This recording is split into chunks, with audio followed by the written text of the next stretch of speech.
million that Jews have killed Jesus. 25% of Christians. That's like almost more than 25 million people, man. What is That's a lot. So there's only 8 million Jews that live in America, and you barely have like 8 million live inside Israel. So you can imagine there's a lot of hatred towards the Jews. Correct.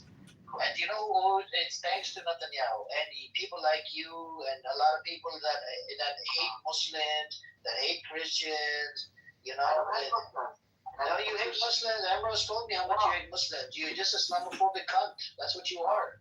You keep on saying, it's Muslim country. Why do you have problem with Muslims? Why do you have problem with Muslims? Literally, the Jews and Muslims and Christians, they lived on that piece of land. They coexisted with each other. After the White Papers, it was only the Jewish side that fucking did the terrorist attacks against British mandate. You forgot about that, right? After the White Papers, it was only the fucking Jewish side that attacked British mandate. It wasn't the Arabs. There were skirmishes prior to 1939. After the White Papers were issued, it was only the Jews. You can put the Arab revolt, the Arab revolt. I said after 1939.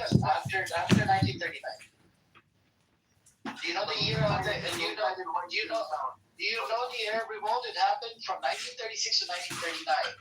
Yes. Okay, I'm talking about after the White Papers. In 1939, the White Papers were issued. So the Arabs they went on silent mode. And you know who started doing attacks, terrorist attacks? The Jewish militias. Haganah. You see, there's a problem. No, they did not kill the Arabs were still there on the land. Of course, there were Arabs on the land, but they killed many of the important Arab leadership. I seriously can't believe. I did acknowledge there were skirmishes prior to 1939, before the White Papers, but after 1939, it was only the Jews that were doing the attacks. And I just don't get it. Why the hell what was the need to create a Jewish state? You could have coexisted with the Muslims, with the Christians. I don't get it, man. Like, what was the fucking need to create and establish a state? Because we don't have any state in the world, so one state. Oh my God, you don't need a fucking state. You could coexist with anybody. We need. I live on a fucking house. Hold on. I live in a house in America. The piece of land, if I own a piece of land, that's my fucking state. That's it. I don't really give two fucks about a country. Oh my God. But you immigrated to America, yeah? It doesn't matter. It doesn't matter. It is, because you had your own country. Which country am I from? Go on, tell me. Probably Pakistan. You would never admit. I condemn Pakistan for establishing Pakistan. You know why? There was a genocide that happened. I came out of India. Over a million people died due to the partition plan. That happened in fucking 1947.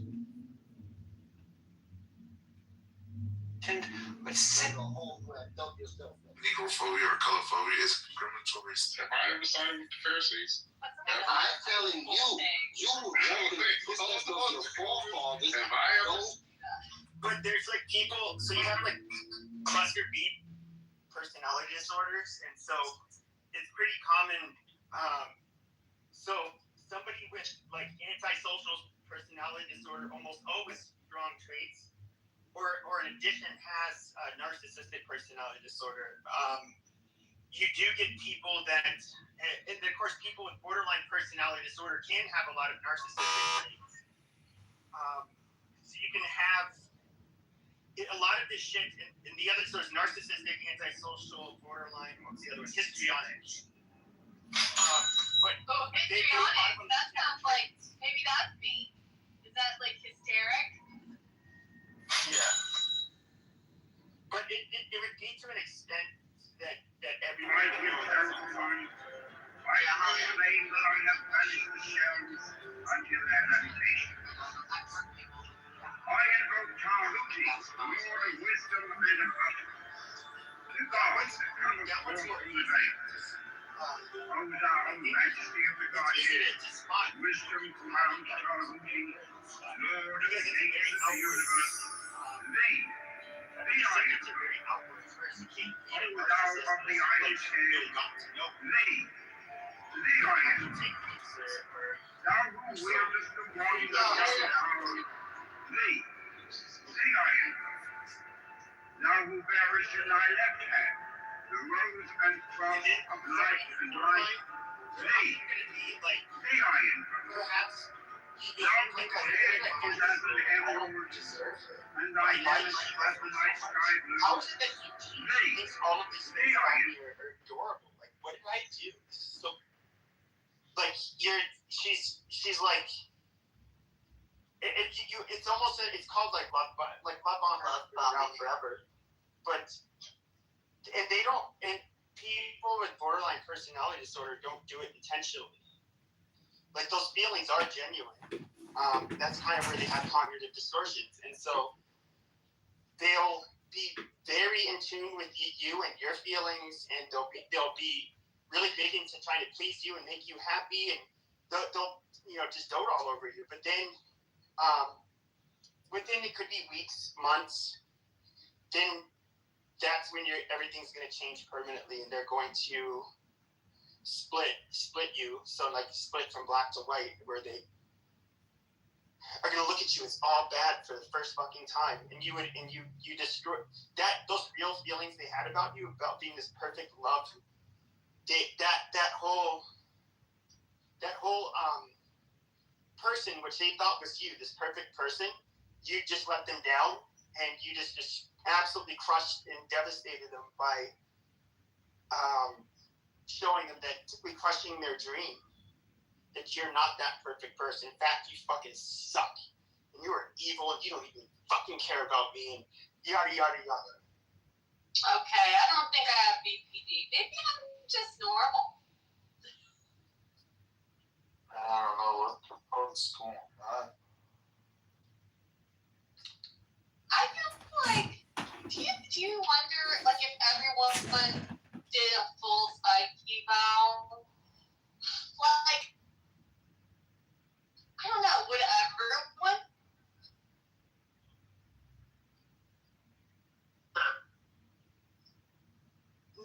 No.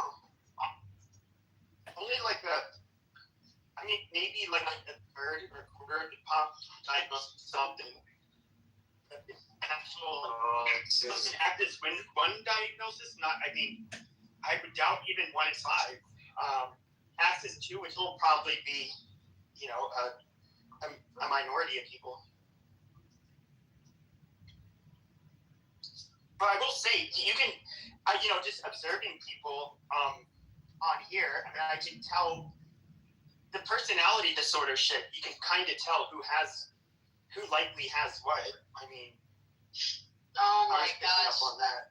I wouldn't want to embarrass anybody, but man, it'd be fun to know, like, what you were thinking each person was, Well, there is one thing. Holly all the time silently, but we say it out loud. I know it'd be interesting. Almost all of the people that were like had big rooms and were like personalities on this app, I would say nearly all of them, you could say they had antisocial and narcissistic traits. Like, that was, to me, they were very glaring for many of them. And with me, you could even say that, like, I have bits of those traits myself. But I could see it, like, really strongly with many of the people on here. And in a way, I think, like, it takes a narcissistic person that would drive somebody to want to be like a cloud chaser or a personality. And you do also have to have like this Machiavellian way of operating to undercut like people that you're competing with on here for attention, basically. And they classically did that. No. You But work the in superficial charm should always be your number one red flag with people. And that's what almost all of them have. When you hear people Say talk that again? about superficial charm, excessive superficial charm is like one of the dead giveaways. And when people start talking about themselves in a way that I do this, I donate for charity, like I volunteer this, I do that. When they bring it up, casually, like, oh, I spent the weekend feeding this and other. They're not. That's them bragging and trying to elicit praise from you. That's not something normal people ever volunteer. A God-fearing normal person doesn't tell you about it. These people, though, that confuses a lot of people because they use that mask to lure people in. And What are you there was talking a lot. about? Pepe, what's your point? Pepe, what's your point, Pepe? What's your point? No, I was talking about the people that are like narcissists and sociopathic on this app. Shut your fucking dirty mouth! Dude, you sound like you have some issues. Oh, the fuck. Interesting. Go away. I don't like it. I like this. I like talking about this. Do you work in mental health, Pepe? No, I did.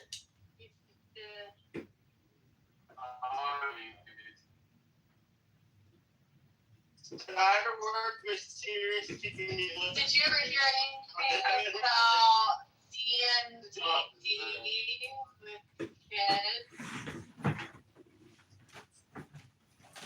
What? DMD. Oh, okay. He's only been around for like 10 years. A relatively newer. Oh, yeah. I only worked with adults, but yeah, it was like almost 20 years ago. This is my first job out of college. So, Pepe, what are you, like 38? I'm older. My gosh. Are you 40 years old, Pepe? Sangre, chill. How fucking old are you? Motherfucker, how old are you? Yeah, and y'all not saying in the house, anybody? Oh my gosh. I just want Now to we're talking about drive. how clubs are doing personality disorders. Do you have anything to contribute to that? I'm sorry. What's your disorder? My disorder. Right now, it's that he's drinking. Probably that I'm not drinking, I think, because you guys sound drunk. I'm drunk and I'm horny. Oh, Jesus fucking Christ. I'm retarded and This dead. guy is another one that had a lot of those traits, but he didn't come off as fake. He's very blunt and outward. So I don't know. I'm drinking a milkshake and it's delicious. You don't think Diogenes has antisocial traits? I know he definitely does. Antisocial, yeah, absolutely. If you drink enough Sociopath. watermelon juice and eat enough oysters, you get horny.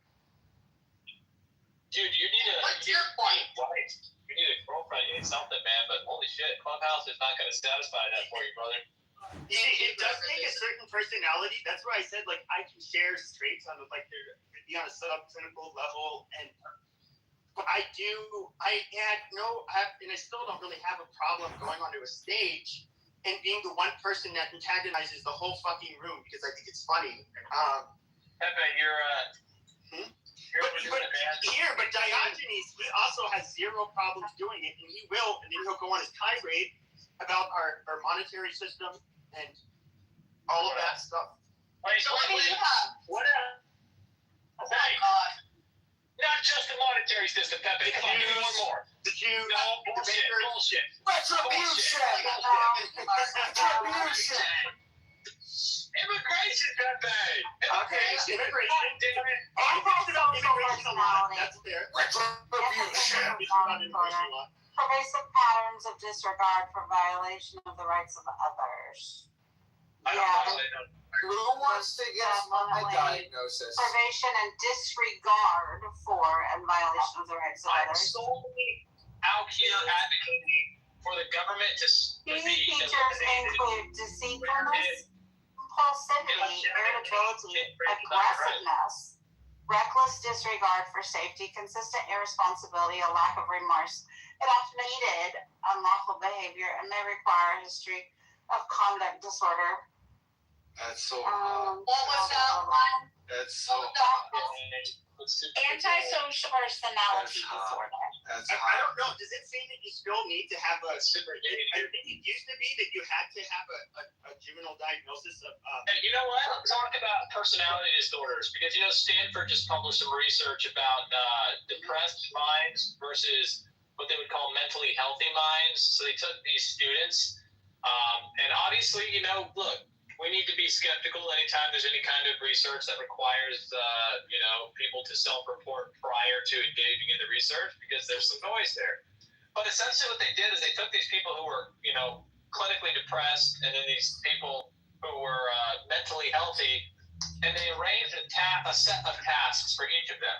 And they told them, you want this outcome, and here's how you're going to get that outcome.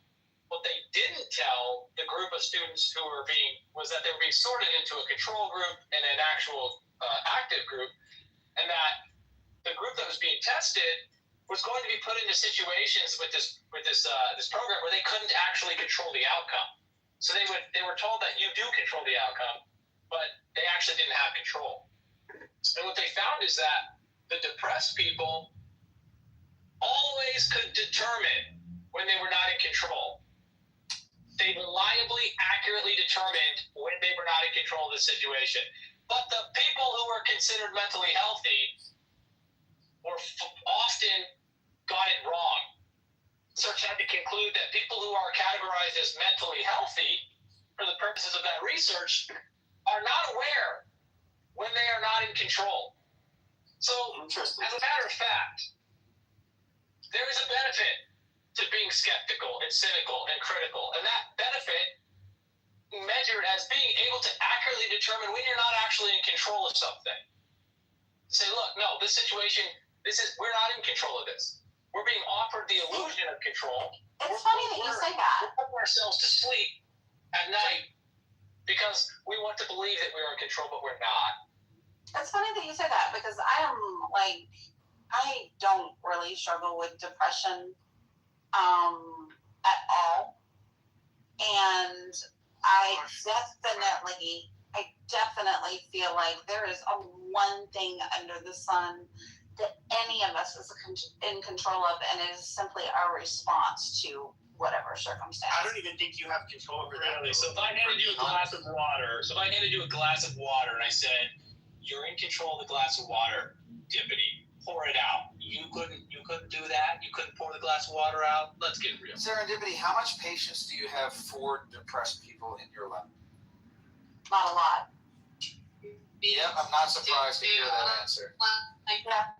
Like you, Serendipity. I mean, I can be empathetic, I can empathize, and I certainly can acknowledge that I know that clinical depression is very real, for sure. There's no question about that. I can acknowledge that, and I can certainly have empathy, but I couldn't historically say that I always felt that way, because I didn't understand it. Because it wasn't something I struggled with. I mean, like for example, it's different. I don't want to get in the weeds, but you can be a psychopath and not criminal. And there's like being what you call like a pure psychopath, like factor 1 versus factor 2 psychopathy. Factor 2 is more like somebody with antisocial personality disorder. Factor 1 is basically they don't have feelings of remorse or empathy or guilt or shame, but what separates them from sociopaths is that they lack what you call emotional empathy. So they can cognitively assess with people. Like if they see somebody get hurt, they can say, "Oh, that must suck for that guy," but they don't feel it. In other words, they would say that one of the things that will be very off about these children at a young age is they will end up if they don't flinch when they see other children fall and get hurt. Like they can see somebody get ran over pushing a stroller with a bus and her guts out everywhere on the way, and go back to work like nothing happened. It doesn't emotionally affect them. But that's where they're different. But they can be law-abiding people despite lacking that capability. Their brains literally don't allow it. But what's different about them also is they have a much higher stress tolerance threshold than other people. So for the ones that's necessarily criminal, but they can be put in very situations, and they can think in a very level-headed way, not get stressed out like a normal person, and but they can also at the same time, just because they don't have empathy doesn't mean they're not high achievers, and they're not very. There have been studies that show, like, for example, surgeons are of all people are overrepresented for having psychopathy. Different professions, but CEOs too, right? I think CEOs. I mean, these are basically people that can, if you're competitive, you can make all of the decisions basically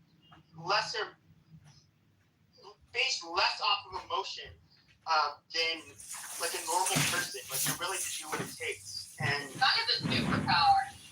One of my brothers is like that, and I mean, he fully admits that he has psychopathic tendencies or whatever.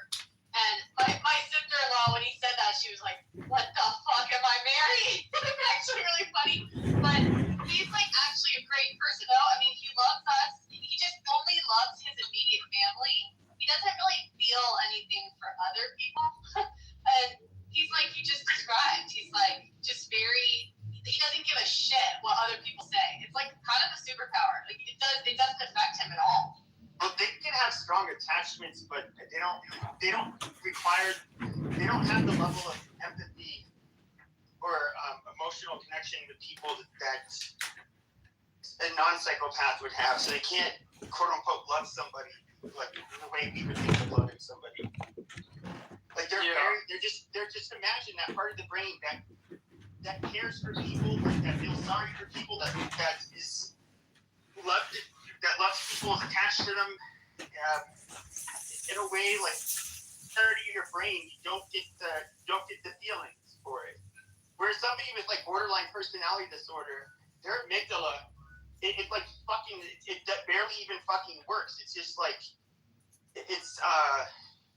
they're hyper emotional and hyper reactive to everything.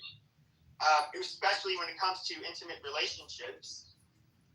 And that's well, with surgeons in general, or doctors in general, if there was a thing on the news, this serial killer, kidnapped this person and then completely chopped their body up into little pieces, that person would go to jail. Well, surgeons in medical school are given, like some medical schools, they're each given a cadaver, and then they dissect that cadaver completely so that they can learn all of the structure of the human body.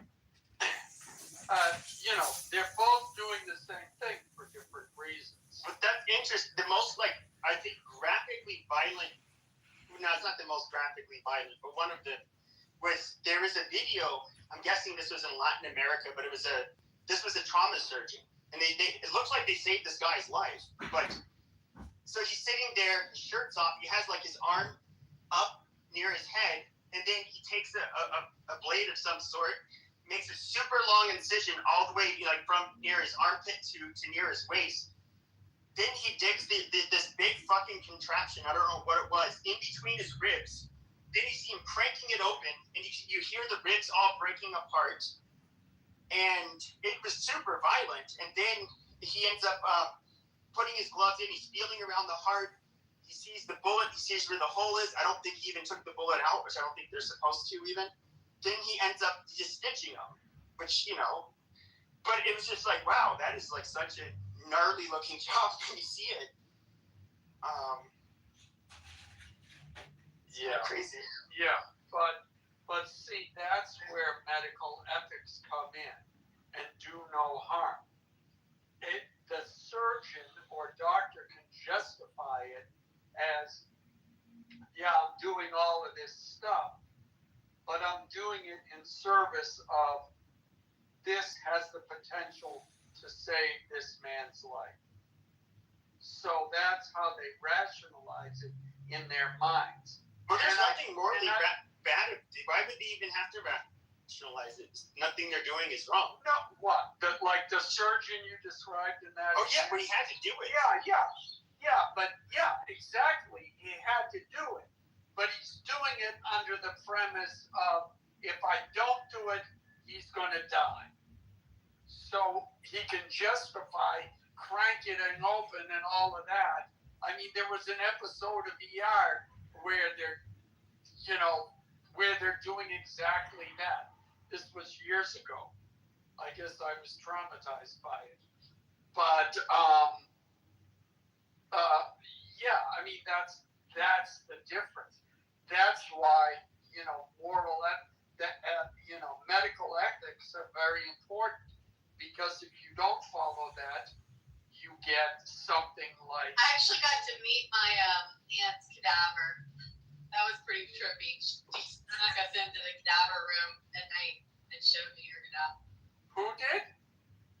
My aunt, she went to University of Miami med school, and I went to visit her. She brought me in to see her cadaver that night. I got to touch it and touch her, the lady. So they keep them. I wonder, do they keep them?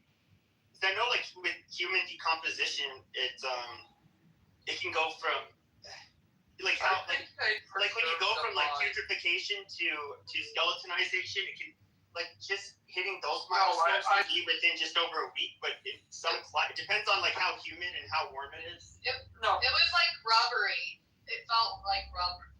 Yeah, I think they do. They preserve the body, so whatever a mortician does, that they drain the fluids, etc.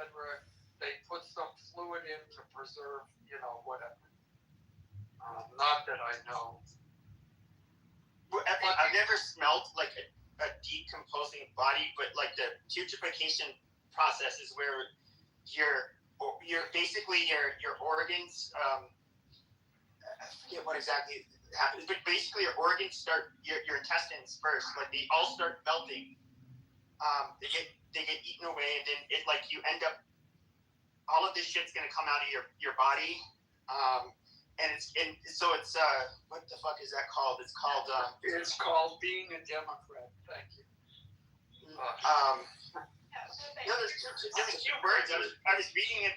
I was reading about it yesterday because it was interesting. But it's these two fucking things. It's these two chemicals. Forget what it's called, but it was interesting. It said that clinical significance with them is that the only other time that those chemicals are present, in human beings, is in cases of bacterial vaginosis. You're talking about so that's the stages of decomposition, and they preserve the corpses with formaldehyde. So which is a lovely smell. I remember from school. Ugh, God, that is actually a really gross smell. But yeah, formaldehyde, and that's where you can. It's preserved to the point where you can actually cut in and see. And there are some interesting people who go into the medical field.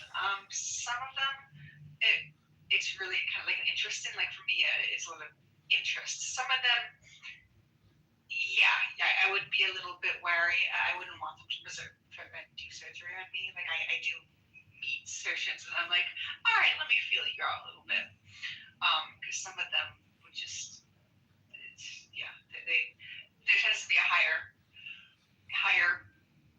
propensity for some narcissism, some sociopathy in some jobs, and surgeons can be one, because it's literally let's say they're doing a heart transplant. Okay, they're literally playing God. They're saving this person who's dying, and they're giving them a life back with a new heart.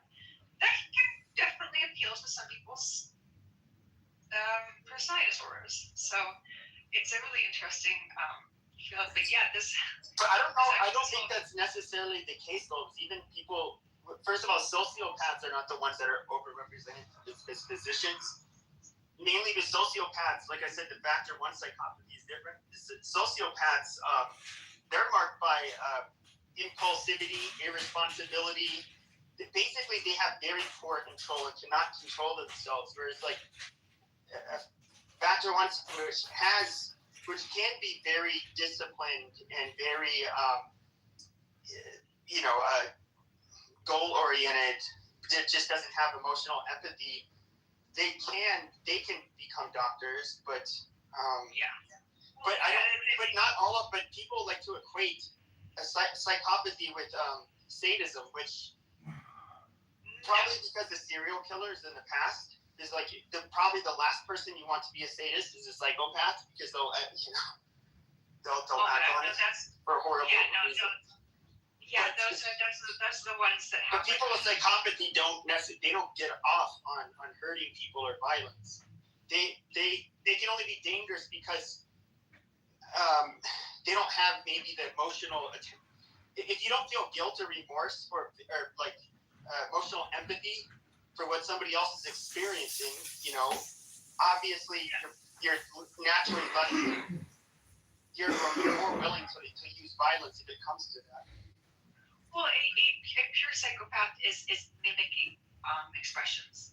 So yes, if they were if there was any empathy, it would be mimicking empathy, basically mimicked as the empathy that they see other people, but there would be no feeling. So they could go in and tell someone, we're sorry, we have to do a heart transplant. It's going to be difficult. It's dangerous. Yada yada yada. And they can sound kind of like, but we'll take good care. Yada yada. And then they like walk in, flat affect, and they are like, scalpel, open up, crack the ribs, rib spreader, heart. They do all this, and then, but psychopath, I mean, they do pretend, because if you meet a psychopath who is not pretending, they're creepy as Well, no, I know psychopaths have to admit, they generally are bewilderment.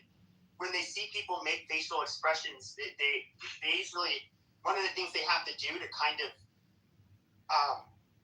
they have to basically ask why is that person making that face? They don't get it, and they have to rehearse it. But and there are some that's kind of where some of the torture comes in, where sometimes some of the serial killers will have a torture aspect, and some of that is, like, oh, I'm looking at like your expressions and kind of analyzing this response to this pain that they don't feel, and that's we get the really creepy.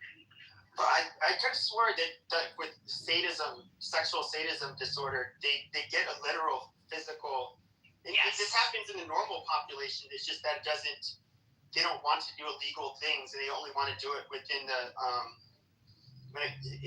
when it comes to consensual sexual activities. But they actually get off on it. Yes. Big time. But that's more. Yes. I don't think that you don't necessarily have to be psychopathic to do that. No, and there are definitely serial killers who are actually not psychopaths. Some of them have some other personality disorders, but some of them also have kind of been shaped also by their childhood. Some of them have also childhoods that, if you look at, they're extremely fucked up. They've been abused. That's no reason for them to do what they're doing, but it does make it. There's hard to have empathy if they've never been shown empathy. So it's a very interesting. It's an awesome conversation that I think is, and I remember if you really get into this, and then you start kind of looking at people in the public eye, you start to get this kind of creepy feeling with some people, and it's just there's a few people that I've just been like, check. I mean, I've thought it. So like, I know lust killers. Did she just say check? Well, there's a couple of psychopathic checklists that actually are very much used by like FBI, CIA, and there's several different comprehensive checklists, and there's people that I've seen, for example, running in political office, and yes, the glib the superficial kind of cheeriness and charm, superficial charm, the popularism, the cult of personality, huge one. Yeah, I don't think that Trump is necessarily a psychopath, but Trump is not a psychopath. I think totally a narcissist. Not a psychopath. he's a narcissist. But a lot of those, but that's the other thing, though. The superficial charm can also be somebody with just the antisocial personality disorder or narcissistic personality disorder. No, he's a malignant narcissist. Like a narcissist. He's absolutely. He's a malignant narcissist. Okay, wait, stop. Okay, so there was a question in the chat about compulsive disorders, which I think are also rather fascinating. Which ones? Compulsive disorders. Does that mean like OCD. because it's like Ukraine didn't like and the Europeans didn't up their bombs and they didn't. Yeah, I don't know what the fuck you're talking And about. they got terrible and they let it and wait. Oh my god, They let really? illegal immigrants. Oh my god. No, I'm just. Oh my god. Which they fall under the cluster C. Go back. Well, you're talking about, so there's obsessive compulsive personality disorder, but then you have OCD, which is different, and the symptoms of the two disorders are different. Yeah. And I have ADHD, Meg. Does that make me retarded, Meg? No, it doesn't make you retarded. It makes you a little bit neurodivergent, but that's actually fine because a lot of people are neurodivergent. I am. Yeah, if someone has The obsessive compulsive personality disorder is more that preoccupation with like the orderliness and the perfectionism, right? Whereas OCD focuses more on actual obsessions and compulsions, and they're not necessarily that preoccupation of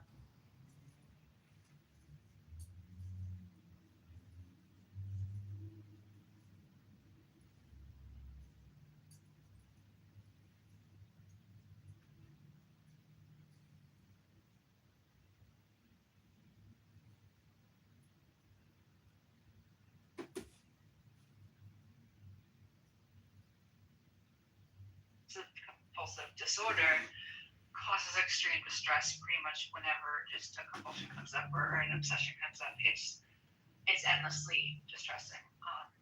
If anyone wants to come and talk. There's a bunch of people on here who have OCD. it's not always distressing though. There are people with OCD that the behaviors and the compulsions aren't necessarily always distressing. I was going to say, people that are all focused. but Meg, there's a bunch of us on this stage, or several of us that Yep. have OCD. Yep. And so, like, trust me, I know we've talked about it before. We're well aware. Yeah. Oh no, just as someone who has actually tried a lot of medications, therapies, that actually is something I am qualified to do, but I'm sort of putting it off because it is known for having a lot of memory loss. But it is Murray surgery, so they will actually put a gamma. Is it about ECT? No, I am talking about gamma ray research. I am talking about gamma rays, and that actually has been the one way of basically curing OCD, significant memory loss, and sometimes the brain damage. So that's why I'm putting it off. Extreme. There's no fucking way. Don't do it. Don't do it. But Don't. no, God, you should I'm therapy, saying y'all. as to the extremities of OCD is it. Yeah, mine is really severe. Yes, I have a friend who's got a very, very severe case of it as well. I suffer from OCD, but like Our OCDs are very, very different. Like I'm very heavy on the O. The compulsions. I tend to mostly control most of the time. I mean, I get all of the symptoms, but I think it's like, I don't know how I could. There was like only one person I worked with that had it severe enough that it was in the SMI system. So obviously, it's like it depends on, so obviously it's on a spectrum, and everybody's symptoms are a little bit different, and it's not as severe as some people have OCD and don't even need medication or anything. No, that's true. And I mean, for some people, it's actually, it can be very handy. Like, you kind of do want a surgeon to have maybe a little bit of OCD because they're probably not going to leave anything in you, like a piece of cloth or something. Like, they're going to be like checking. You want, like, people who do airplane maintenance and pilots probably have a little bit of OCD because they're going to check that flight log and they're going to go back and check it again and again. So, but OCD doesn't always present that way. I mean, no. OCD can present in a lot of different ways, and it's not necessarily being overly detail oriented on like checking things. That's just one small component of it. Yeah, and there also can be obsessed with there's also mental obsessions and compulsions where there's not really any physical movement, but it's all mental and it's complex. So but yeah, no, what you could definitely. I mean, it sounds like ours are definitely different. So, certainly, what kind of are some of the symptoms you have? A lot of my obsessions are mental. They're ruminations. I'm a ruminator, and the compulsions come into play whenever I have to like placate. That the ruminations aren't actually legit. With certain placating behaviors, but like I tend to. I get like obsessed with my hobbies, things that I become interested in. I'm not one of those people who's like, oh, well, here, I'll get the starter kit and see if I even like it first. I'm one of those people that will go and literally spend thousands of dollars to have all of the things, watch all of the videos, pay for all of the education, before I even know if I like it. Like, tends to be some of my more obsessive tendencies, but that, and then like I said, the ruminations, the mental aspect of it. Get busy living or die trying.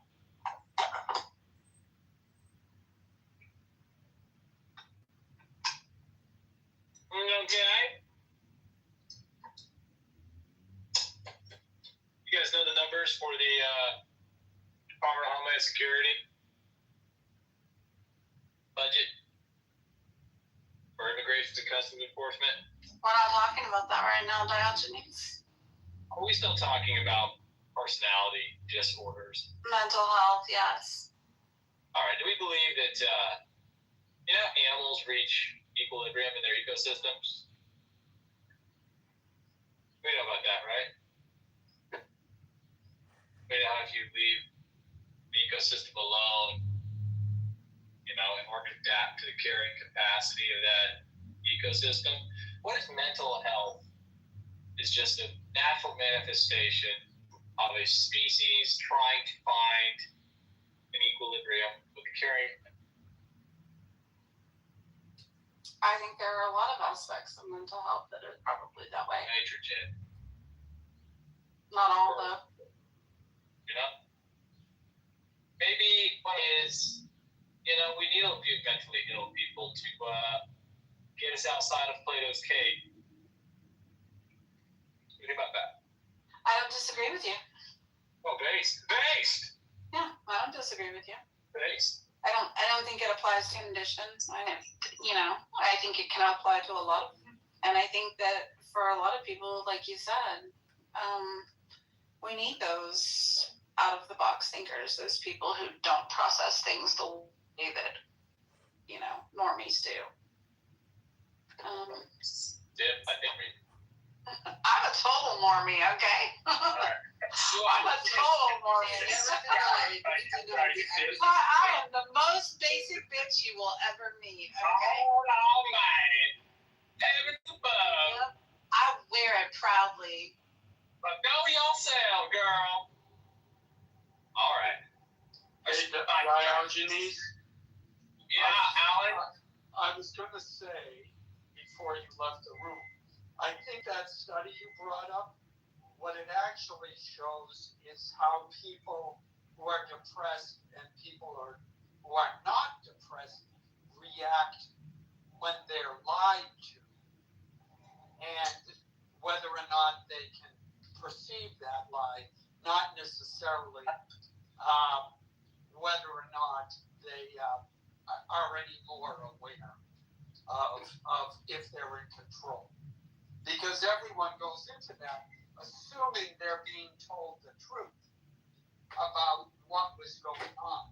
Yeah, Alan, you're wrong because you can't know the mental state, and I allowed for that in my recitation summary of the research, which is that you'll never be able to know unless you do an MRI, I guess, a really rigid MRI, which just like with hormone therapy, you need to establish a baseline for the fMRIs, and then you need to have several iterations for each participant. No one's gonna put that.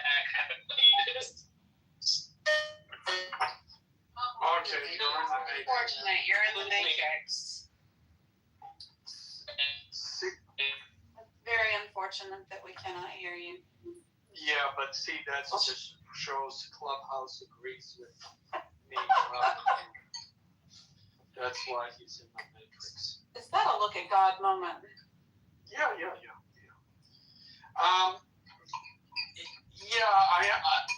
I don't know if you're still there.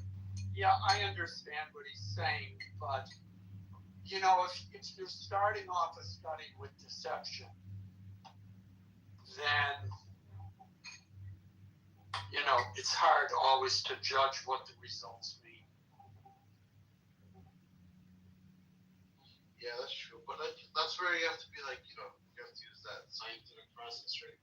Can you hear me? Hello? You're not back completely. Can you hear me?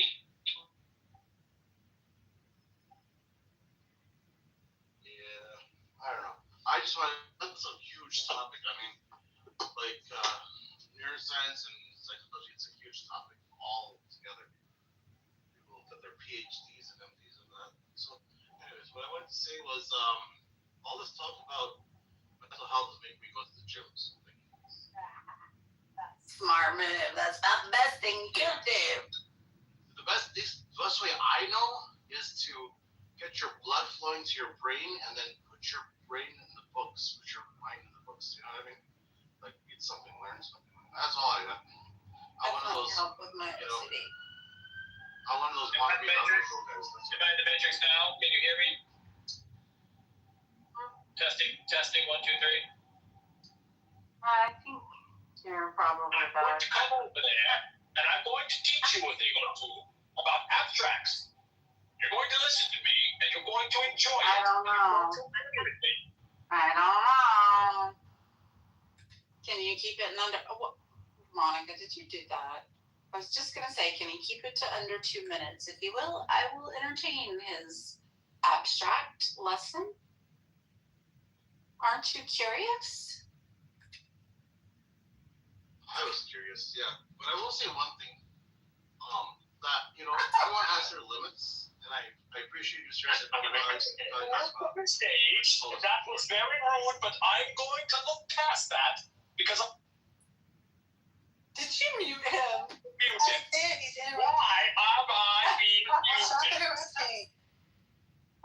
She wanted Abaya to finish. Wait.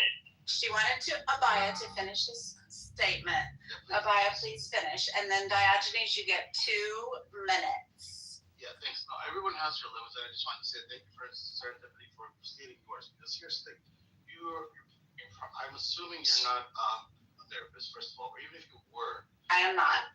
So yeah, thank you. So the thing is, like, everyone has their limits. Everyone has to remain functional. Everyone has responsibilities. So it's not that I don't want to hear a friend, cry or complain about their life. That's fine. That's what friends are for. But sometimes I don't have the capacity to do that, and I have to put in hard limits for my life. So for me, I want friends to call me and tell me good news. I got a car, got married, that's what I want. I got a new job. I don't want them to complain about stuff. Like, that's not what I'm there for. Like, like that's not why I want my friendships to be for. You know what I mean? Like I do that once in a while, but not always. I mean, here's the thing. I want to celebrate my friends' successes for sure. I also want to be a measure of support for my friends that might be going through a struggle. I don't necessarily mind my friends calling and being like, oh my gosh, I have X, Y, or Z going on in my life. But I will very quickly recognize if this is something that is out of my scope of being able to assist.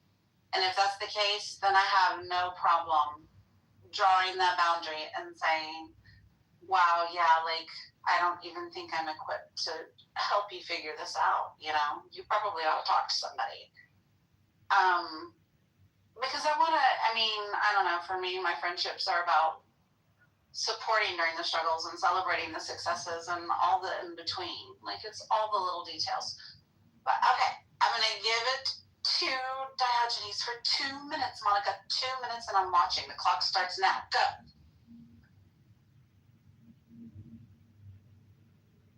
Or not. Oh, you're in the Matrix. You're in the Matrix. Wait, I'll give you your 2 minutes. I talked about the guidance is God, isn't it? Yes, I will give you your 2 minutes, but you gotta have service first. I wish I knew the lyrics to Frank Sinatra's I Did It My Way and put myself out. I think you're okay. All right, go. There's not enough time. There's not enough time. I can't tell you what I want to tell you in 2 minutes. So I'll have to suffice to say, how dare you? Alan, you're wrong, and I wish you all a good night. Good day, sir. Good day. See, Monica, that wasn't painful. Look. He couldn't do it, so he, took the high road.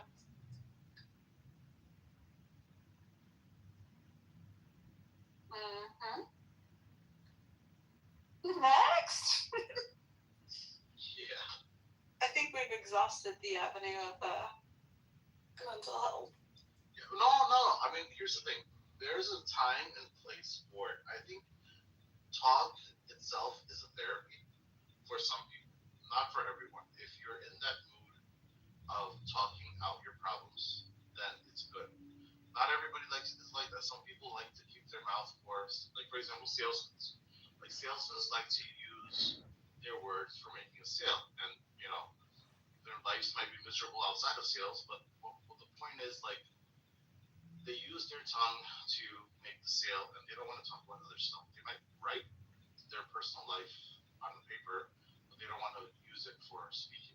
Even when it comes to English, there's like a certain way of, like, at least from an educational, like older standpoint, there's a certain way of talking, and then there's a certain way of writing.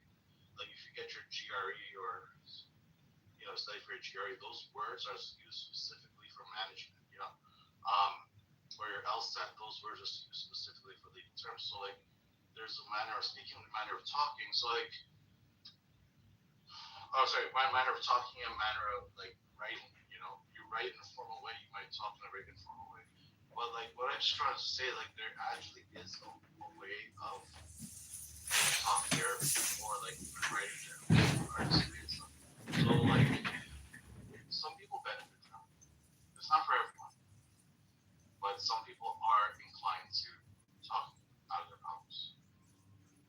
So, like, that's also, like, that's a form of therapy. And some people are more inclined to listening to music and just not thinking about it, and therefore they don't focus on their problems. By not focusing on their problems, they're able to heal. So, like, everyone has different ways of doing it. That's right. Hello, Marshall. How are you? I had a terrible headache today, but other than that, I'm fine. Oh, I'm sorry. Did you sleep last night? Briefly. That sucks. Anybody got any cure-alls for headaches? Ice cream. Oh my gosh, that sounds painful. Yeah, drink lots of water and sweat it up. That's me. But it depends. Like, for example, I had a friend who drank a lot of coffee, and then when she stopped drinking coffee, she had headaches for a year. Yeah. Hydration generally has a lot to do with headaches. Yeah, but you don't want to blow out your kidneys. You know, like, so that's why I feel like you want to work out a little bit. You want to get the blood flowing, you know, because you want your whole entire organs to saturate with hydration, you know.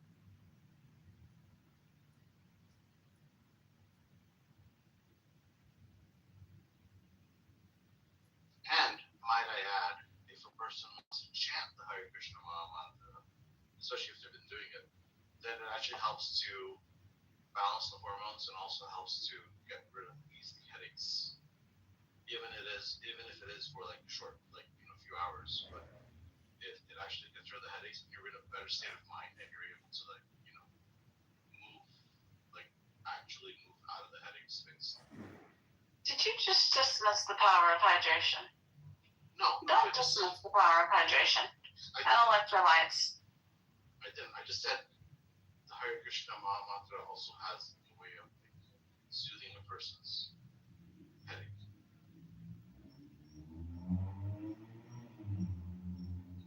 Because I have personal experience, and plus, like, people talk about it.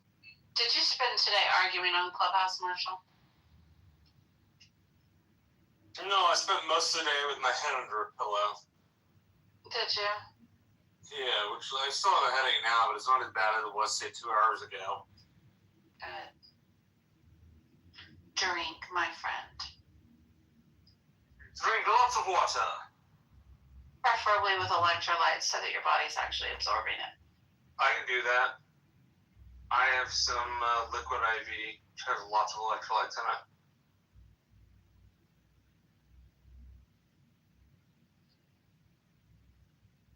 I think I probably drink too many electrolytes.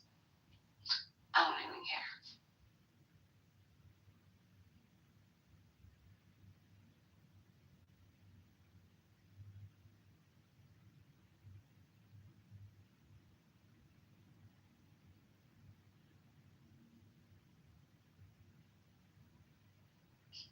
All right, we gotta go do this walk, Monica.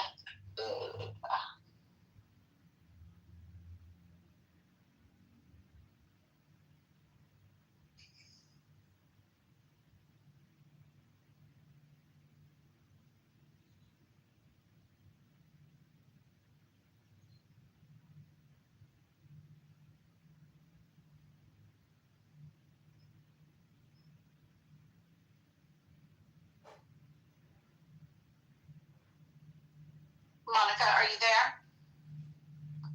Are you indisposed?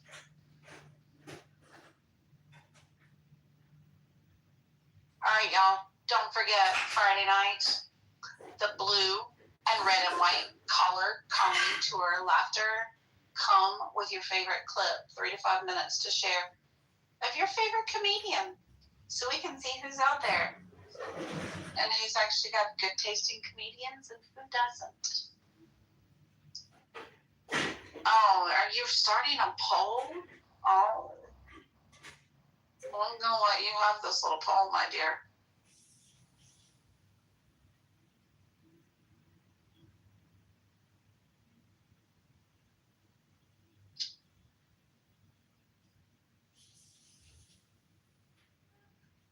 Wait, what?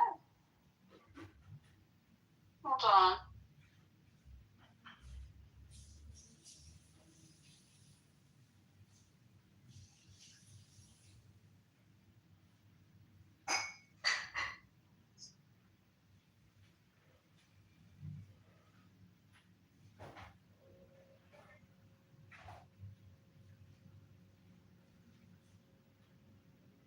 Okay, good. Thank you, Monica. All right. Y'all have fun out on those Clubhouse streets. I'm going for a walk. I got me a date. I'll talk to y'all later. Bye.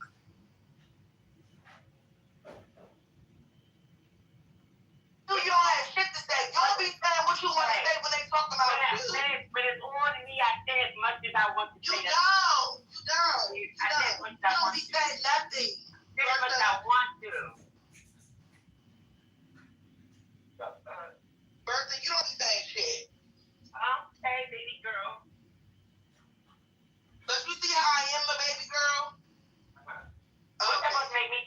You see how I am a baby girl, so why are you calling me baby girl? Start calling names. Because you don't like the name I got for you. You want me to start calling Who you? you think? Don't call me baby girl, bitch. My name is Oops, you're bad, bitch. My name is not baby girl. So as I start calling you big dick, then you gonna be right out the I'm room. not So bad. shut the You want fuck me to up. bad time? When I start calling you big dick, nigga, you gonna be going out the room. You So don't call me baby girl, bitch. This is big mama. It's no baby girl. Oh, no, you ain't no fucking big mom in there. Now What you talking about? Get your big dick ass on, bitch. right after you over there. Oh, I'm weak. I'm weak. Bitch, you adore me. Hello, what the fuck is going on in here? I'm sorry. Laura. Oh, for the thing. I'm tired of his big dick ass. Like, Oh my God. Just be saying big dick. Tired of him. That's funny. Every time when it's on Aubrey and she be exposed I to say these what I people, want to say, and if she I'm don't gonna never got die. shit to say, but as soon as you go somebody else, friend, this bitch got all, oh, Big Lee, he said this, he said that. Shut your suck ass up, bitch. Shut up, bitch. Because when it's on you, you don't be having shit to say. I said what I want to say. Shut up, bitch. Like everybody else. Bitch, fuck shit about you. Bitch, you should have got down when you was mad at. And people didn't talk about Big Lee, bitch. Don't be a motherfucking reporter, bitch. You don't get That's paid what to everybody report, was bitch. doing, bitch. Shut up. What did she talk about, bitch? Big Lee, let me know when you ready. This intermission, babe. Let me know when you ready. Alright, let me send it. When you ready, let me know. I'm gonna talk about this big dick nigga. Let me know. Laura, please. I see it, bitch. Okay, no, I'm ready. I'm ready, Mom. I'm ready. So we went down there. We went to I think it's Jamie.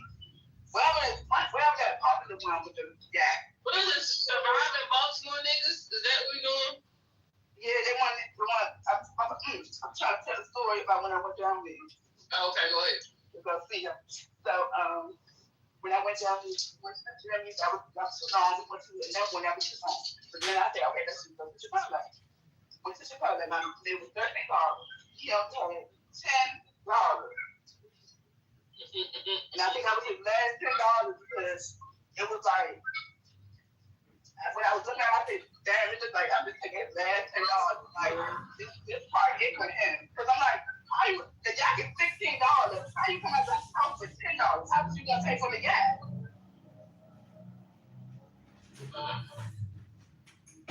So, I think that's what he's really mad about. And then Jeff went on him, and now his picture out.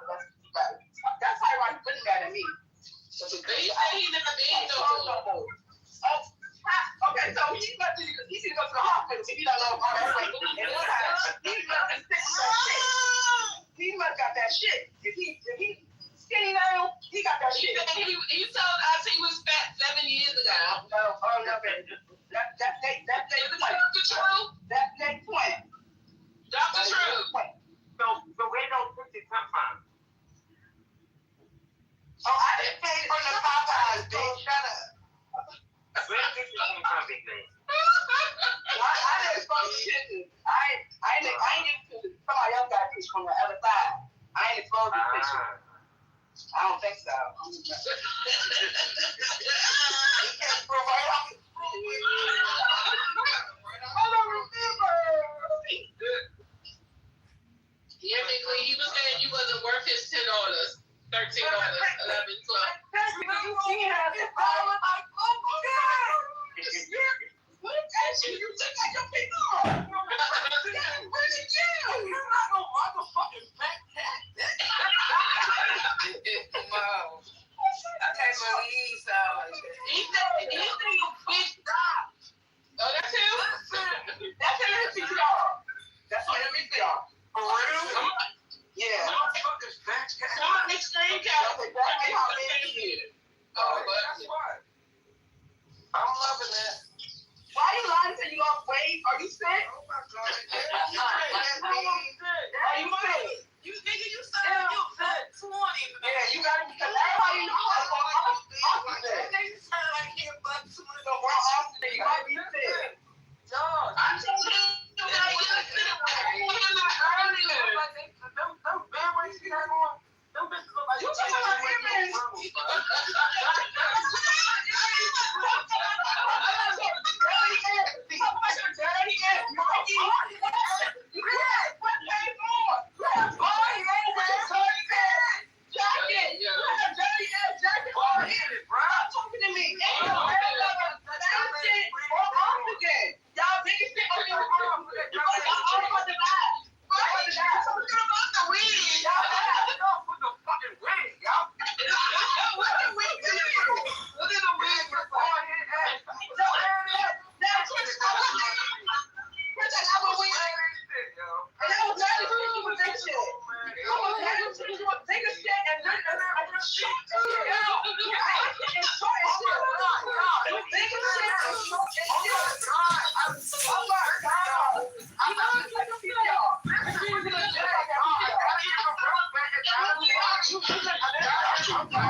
A lot of people knock it off as conspiracy and stuff like that, but this is happening before your face, and this is why I started off with saying that they want you to believe that it is just conspiracy, and therefore you don't understand exactly what's going on. But majority of people, if you even look at the history of this country, if you even understand the Kennedy, you even understand John F. Kennedy and the statement he made, it was all based on what you would consider conspiracy now.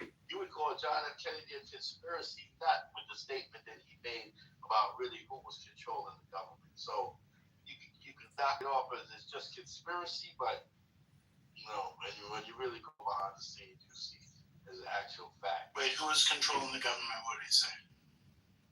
This isn't ISO, calm down. He did a speech about secret organizations that's being repugnant towards those of the nation. Exactly. So, but just Elder, I'm asking a simple question. Name me a major Fortune 500 company that makes more money off of less population in the United States. I'll wait. That's not the point. It's not the point. Corporations is just they're run by somebody else. They're run by the family organization. They're run by the Rockefellers and the Rothschild. That's who's running those business. It's not the point of the corporations. It's not when you're dealing with the corporation of going over the corporation and the plan that they have for America, which they always have. It's not about the corporation. So every major corporation, from Johnson & Johnson to your major automotive manufacturers to your fast food complex, restaurant industry, hotel industry, everybody makes more money when there's more pocket. Construction, insurance, just have more people, more scarcity, more money. So the idea that there's some, I don't know, conspiracy to have. Now, there are some people in elite, I think Bill Gates has talked about this, there are some people in elite positions who have talked about population from a world perspective as a problem and something that needed to be fixed. That is true. There are some smart people who have talked about that. But corporations in general want more population, not less.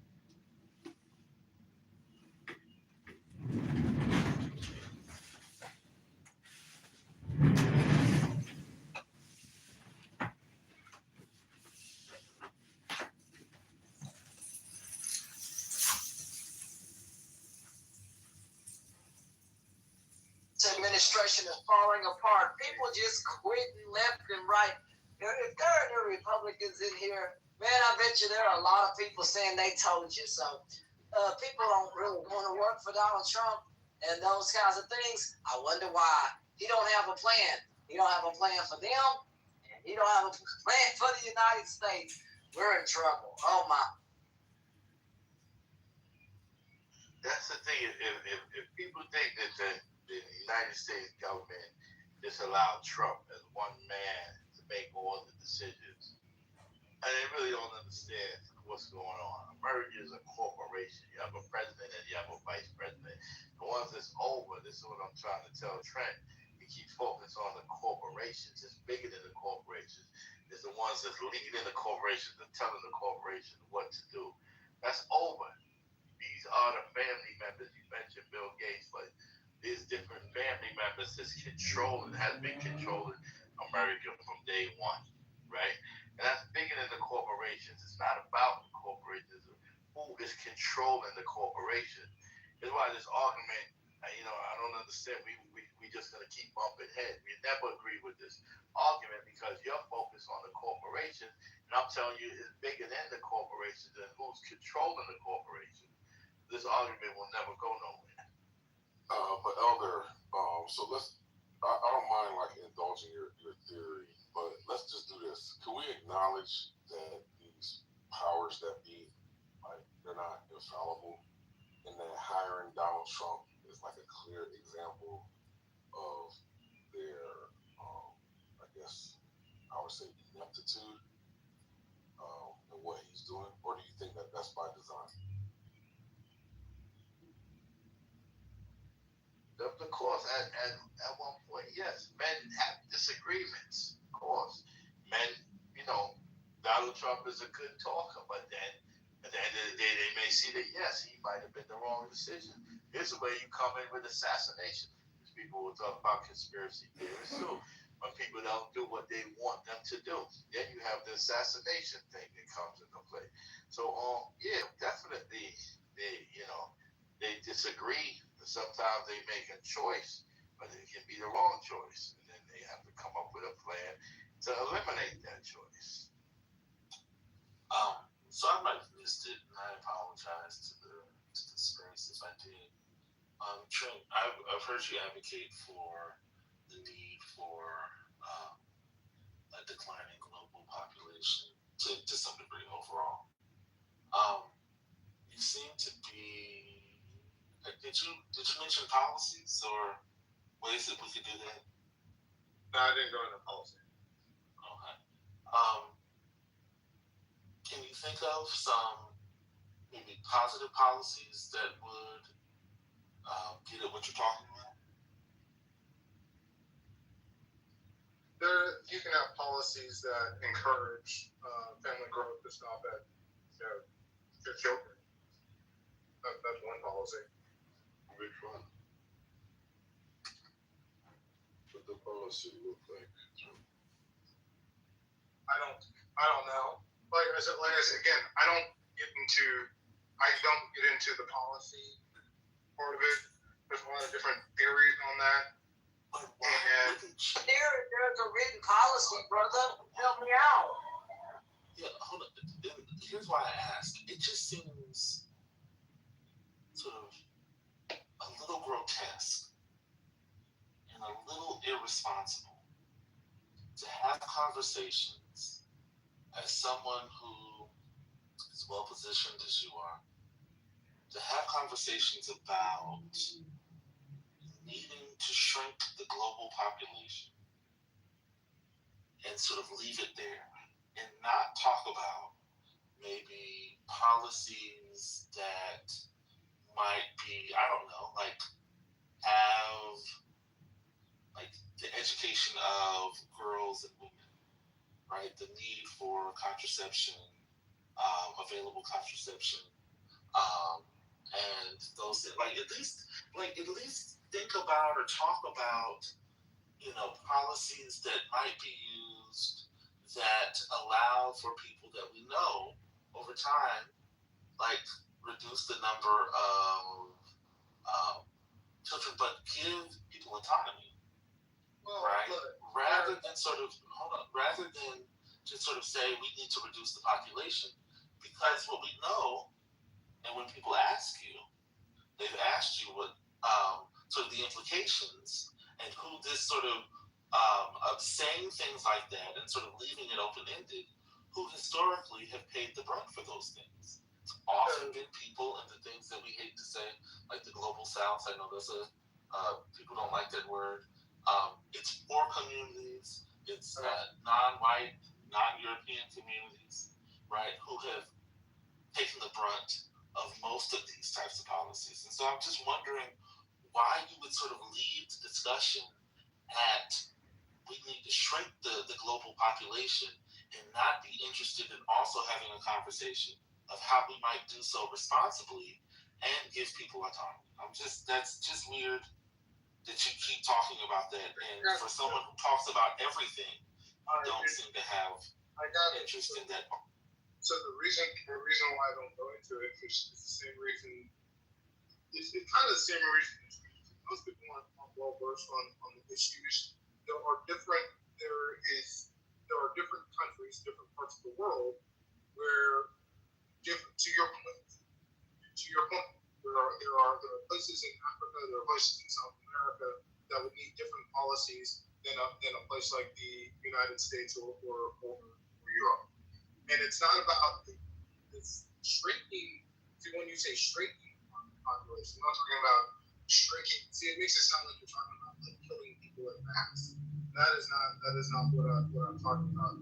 But pausing and reducing the global fertility rate so that we don't overrun our resources is something that's responsible. Because right now we are in an exponential growth period, and when you have too many people born at one time, you end up with bad results like wars over resources and some of the things that we're seeing happen right now. When you're talking about war, look, do you think the wars over resources are built out of this or caused out of necessity or greed? Greed. I'd say it's okay. So you couldn't use the argument to lower the population. Let me see this concrete. Depends on how you look at that. On one hand, I call it greed, but if gas was $10 a gallon, a lot of us would call it a necessity to get it down. You know what I mean?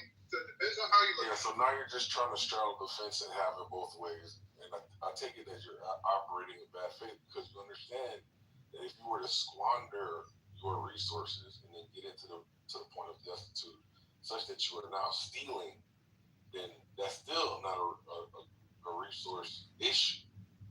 That's a squandering of resource issue. And it still goes back to greed. Don't try to sound smart real quick. Listen, if it's too much for you, brother, just tap out, man. No, you're my boy. If it's too much.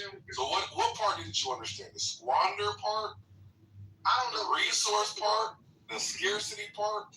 Which one really fucked you up? All of it. Right. Plainly. Look, here's what I'll say. The United States has been involved in wars. Just being dishonest, bro. Just relax. You don't have to defend. You don't have to defend. Concrete, I'm actually probably agreeing with you. Okay, then agree and don't try to play it both ways. I don't even know what you're talking about. All right, so remember, you tried to make the argument that population would lead to resource scarcity, which would lead to wars. But then I asked you, do you think that these wars over resources is due to scarcity or greed as an alternative explanation? And what I'm saying, you said greed, and now you're trying to fucking backtrack and have it both ways by saying greed and resource scarcity. I don't know. Let me just. There's nuance to the conversation, my brother. So when we were having the 1973 oil embargo, right? And you could only fill your car every other day for a period. And do you think that was due to scarcity? That was due. Well, it was due to scarcity at the. That was a retaliation to events that were happening between, I think it was Israel, Egypt, in America, right? So it had nothing to do with scarcity. Okay, but so here, I'm gonna probably agree. So why are you bullshitting, bro? Just let it go. Hold on. Look, the 1991 war in Iraq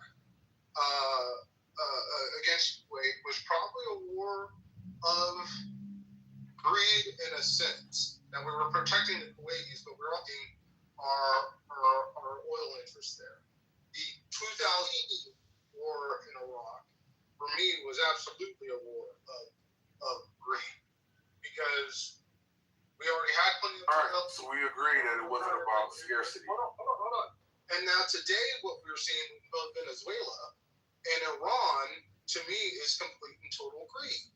We already have vast oil resources. Yeah, all right. So you do agree. So why are we trying to make the argument that we're concerned about population explosion, which would lead to resource scarcity? Why are you trying to make that argument? There is a nuance to that, in which there were some that would argue, if we didn't have this access, then, like I said, oil or gas prices being at $8 to $10 a gallon, some of us would call that it's because of scarcity.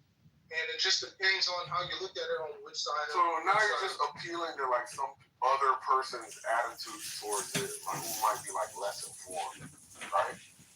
Come on, Trey, you don't gotta bullshit, bro. Yeah, I'm talking about drill baby drill. I'm talking about you, brother. Know exactly how the work. Talking to unwashed masses. You right here. Alright, so you got it. So you can feel all this happening. Your breathing is happening. Your thinking is happening. Your feeling is happening. Your hearing, your seeing. The clouds are happening across the sky. The sky is happening blue. The sun is happening shining. There it is. All this happening. And may I introduce you? This is yourself. This begins to be a vision of who you really are. And that's the way you function. You function by happening, that is to say, by spontaneous occurrence. And this is not a state of affairs that you should realize. I cannot possibly preach it to you, because the minute you start thinking, I should understand that, this is the stupid notion again of I should bring it about, when there is no you to bring it about. See, that's why I'm not preaching. You can only preach to egos. All I can do is to talk about what is. It amuses me to talk about what is, because it's wonderful. I love it, and therefore I like to talk. If I get paid for it, then I make my living. And sensible people get paid for doing what they enjoy doing.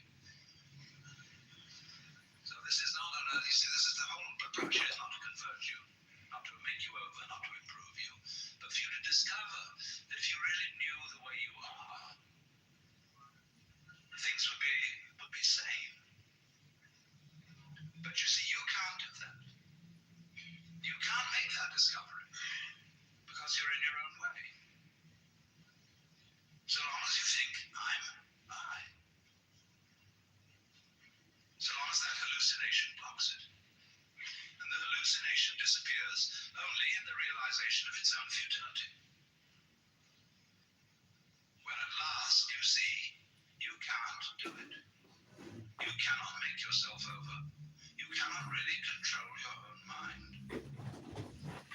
See, when we try to control the mind, a lot of yoga teachers try to get you to control your own mind, mainly to prove to you that you can't do it. There's nothing, a fool who persists in his folly will become wise. So what they do is they speed up the folly. And so you get concentrating.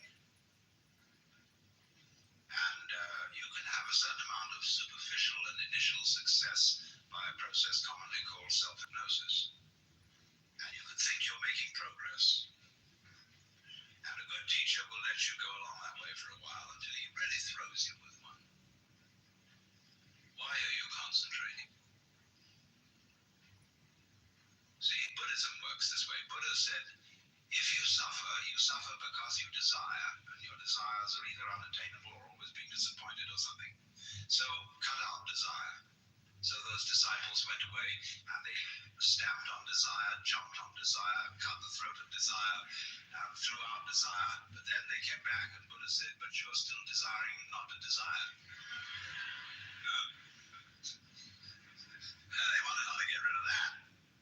So when you see that that's nonsense, there naturally comes over you a quietness. In seeing that you cannot control your mind, you realize there is no control. What you took to be the thinker of thoughts is just one of the thoughts. What you took to be the feeler of the feelings, which was is just one of the feelings. What you took to be the experiencer of experience is just a part of the experience. So there isn't any thinker of thoughts, feeler of feelings. We get into that bind because we have a grammatical rule that verbs have to have subjects. The funny thing about that is that verbs are processes and subjects are nouns, which are supposed to be things. How does a noun start a verb? How does a thing put a process into action? Obviously it can't. But we always insist that there is this subject called the knower. And without a knower, there can't be knowing. Well, that's a rule of nature. In nature, there's no knowing. Like you're feeling it. But I have to say you are feeling it as if you were somehow different from the feeling. What I mean is, there is feeling here. When I say you are feeling, I mean there is feeling there. See, even there is feeling on a compass of language. Chinese is easier. You don't have to put all that in. I can say things twice as fast in Chinese as you can in any other language. Well, anyway, when you come to see that you can do nothing, that the play of thought, of feeling, etc. just goes on by itself as a happening, then you are in a state which we will call meditation. And slowly, without being pushed, your thoughts will come to silence. That is to say, all the verbal, symbolic chatter going on in the skull, don't try and get rid of it, because that will again produce the illusion that there's a controller. It goes on, it goes on, it goes on, and finally it gets tired of itself and bored and stops. And so then there's a silence. And this is a deeper level of meditation. And in that silence, you suddenly begin to see the world as it is. And you don't see any past. And you don't see any future. You don't see any difference between yourself and the rest of it. That's just an idea.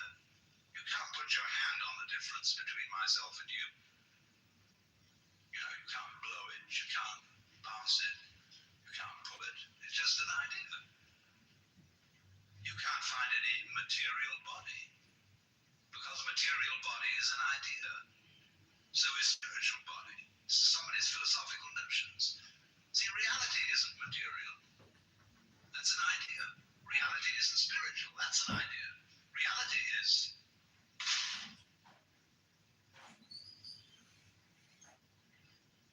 So, we find, if I'm going to put it back into words, that we live in an eternal now. You've got all the time in the world, because you've got all the time there is, which is now. And you are this universe. And you feel a strange feeling when ideas don't define the differences. You feel that other people's doings are your doings. That makes it very difficult to blame other people. If you're not sophisticated theologically, you may of course run screaming in the streets and say that you're God. In a way, that's what happened to Jesus, because he wasn't sophisticated theologically. He only had Old Testament biblical theology behind him. If he'd had Hindu theology, he could have put it more subtly.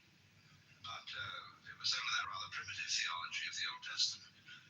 And that was a conception of God as a monarchical boss. And you can't go around and say, I'm the boss's son.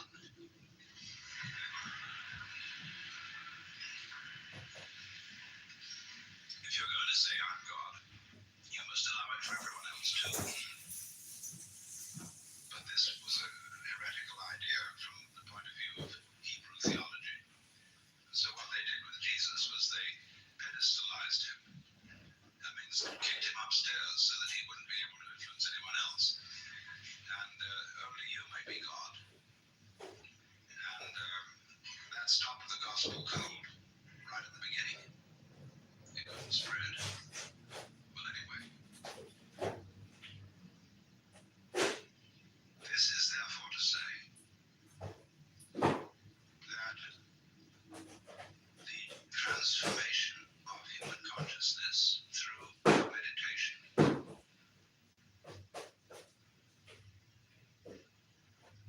is frustrated.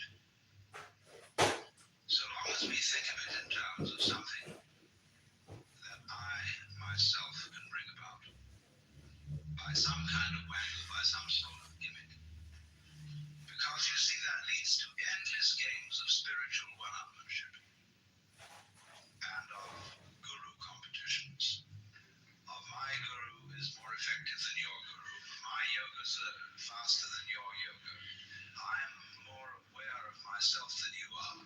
I'm humbler than you are. I'm sorry for my sins than you are. I love you more than you love me. This interminable goings on about which people fight and wonder whether they're a little bit more evolved than somebody else and so on. All that can just fall away. And then we get this strange feeling that we have never had, you see, in our lives, except occasionally by accident. Some people get a glimpse that we are no longer this poor little stranger and afraid in a world it never made, but that you are this universe, and you are creating it at every moment, because you see, it starts now. It didn't begin in the past. There was no past. See, if the universe began in the past, when that happened, it was now. See, but it's still now. And the universe is still beginning now, and it's trailing off like the wake of a ship from now. In that wake of the ship fades out, so does the past. You can look back there to explain things, but the explanation disappears. You'll never find it there. Things are not explained by the past. They're explained by what happens now. That creates the past. And it begins here.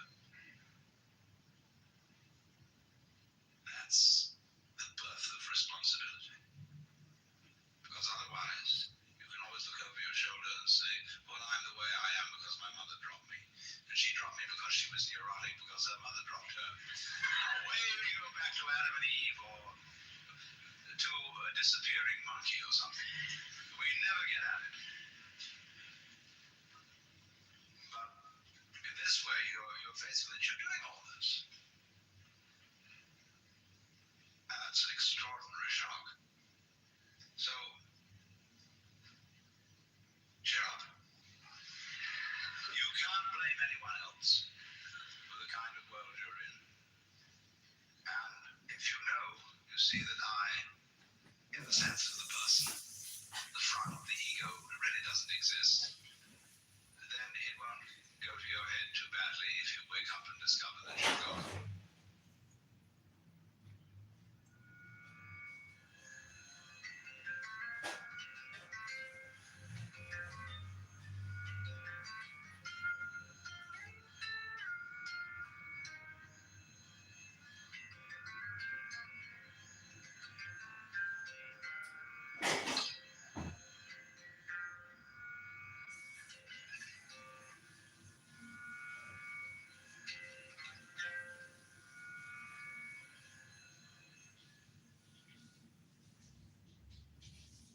This audio program is presented by Audible.com. Audible, audio that speaks to you wherever you are. It's know exactly how to work those rods and cones in the retina. Do that. It's a happening. It happens. So you can feel all this happening. Your breathing is happening. Your thinking is happening. Your feeling is happening. You're hearing, you're seeing. The clouds are happening across the sky. The sky is happening blue. The sun is happening shining. There it is. All this happening. And may I introduce you? This is yourself. This begins to be a vision of who you really are. And that's the way you function. You function by happening, that is to say, by spontaneous occurrence. And this is not a state of affairs that you should realize. I cannot possibly preach it to you, because the minute you start thinking, I should understand that, this is the stupid notion again of I should bring it about, when there is no you to bring it about. See, that's why I'm not preaching. You can only preach to egos. All I can do is to talk about what is. It amuses me to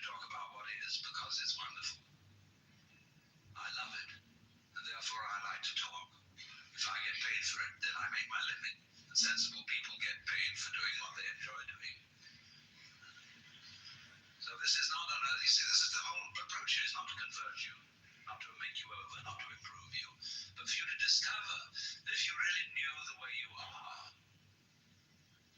things would be sane. But you see, you can't do that. You can't make that discovery because you're in your own way. So long as you think, I'm I. So long as that hallucination blocks it. And the hallucination disappears only in the realization of its own futility. When at last you see you can't do it. You cannot make yourself over. You cannot really control your own mind. See, when we try to control the mind, a lot of yoga teachers try to get you to control your own mind, mainly to prove to you that you can't do it. There's nothing, a fool who persists in his folly will become wise. So what they do is they speed up the folly. And so you get concentrating. And you can have a certain amount of superficial and initial success by a process commonly called self-hypnosis. And you can think you're making progress. And a good teacher will let you go along that way for a while until he really throws you with one. Why are you concentrating? See, Buddhism works this way. Buddha said, if you suffer because you desire, and your desires are either unattainable or always being disappointed or something. So cut out desire.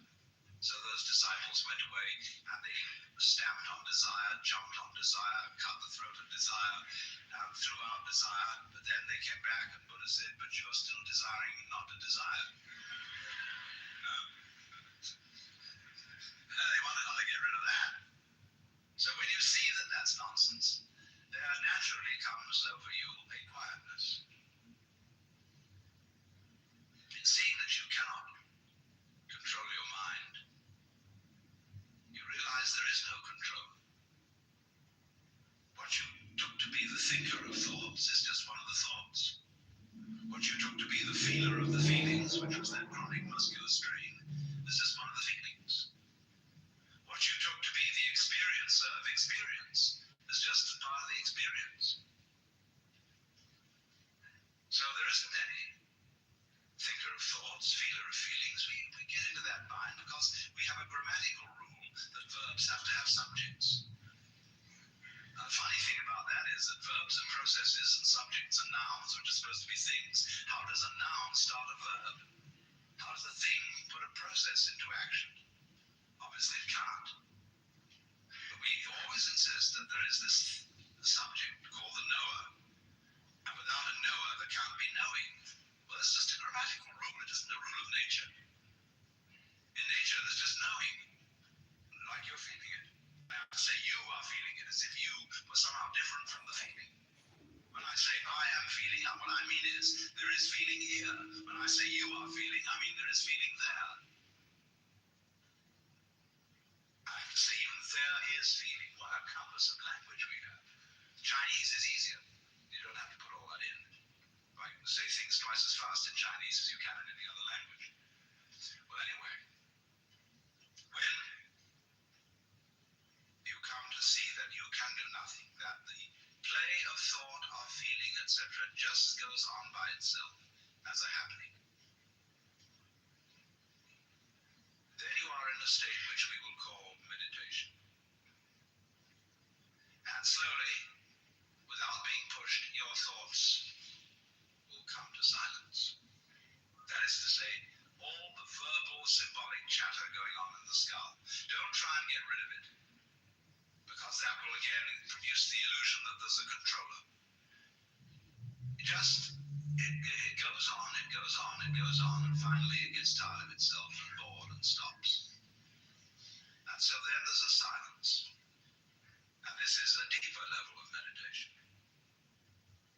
And in that silence, you suddenly begin to see the world as it is.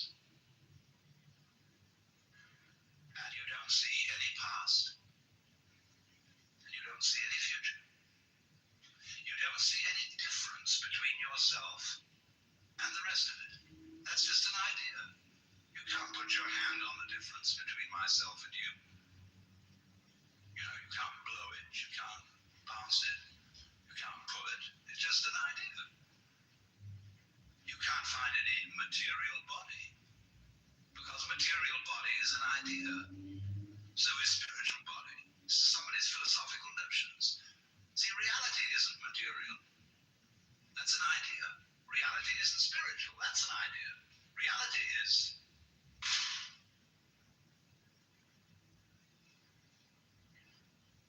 So, we find, if I've got to put it back into words, that we live in an eternal now.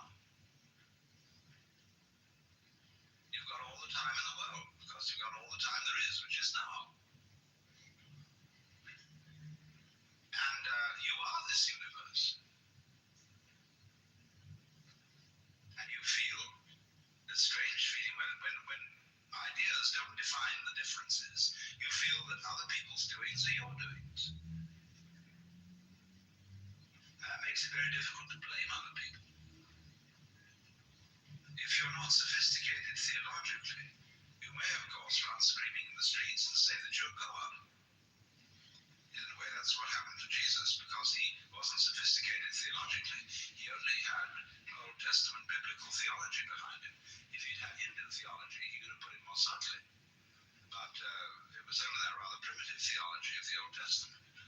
And that was a conception of God as a monarchical boss.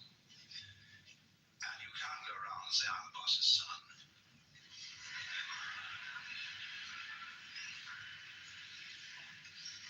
If you're going to say I'm God, you must allow it for everyone else too. But this was a heretical idea from the point of view of Hebrew theology. And so what they did with Jesus was they pedestalized him. That means kicked him upstairs so that he wouldn't be able to influence anyone else. And only you may be God. And that stopped the gospel cold right at the beginning. It couldn't spread. Well, anyway. This is therefore to say that the transformation of human consciousness through meditation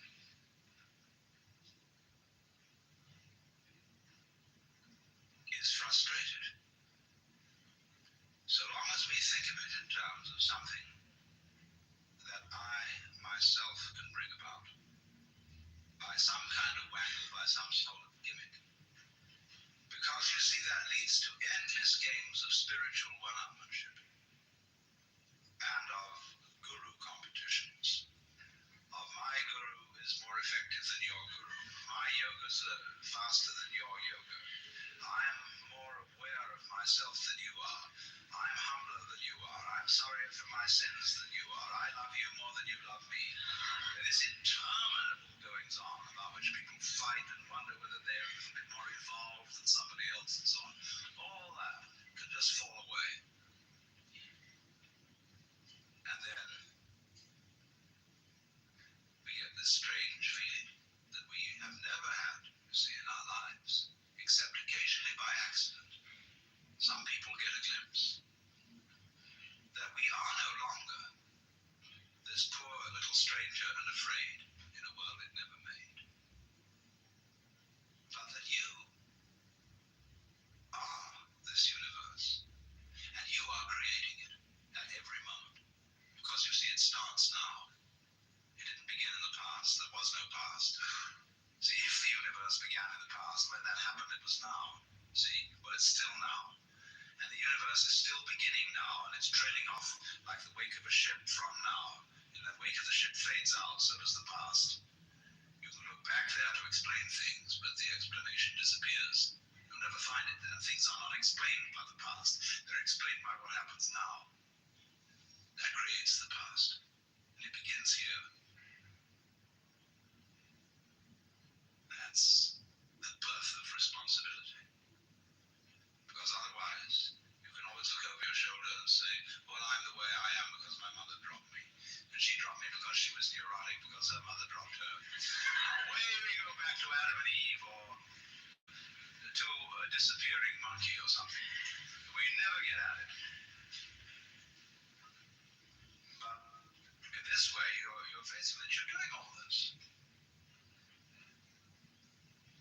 an extraordinary shock.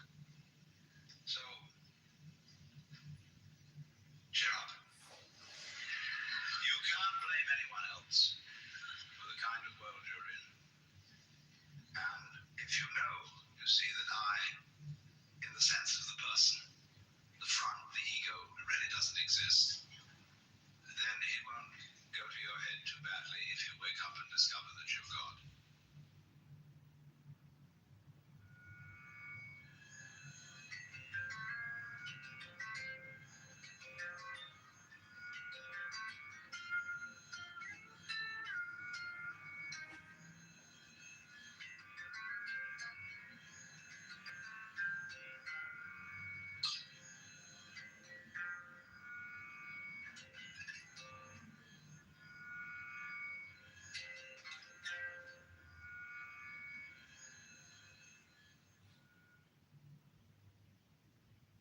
This audio program is presented by Audible.com. Audible, audio that speaks to you wherever you are.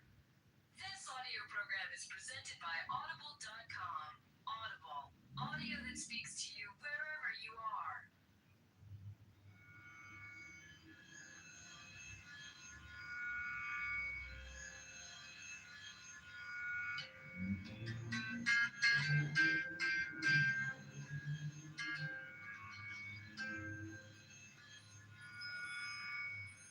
Sounds True presents You're It on Hiding, Seeking, and Being Found, an anthology of selected archival recordings by stand-up philosopher Alan Watts. We begin our program with Session 1 on Spiritual Authority with Alan Watts. I may take the liberty of beginning by saying something about myself and my role in talking to you about philosophical matters, because I want it to be understood perfectly clearly that I am not a guru.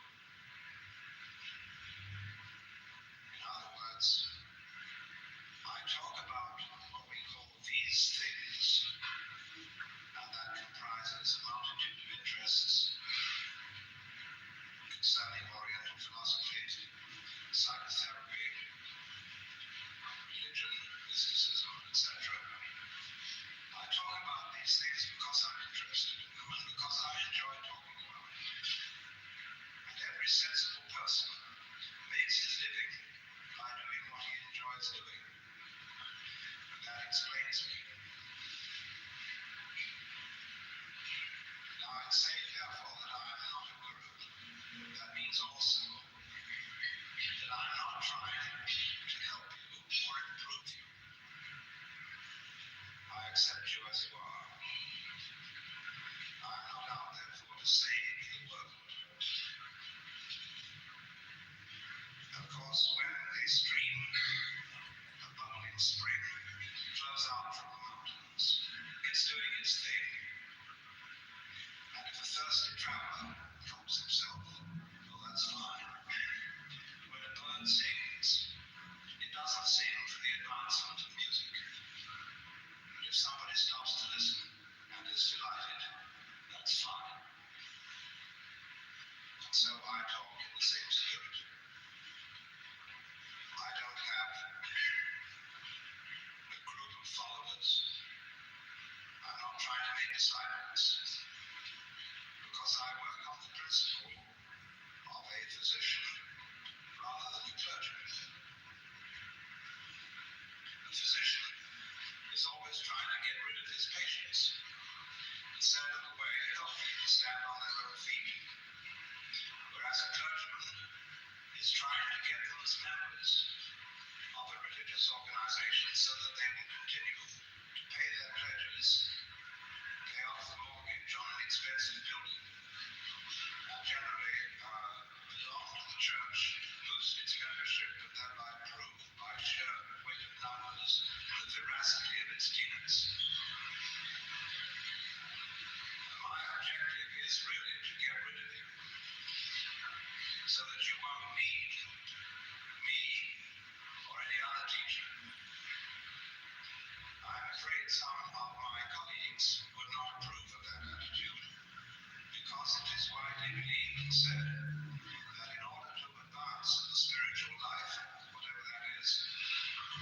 essential that you have a guru, and that you accord to that guru perfect obedience. And so I often ask the question, is it really necessary to have a guru? I can answer that only by saying, yes, it is necessary if you think so. In the same spirit, as it is said, that anybody who goes to a psychiatrist ought to have his head examined. Of course, there is more in that saying than meets the ear. Because if you really are sincerely concerned with yourself and are in such confusion that you feel you have to go to a psychiatrist to talk over your state, then of course you need to go. Likewise, if you are in need of someone to tell you what to do to practice meditation or to attain a state of liberation, nirvana, moksha, or whatever it may be called, and you feel that necessity very strongly, then you must do it. Because as the poet William Blake said, the fool who persists in his folly will become wise. However, I do want to point this out. What is the source of a guru's authority? He can tell you that he can speak from experience, that he has experienced states of consciousness which have made him profoundly blissful, or understanding, or compassionate, or whatever it may be. And you have his word for it. And you have the word of other people who likewise agree with him. But each one of them, and you in turn, agree with him out of your own opinion and by your own judgment. And so it is you that are the source of the teacher's authority. That is true whether he speaks as an individual or whether he speaks as the representative of a tradition or a church. You may say that you take the Bible as your authority, or the Roman Catholic Church. And the Roman Catholic following very often says that the individual mystical experience is not to be trusted because of its liability to be interpreted in a purely personal way. And it is to be guarded against excesses by the substantial and objective traditions of the Church. But those traditions are held to be substantial and objective only because those who follow believe it to be so. They say so. And if you follow it, you say so.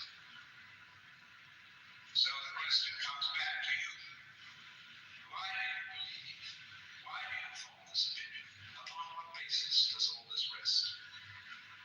Well, of course, almost everybody is looking for help.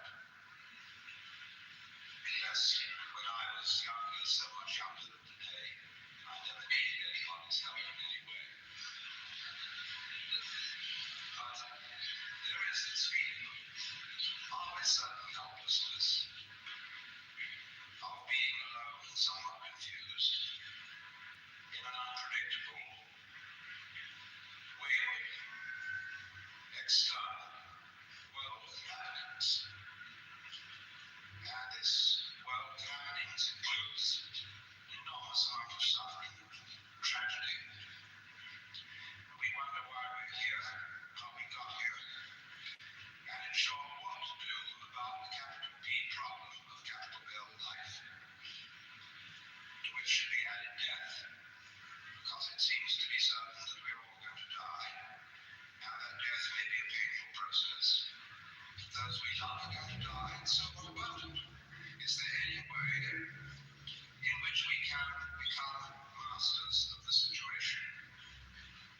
Well, there are all sorts of ways to try to escape from the human predicament of being a lonely, isolated consciousness in the midst of this enormous and wayward not-self. We can, of course, try to beat the game on a material basis by becoming very wealthy or very powerful. We may resort to all kinds of technology to get rid of our sufferings, hunger, pain, sickness, and so forth. But it will be noticed that as we succeed in these enterprises, we're not satisfied.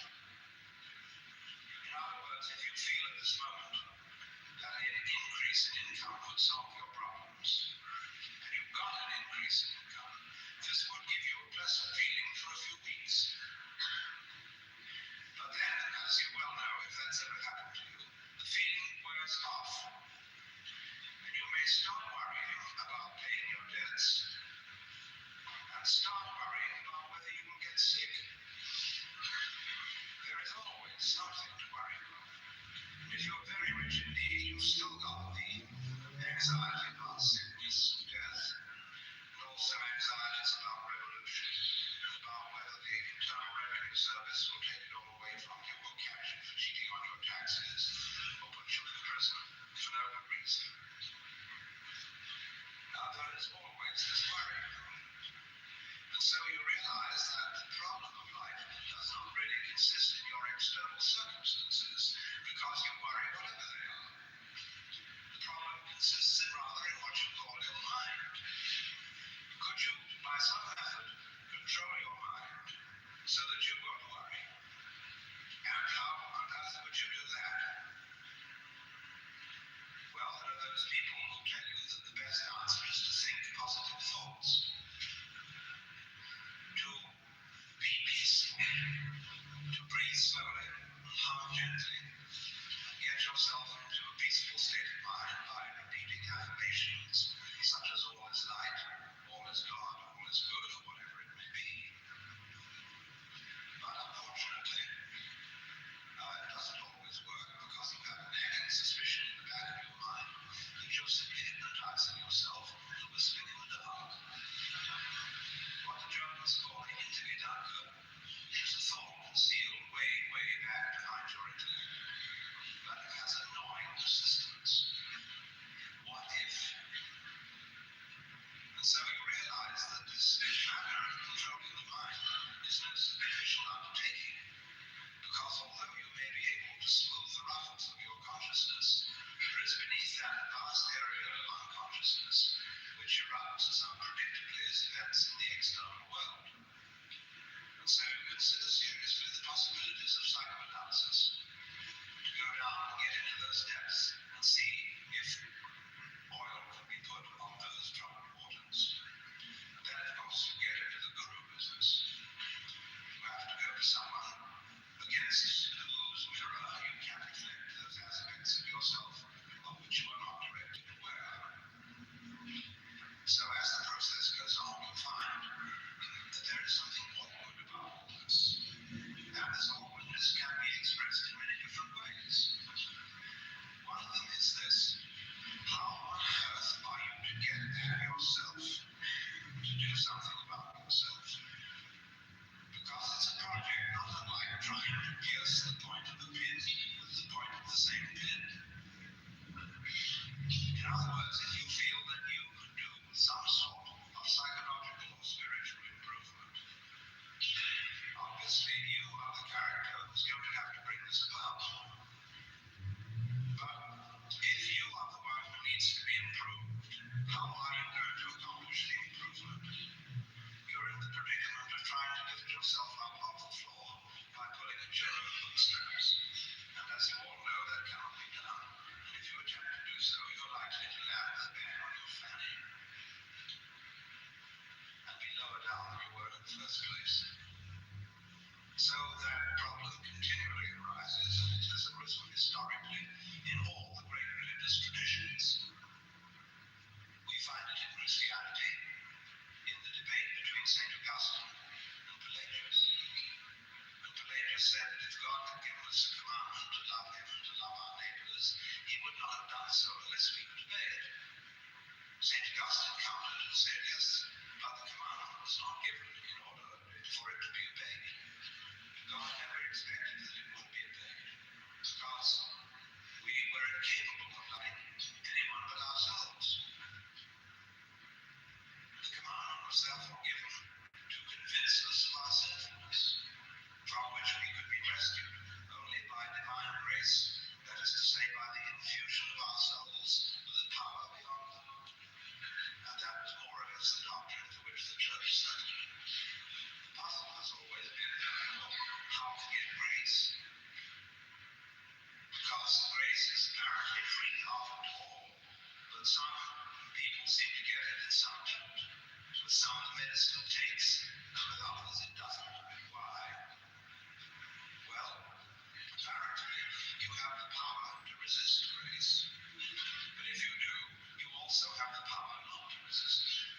We would like, therefore, to know how not to resist it, to be open. And there you see we're back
sometimes it does, but a lot of times it doesn't. So we ask, why doesn't so-and-so's husband succeed in getting through?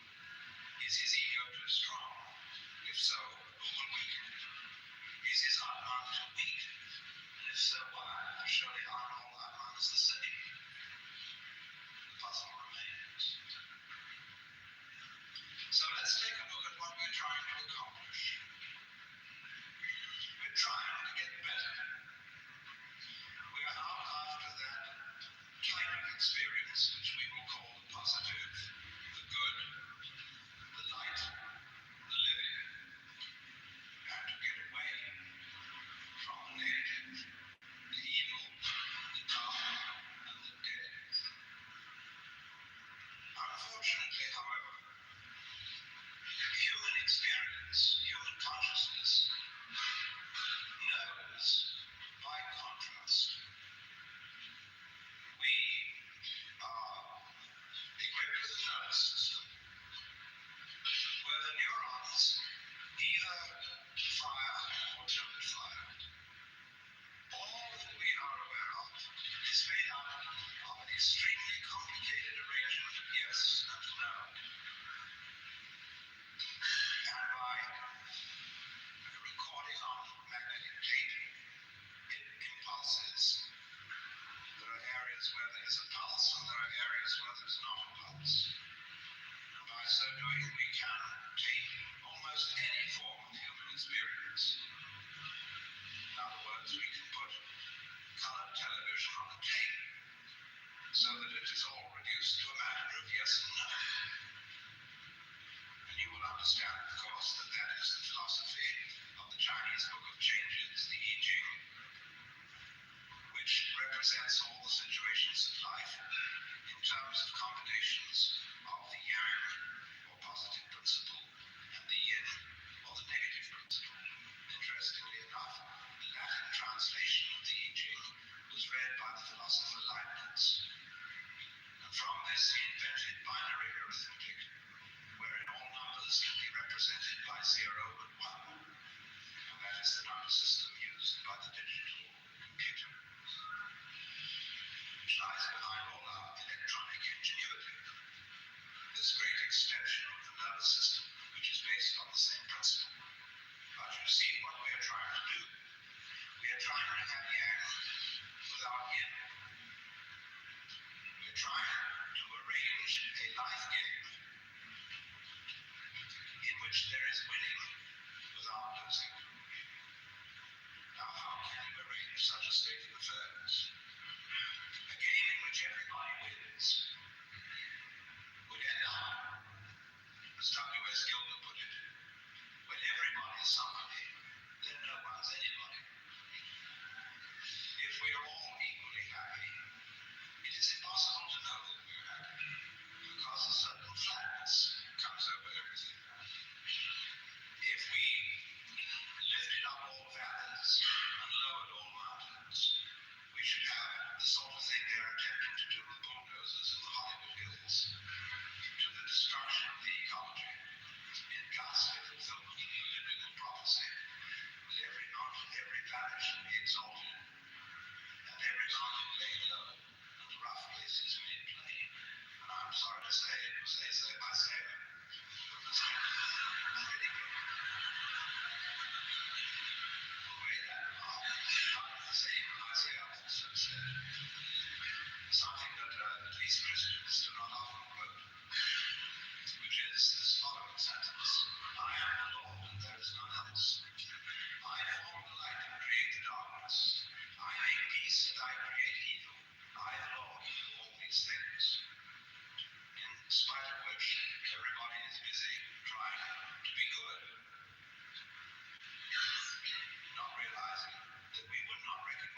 receipt. And therefore, perhaps the thing to do is to try to eliminate all desire. Not only the desire for worldly success, but likewise the desire for spiritual success. For the Buddha proposed that desire was the root of suffering, and therefore suggested to his hearers that if they eliminated desire or clinging, they might cease from suffering. But you must realize that the so-called teachings of the Buddha are not doctrines in the sense that the Jews, the Christians, the Muslims have doctrines. They are proposals. They are the opening steps in a dialogue. And if you go away and try not to desire in any way, you will very quickly discover that you are desiring not to desire. And so we very rapidly come to a situation where you discover that with regard to your own transformation, everything you try to do about it doesn't work. It may have some sort of temporary success to make you feel better,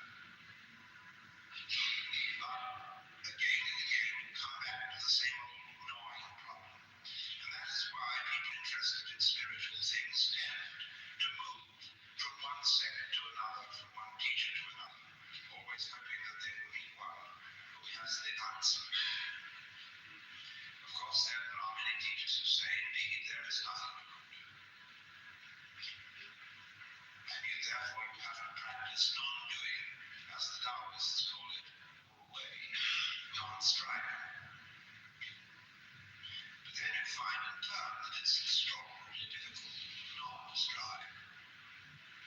It's like trying not to think of a green elephant, and immediately you think of it. And so you come to the dismal conclusion that you can neither achieve what you want to achieve, that is to say, liberation from the alternation of the opposites by striving, nor can you achieve it by not striving. And thereby you have learned that you cannot concentrate on purpose. It's like trying to be unself-conscious on purpose, or to be genuine on purpose, or to love on purpose. When you say, I ought to love, well, that puts you in a double bind. And we say of a person, well, he's trained himself to be deliberately unself-conscious, or he has very disciplined spontaneity. What we were looking for was someone whose spontaneity was genuine, so that the scaffolding could show. And we believe that there are such people, like children, but they don't know how interesting they are, and when they find out, they become brats. Imagine for a moment that it was your privilege to have a brief interview with God, in the course of which you were allowed to ask one question. What would you ask? Now, you would have to think this over very carefully, because this golden opportunity would come to you only once. And you would have to be most careful that you didn't ask a silly question. Well, you might try God out with a Zen Buddhist koan, such as, beyond the positive and the negative, what is reality? And the Lord would turn to you and say, my dear child, your question has no meaning. And you wouldn't have the opportunity to think of a meaningful one and come back. So perhaps you should have asked, what question should I ask? And the Lord would say to you, why do you want a question? It seems you do want one, don't you? Because you feel that something is wrong if you don't have a plan. Well, you've got one. That is the insoluble problem of trying to win without losing. Now,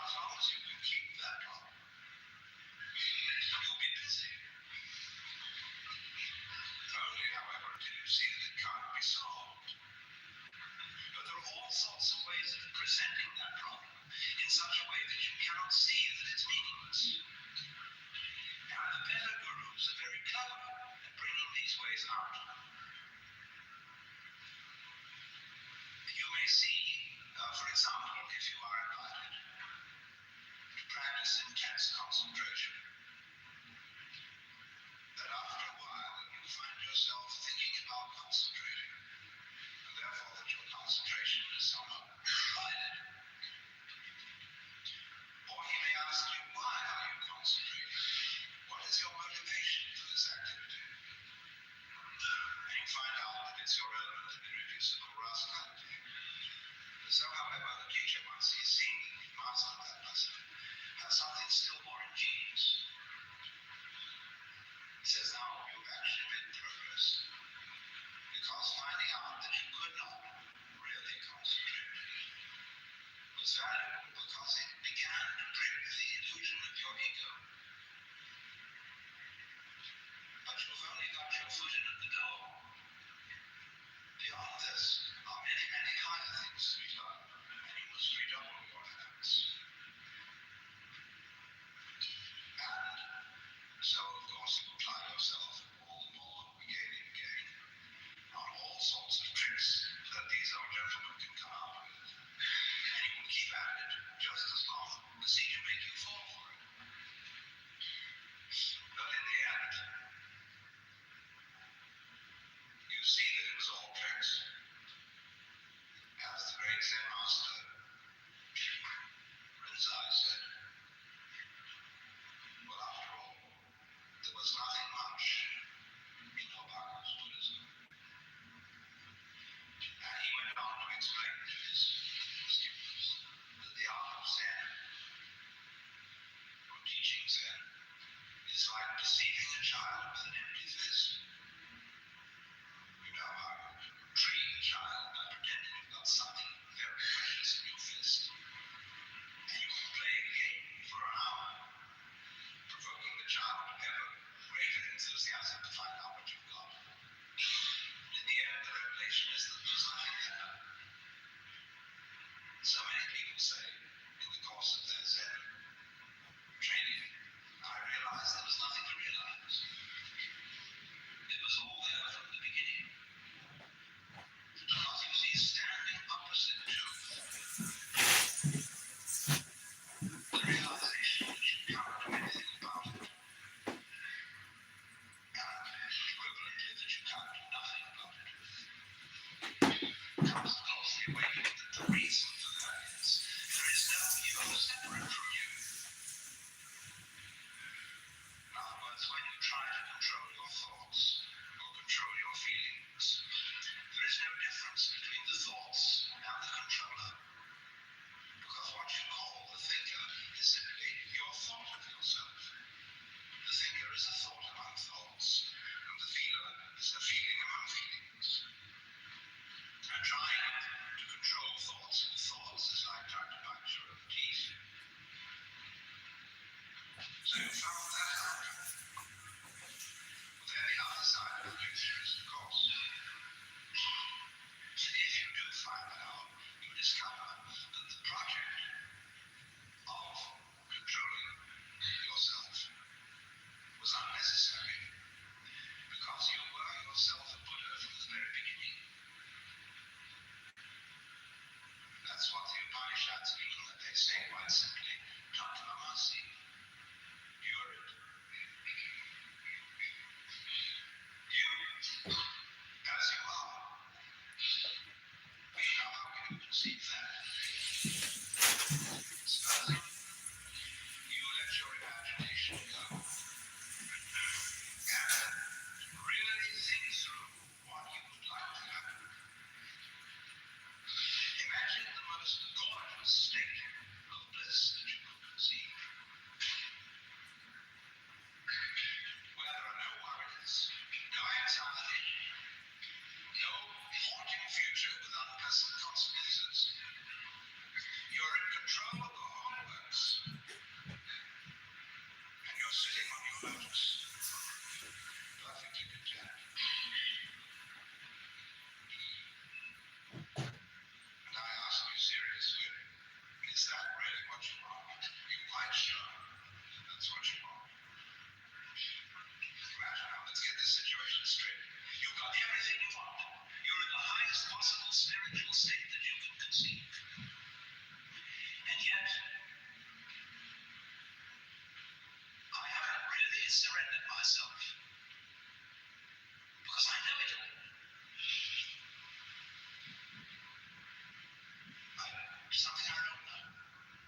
Suddenly it's the surprise. You know what would happen?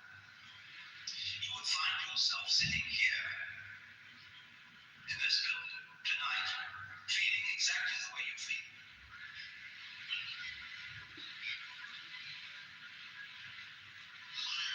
That's your answer. Because after all, don't you have it all? No. You have the feeling of yourself.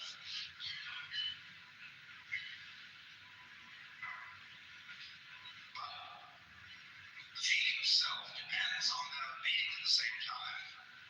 In contrast, the feeling of other.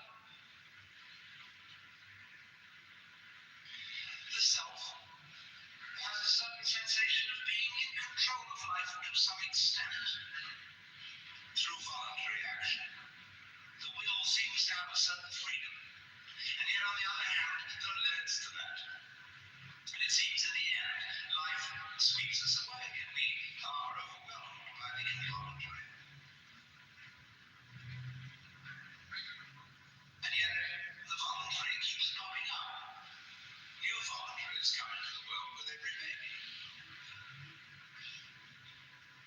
So you see, you couldn't have the experience you call being a voluntarily acting self without the contrast of the involuntary happening.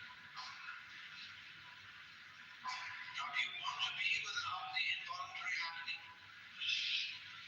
You want to get rid of that? Right. If you get rid of it, you won't have the experience of the voluntary self. Or would you like to turn it the other way around? Would you like to have the experience of no voluntary self? On the other hand, everything just happens. Well, then you say, well, I'm not sure about that. Because then I feel at first that I was floating. See, that I had no further responsibilities. I was just walking on air. Now, we do get that feeling sometimes. If you take the ideas of determinism and fatalism to their final conclusion, you do have that sense of freedom from all responsibility, freedom from worry and care. And you float along for a while, and it wears off. You don't somehow seem to be able to follow out that philosophy consistently, especially if you have children. That somehow the society begins to push on you to be responsible, as it pushes on children to be responsible. And so this nagging duality keeps coming back. But I cannot realize the nice, irresponsible condition of involuntary behavior unless I have the contrast to the possibility of involuntary and vice versa. Now, what does that mean? Obviously, it means that these two aspects or sides of our experience, which we can call the voluntary and the involuntary, the knower and unknown, the subject and the object, the self and the other, although appearing to be two, are indeed one. Because you can't have one without the other. And when that state of affairs arises, you know at once that there's a conspiracy. That two things which look as different can be are for that very reason the same.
good words for this. We have some words which have a sort of sense like the word cleave, which means to stick together or to hold together, and also to split.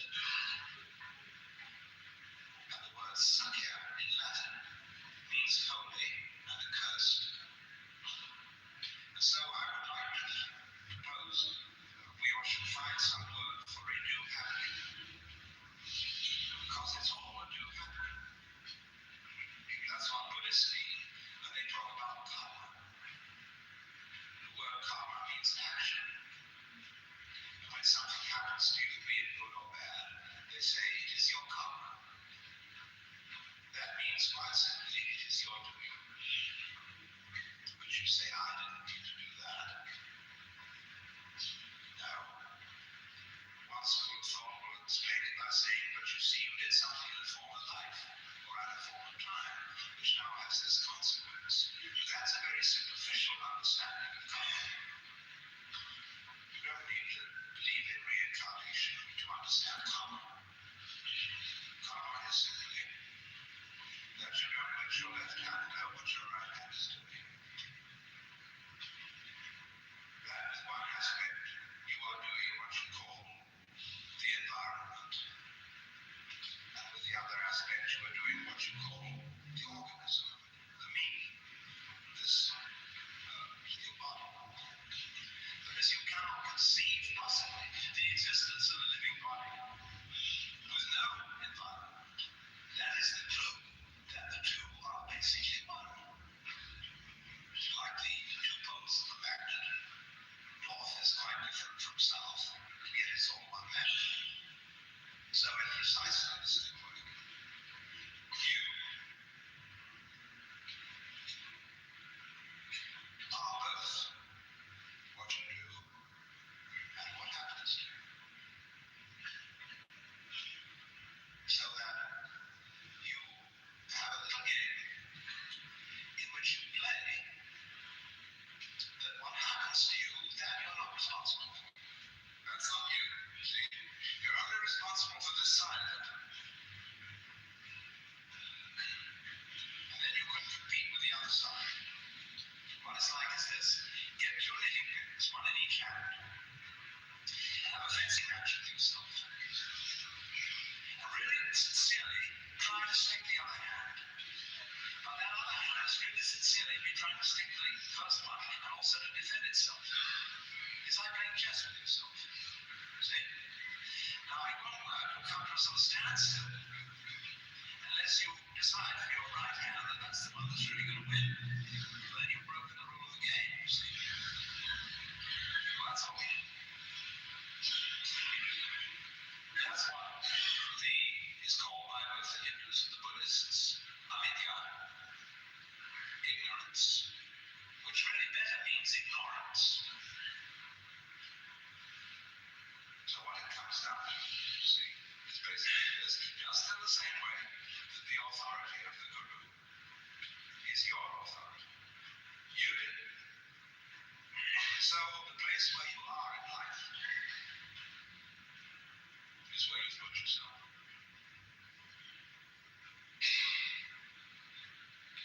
And just as on the surface of the sphere, every point may be regarded as the center of the surface. So every place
can kiss its spokes of agony.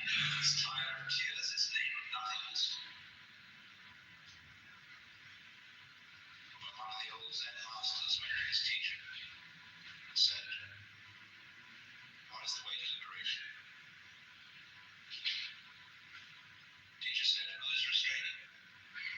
He said, "No one." If so, why should you ask for liberation? It all bounces back. What do you want? Do you know what you want? Can you think it through? Say exactly what you want. Invariably, you'll get back to the place where you are. Because what you say you want is always the symptom, the expression of what you are now.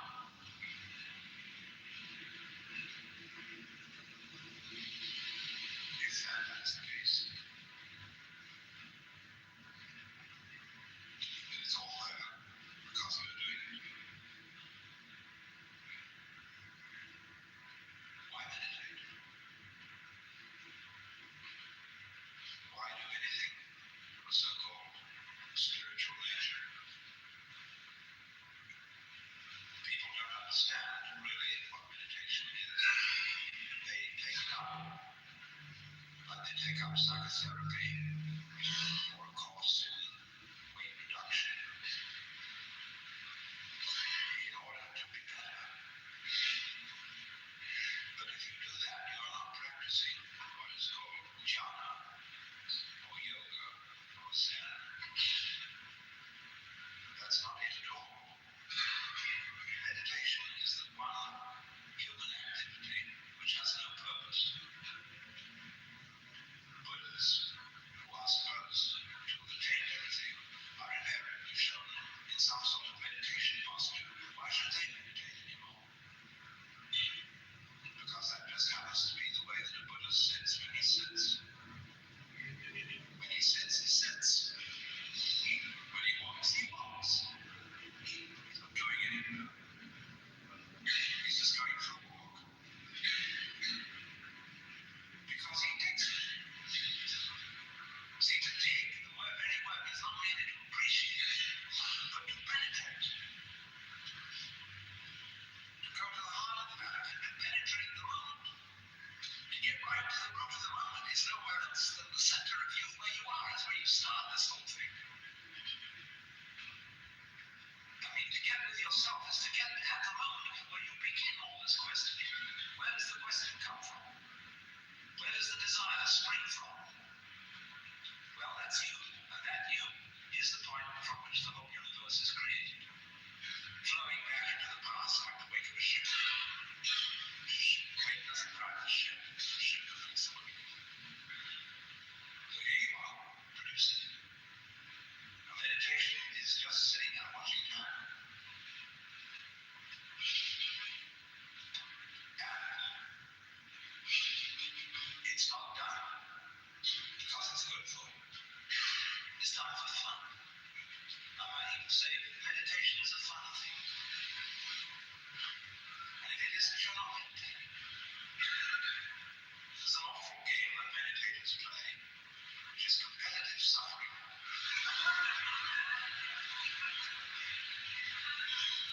Now they go to some place where they sit for hours on end till their legs ache and practically fall off.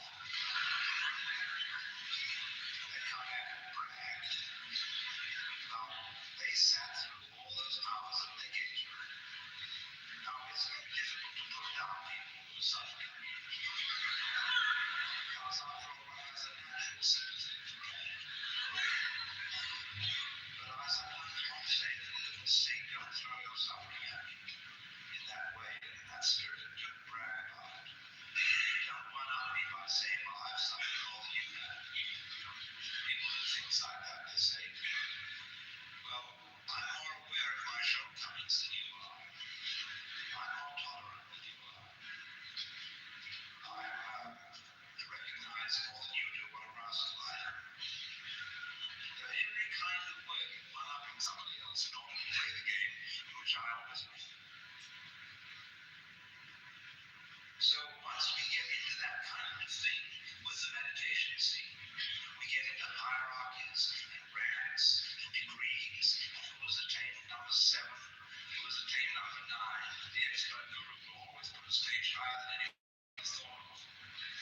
just serves to see how far your ambition will go. So this goes on endlessly, until you suddenly wake up and begin real meditation by realizing that you was there. That you do really meditate all the time by virtue of existing all the time. Only you miss that. You thought, wow, I'm always looking for something next minute, expecting a result. I can't say, let me not expect a result. Because one does anything. So you may just as well sit and enjoy it.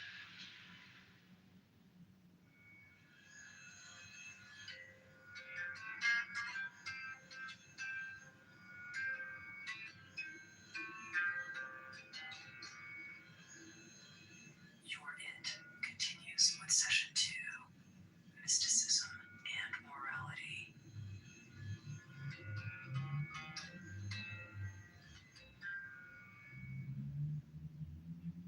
When I use the word mysticism,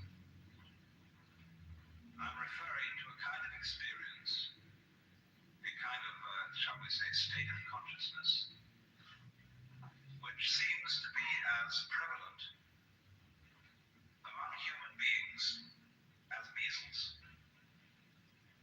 It's something that simply happens, and we don't know why it happens.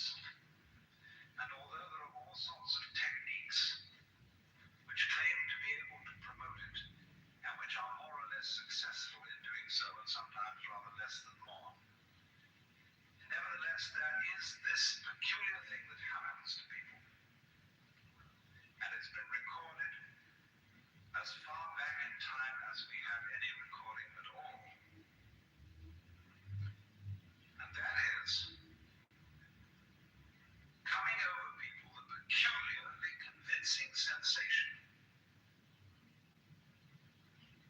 that their ordinary sense of individuality, of personal identity, is transcended. And the individual suddenly feels an experience that actually it could be described from a number of quite different points of view. But we could add up these dominant characteristics. That instead of the ordinary feeling that I as an individual confront a world that is foreign to me, that is not me, in this kind of experience, I find myself to be of one and the same nature or identity as the world outside me. In other words, I suddenly feel no longer a stranger in the world, but as if the external world were my own body. The next aspect of the feeling is even more difficult to assimilate to our ordinary practical intelligence. But a very overwhelming feeling that everything that happens, everything I have ever done, everything anybody else has ever done, was part of a harmonious design. That there is no error at all. That's the sort of thing I'm referring to. Now, you see, I'm not talking about a philosophy. I'm not talking about a rationalization, some sort of theory that somebody cooked up in order to explain the world and make it seem a tolerable place to live in. I'm talking about a rather whimsical, unpredictable experience that suddenly hits people.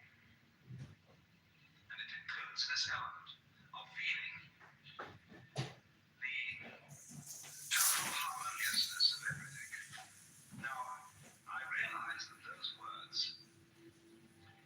can carry with them a sort of sentimental feeling, a sort of Pollyanna feeling. There are various religions in our society today which try to inculcated in you the belief that everything is a harmonious unity. You know, things like Christian Science or the Unity Movement and so on. They want to make a kind of propaganda for one to believe, and through believing to feel that everything is harmonious. Now, to my mind, that is a kind of pseudo-mysticism, because it's an attempt to make the tail wag the dog.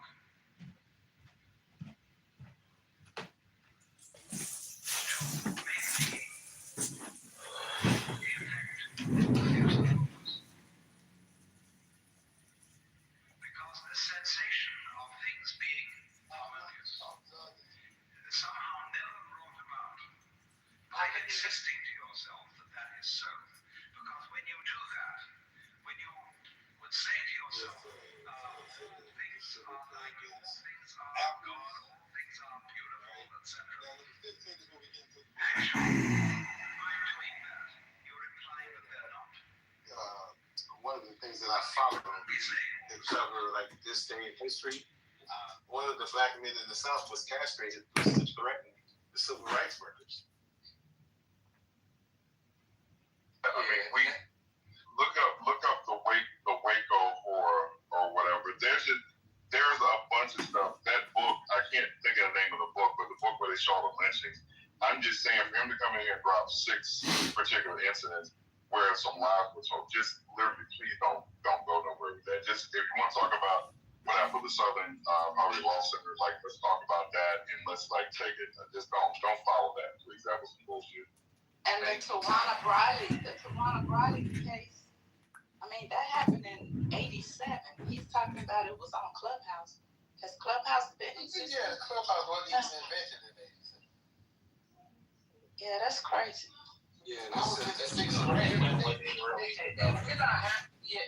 no longer having these arguments as Democrat versus like that label shit, man. Right now, I think New York, or rather this country, is coming together around one common goal, and that is to get ourselves out of this siege by this authoritarian regime, which has wreaked havoc on our lives since the election of Mr. Obama. This shit is a fucking mess. So to try to do this labeling thing and put everybody in silos and we all got to line up, I got some conservative views and I got some more liberal views. Like, don't put me in no box. You know, I'm abstract. I'm a registered independent. Like, you ain't framing me up. Like, so we got to take away that power for them to put us in boxes. Look at all these people blindly following MAGA, and they know this shit is dumb and stupid, but they're still standing on blind loyalty to what is obviously a clear and present danger. Like, what are we talking about? That's a fact, Jack. Okay, so I think Lisa, so let's clip Tom. Lisa and I can play the clip before what's her name comes out. Okay, before you play that clip, I know before Loris O'Donnell, I need to get you to do what we're talking about. I am pulling up, trying to find a parking space. But can you do the clip on the KKK? It should be tons of them somewhere. About what? I'm doing a clip about the Smollett SPCL. I was trying to come up with a name because I'm trying to change the Southern Poverty Law Center, but I was going to say the Smollett Poverty Law Center. I was trying to come up with a joke. It wasn't hit, but that's fine. Oh, so that's what we're talking about, though. That's the same thing. Yeah, that's okay, good. And now by that time, I'll have a parking space. Yeah, that's what the NSCAC put out. They're gonna call, instead of the Southern, they're changing that to Smollett. Oh Lord Jesus! Go ahead. I'm gonna go mute. Here we go, y'all. Here we go, yo. Before he starts, you guys ping 5 of your friends in, please. I know look. If 89 of you guys were in my hold on. If 89 of you guys were in my room last night at 3:00 in the morning, it could be 89 in here right now. So go right ahead and ping your friends in. Don't wait until 12 midnight for you guys to come strolling in here. I think we're going to entertain you till 3:00 in the morning. All right, thanks. No, I'm not. Bye. Oh, there you go. News alert, we just got played. For years, we were told white supremacy is the greatest threat to America. Turns out the ones calling the shots were full of it and just got indicted. The Southern Poverty Law Center is a tax-exempt nonprofit, a charity, that spent decades tracking down hate groups and suing them to the ground. They put out these hate lists The media uses the lists to call people racist. Banks use the lists to decide who gets accounts and who doesn't. Tech companies use them to kick people off their platforms. Turns out they're the Jussie Smollett of nonprofits. They claim to dismantle hate, but they just got indicted for funding it. A grand jury returned an 11-count indictment charging the Southern Poverty Law Center with 6 counts of wire fraud, 4 counts of bank fraud, and 1 count of conspiracy to commit money laundering. The Southern Poverty Law Center is a 501c3. Okay, they're required to, under the laws associated with a nonprofit, to have certain transparency and honesty in what they're telling donors they're going to spend money on, and no fundraising efforts that the investigation found did they say, oh, and by the way, we're going to give $1 million to the Ku Klux Klan. So that's fraud. So that's wire fraud. So the DOJ says they were paying people who were already racist to keep being racist and rally other racists. You're alleging that the Southern Poverty Law Center was paying the leaders of KKK and other groups to continue their operations, is that? I'm not alleging it. The grand jury returned an indictment that says that. The SPLC runs on donations. They tell people, give us money, help us stop extremism. Then they take the money and pay extremists to be more extreme. They use their donor network to raise money to purportedly dismantle violent extremist groups. However, the SPLC, the Southern Poverty Law Center, used the money they raised from their donor network to actually pay the leadership of these very groups. They weren't just paying low-level members to pass along intel. The indictment says they were paying the people running the hate groups, leaders, organizers, fundraisers, people with control. The SPLC's defense? They were scared.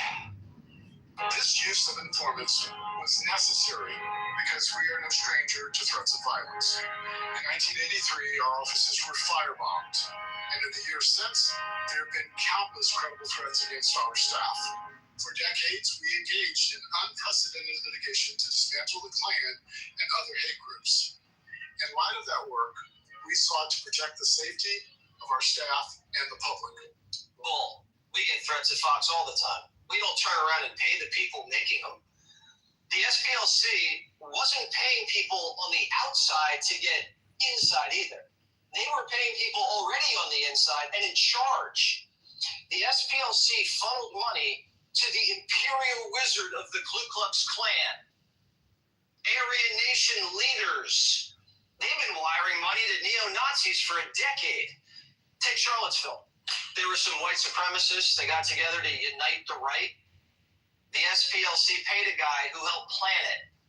He wrote all these racist things, got everybody all hopped up, even arranged buses to take people to the rally. The SPLC paid that guy hundreds of thousands of dollars. Another neo-Nazi got $1 million. The Southern Poverty Law Center was even paying racist fundraisers to raise money to spread racism. They even paid one white supremacist, then put a picture of him on their website and said, help us fight this white supremacist and donate. Click that button. Wields the conqueror's The SPLC was busy and had a very loose definition of hate. Before the eyes of thousands, every symbol of legitimacy belongs to him. And then there is Star, Tully, Baratheon, houses that have also received and are at present Inspired by the SPLC list. This is them trying to make us basically surrender and turn people into the opposite of stay alone. They can't debate us how it is. They cannot have dialogue. They cannot actually go into the merits of why they are right or why we might be wrong. Instead, they just steer us with the one-liner that you are racist or that you are a traitor. And they're finally realizing the power of Dreamville USA, which is why they put us Well, when you're active, you're a threat. Fucking bastard, Charlie. Wow. I'll stop it there. That was even here. Clean Allison. I thought it was bad. Love you once had for each You're other. bad. No blood need be spilled, and men can carry on in peace. Criminals and people who you've never answered now. Speaking of father's mouth and all these wizard con, let's end this mother's farm. Was there no violence? Was there no plan? Eric, what do you mean you want my house? So I can take a picture myself. It was on the property law center responsible for all the lifting and all the stuff that's happening.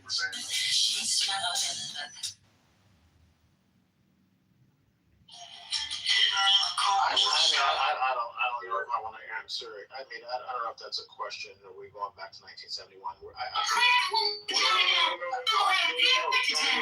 it's saying what Jesse Waters just said.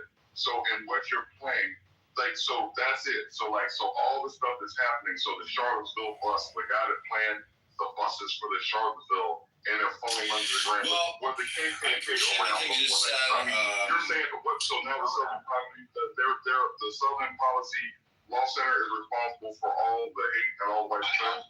Is that what's going? I'm trying to figure out where you're going. They were acting as if they were an FBI. We cannot furnish your trailer with quote a big bowl of cocaine. It's a no-brainer. From 1984. You're welcome to take it up with Homelander when he gets back from Fort Harmon. Homelander and Stan Edgar have a deal how to hire and meeting those instructions to find out you want. That's great news. They find that Homelander is not a pirates in the water. And then to spend eternity with Captain Father and Son.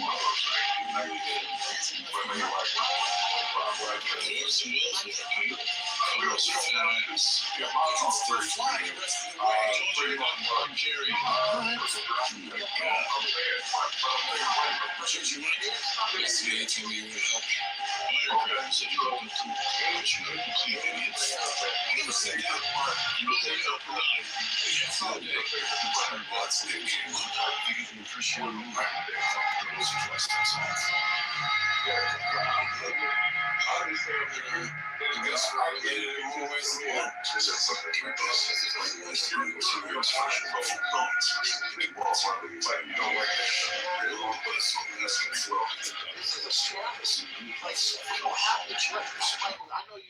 I know so many people get paid by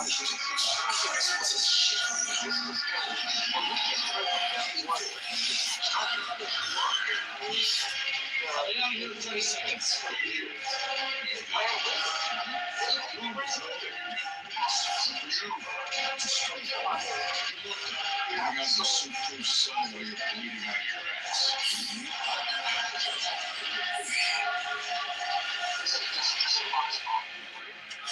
No. I'm gonna go destroy any people that I find. You triple crown, top jockey.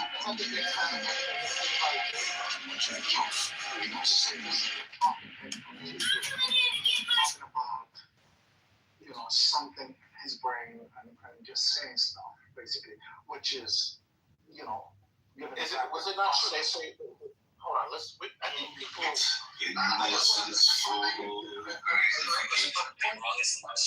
one second. Fight this white supremacist and donate. Click that button. They even arranged buses to take people to the rally. The SPLC paid that guy. So they paid the guy $1 million for Charlottesville. I just want to get to the point: is this factual or just an allegation by Fox News, who happened to pay $1 billion a few years ago for misinformation? I just want to get that distinction. You talking about the 2020 election? Yeah. So if an outlet news that provide misinformation to the public all the time, I just want to say, this is an allegation? But look. Do you seriously? I guess the question for you: do you believe that they paid the Grand Wizard money? Do you think that's fake news? No. You know what? It's not about the news. If you tell me this is what actually happened, and you have proof, and you have an indictment, and you have something, maybe But just they're getting in trouble for wire fraud. So they're clearly, that's the grand jury. We heard Todd Blanche early on and inside the clip talk about who, and you heard the FBI director. That FBI director was just on Hannity just maybe within the last 20 minutes. Oh, Cash Patel? Yeah. So and then Todd Blanche was on Laura Ingraham the day before, and he did a whole press conference regarding this. So what I would say, go back and listen to the press conference. They were paying the top leaders, not people like, this wasn't Project Veritas who were bringing people from the inside like the Laura Lumas, and they're doing honeypot setups. These are people, they were paying actual people to be more like famous. Omari, hold on for a second, Dr. Mitchell. I see you trying to get in. Omari, if it's true, if all allegations are true, again, are they responsible for white supremacy and white hate and white violence against like brown people? You're saying, are you putting it all on the Southern Policy Law Center? No, but participating, Michael, right? If they're doing. Yeah, that's like what's going on here? Like, come on, fellas, come on. We just. Why are they the only ones reporting it? Has anybody heard this on any other station? You know what? Except Fox. Hold on. Will can't talk about that. You know how many minutes NBC and CBS have dedicated to this? 0. No, how many? Well, because it's probably not a true story. So the true story is about the FBI director's girlfriend. But we could say, I'm not trying to change the subject, but that's the hot story with the FBI is his girlfriend and what she did and what the FBI did for her. That's the story. Yeah, they were so today. So CBS and NBC Nightly News. Maybe they've reported tonight, but they have not reported it yet. So go ahead, Dr. Ben. I work with legal. Can I just get one word in, please? I work quite a bit in the legal system, and I got to say, the Southern Parliament, I'm absolutely shocked. But, the first stage of grief is denial, right? So let's not go there. Let's keep an open mind. But they've done tremendously good work over the years. Has some corruption crept in here, and now they're being called to task for it? I mean, this is happening a lot. A lot of people are tempted by money, fame, and they do stupid things. And unfortunately, we don't know how centralized this is. Is it one guy who did this? Is it 10 people? Is it a committee? But it's being investigated. As far as the news on this, it's everywhere. It's not just the right, it's the left. It's the news on this is everywhere. So I'm very skeptical. Listen, I don't trust this government or law enforcement. I spend a lot of time defending people, mainly injury victims in court settings, and I can't tell you, I will tell you that the government is extremely lazy, and the way that they make cases is by threatening people and getting them to testify against each other. So I'm no big fan, but I'm also no big, I keep my mind open if there's, paid corruption. I think it's entirely possible. There's obviously a small possibility that this is some type of an inside game. The FBI and who knows who, are playing a game to try to take down the Southern Poverty Law Center. I wouldn't count that out either. They might have fallen for something. So we'll see. We'll see how it goes. Can I say something? What you said now? They already warned us that we can't go crazy. But guess what? We're gonna go crazy. We're gonna fucking lie. Nobody's saying that. I guess what I am saying, like, Gummy Camp here named 6 things that have happened.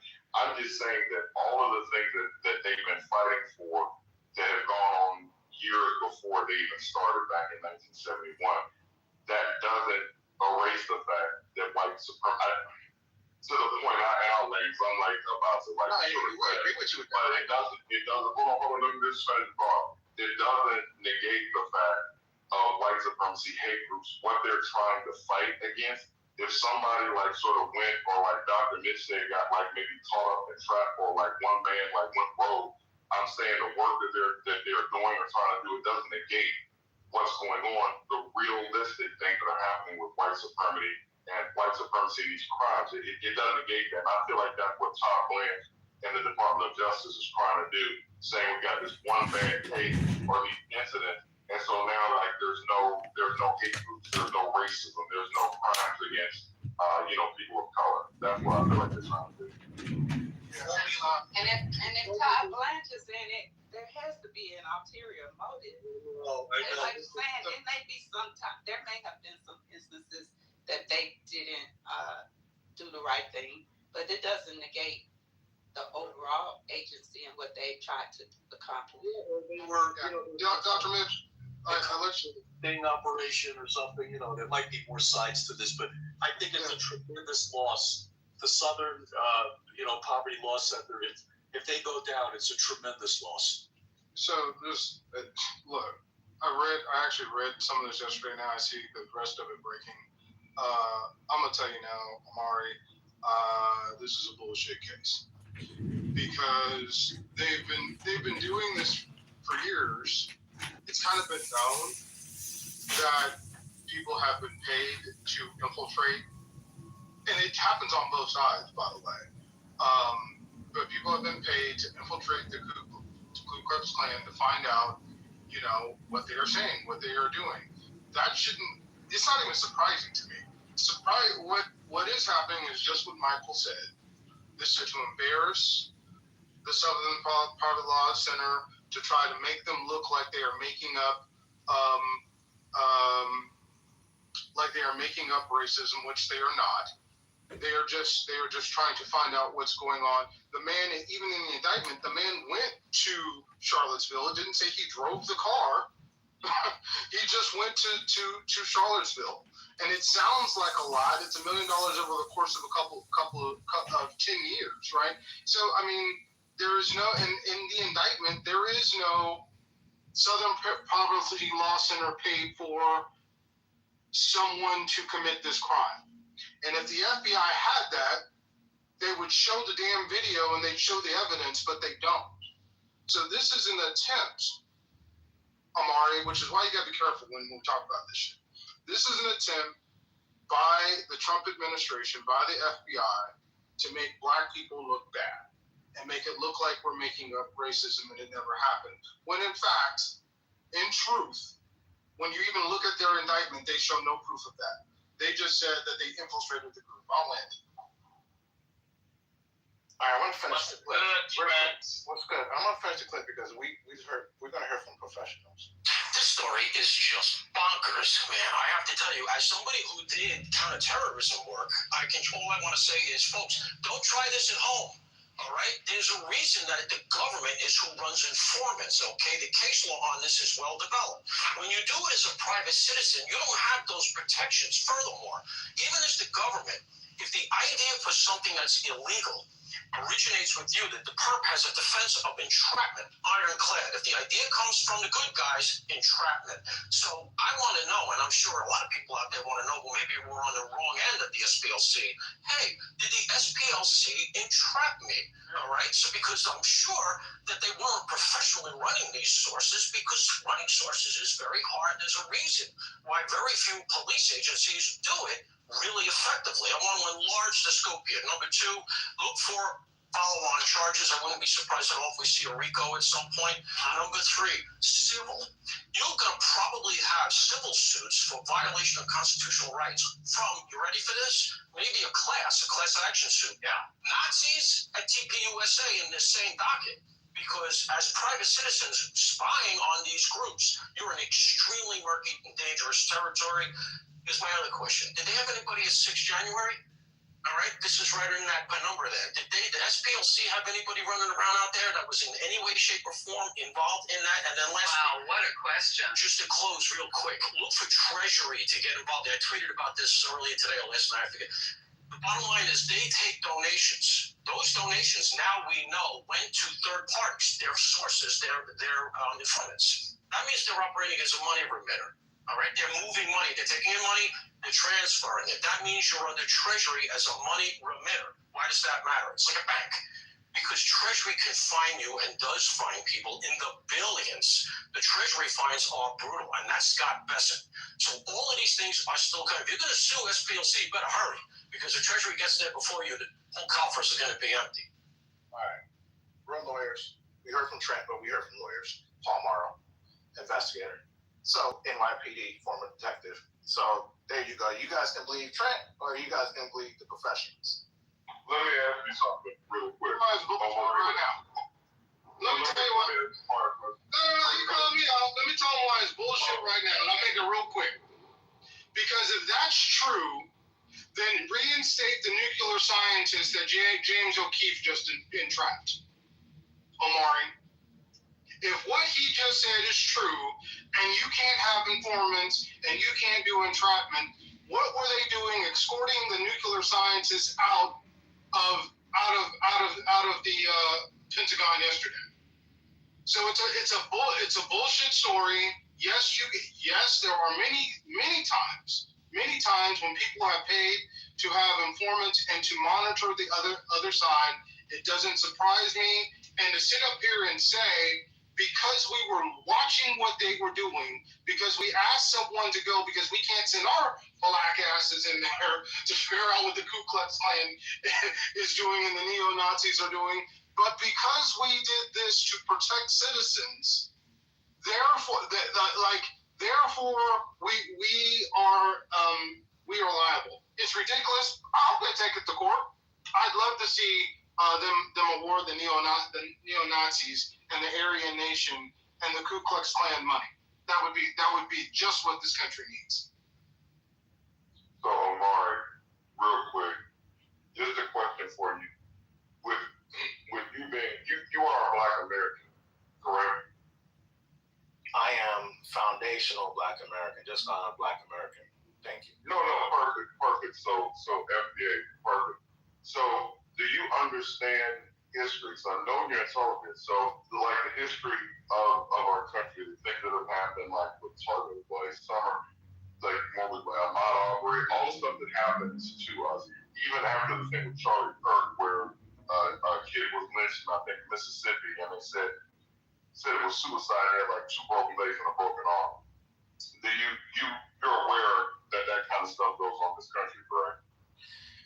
Yeah, but where are we going with this, Mike? No, I'm just asking you. Just a question. Just a young question. Yeah. So, we're not talking about the things that happen. Look, No. I'm gonna finish. I'm gonna finish. I really don't think I'm just gonna say, what does it benefit you when you do these things or play this or put out this narrative, just like that video you made about Trump and his black friend? What does it profit you? People, this stuff has real consequences in the real world with our lives, with FBA lives are in danger behind what they're doing. So why do you, as a Black man, feel this your need? Why do you need to put this stuff out? Why are you so much on their side? I'm just trying to understand what your psyche is. You want to know why I sound like a contrarian this kind of stuff is.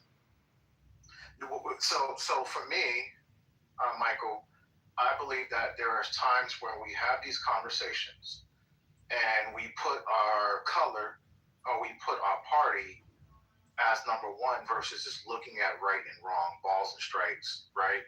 And so what I try to do, because I'm not beholden to anyone, I'm not a Trump supporter anymore. Again, fuck Trump, it's on the recorded line, and fuck MAGA on the recorded line. You see how easy that was? You can't, not too many people say fuck the DNC and fuck Democrats. But you don't believe it. Oh, what? So I can say that. So my goal, Michael, I can actually talk to either side and I'm free from the bullshit.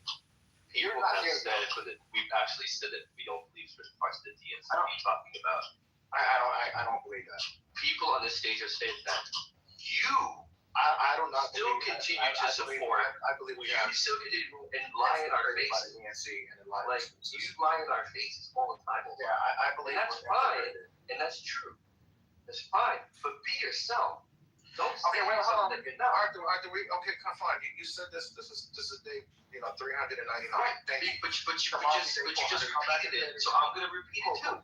So Michael, did I answer you? Michael, I don't have any agenda to try to to try to infiltrate or try to convince the people in the group. And there's some beautiful people I see in the group, like Christina. I see Michael. The other Michael. I see Evans, Keith. Damn, from that is Rockville room. CC, all the good people. See them. That's all you're trying to do. Don all the time. And I'm not trying to. I'm just calling it the way I see it. That's all. Right. So what Todd Blanche and Castro did when he stood up there with the DOJ, with the weight of the government behind it, people in this country talked about the level, the intelligence level in this country. Like people, 54% of Americans reading below a 6-grade level. All that stuff we talked about, so the ignorance of people, even like the not understanding voting issues, how people hear something, they don't critically think about it. They don't go below the surface. They don't go read an article. They will hear something and they'll react on it. We've seen our country's history and even recent history how like pliable people are with just word. What they're saying is very dangerous. But bump that. Todd Blanche is a white man. Cool. I understand if you want your country back, if you think that the Constitution is going to go to originalism, and you just want like the Constitution and the Bill of Rights, and you don't want anything else, and you want your country back, I can understand that. Actually, not like I agree with it, I understand it. I don't understand. Somebody that's FBA, that came from FBA parents, that's been in this country and has been able to see and witness the violence that occurs. These little things, what you're just playing from Jesse Waters and the other guy, that shit is dangerous. You know that's going to have real consequences. So I think Beaver put in the chat, I just saw where he put like that lynching doesn't happen too often. One lynching is too much. So if there was only one lynching in the history of this country, 249 years of America, that would be one too many lynchings. Saying that to say that Omar has realized. But can you point and provide evidence that the SP I don't even want to call them that no more. I can't even say their name anymore. That this group, they have stopped, and in the last 10 years, lynching. Can you say in the last 10 years that they're out here actually doing the work that they did since 1970? How would they stop a lynching? I mean, can you point that they've stopped a lot of things that are happening? How would they stop a lynching? Because if you have informants, how would they stop a FBI has lynching? FISA. They have different ways to spy on people. Again, the FBI has, they were a Project Veritas to Trent Point on steroids. That's what they were. Real quick, Arthur, I'll get off of it and let you on. I was just going to say though, Omar, for you to even come with these, what does it benefit you? Like I said, you are black, you have black family. I guess you're black, bro. I just told you, you're putting our kids in my party aside and what's right and wrong. I clearly said that. Hold on. Yeah, listen, do white people get lynched? Do white people have their city bombed out by black people? We going around in mobs and like, did we do a Tulsa on them? Or did we do freaking Atlanta race riots? Are we doing this shit to white people? In 2020, I mean, we can go probably find something. Did we kill a lot of Auburn? Did we kill Johnny white people in our neighborhoods? When white people live in black neighborhoods, do we go up to them and be like, nigga, get out of here? We question them to where they live. Was Trayvon Martin, was that a white man? Was the white teenagers have to go through that? Tamir White, the white kids have to worry about having toy guns or getting shot by the police? Again, they were paying the top people. Then they should get in trouble for that. I'm talking about your black behind in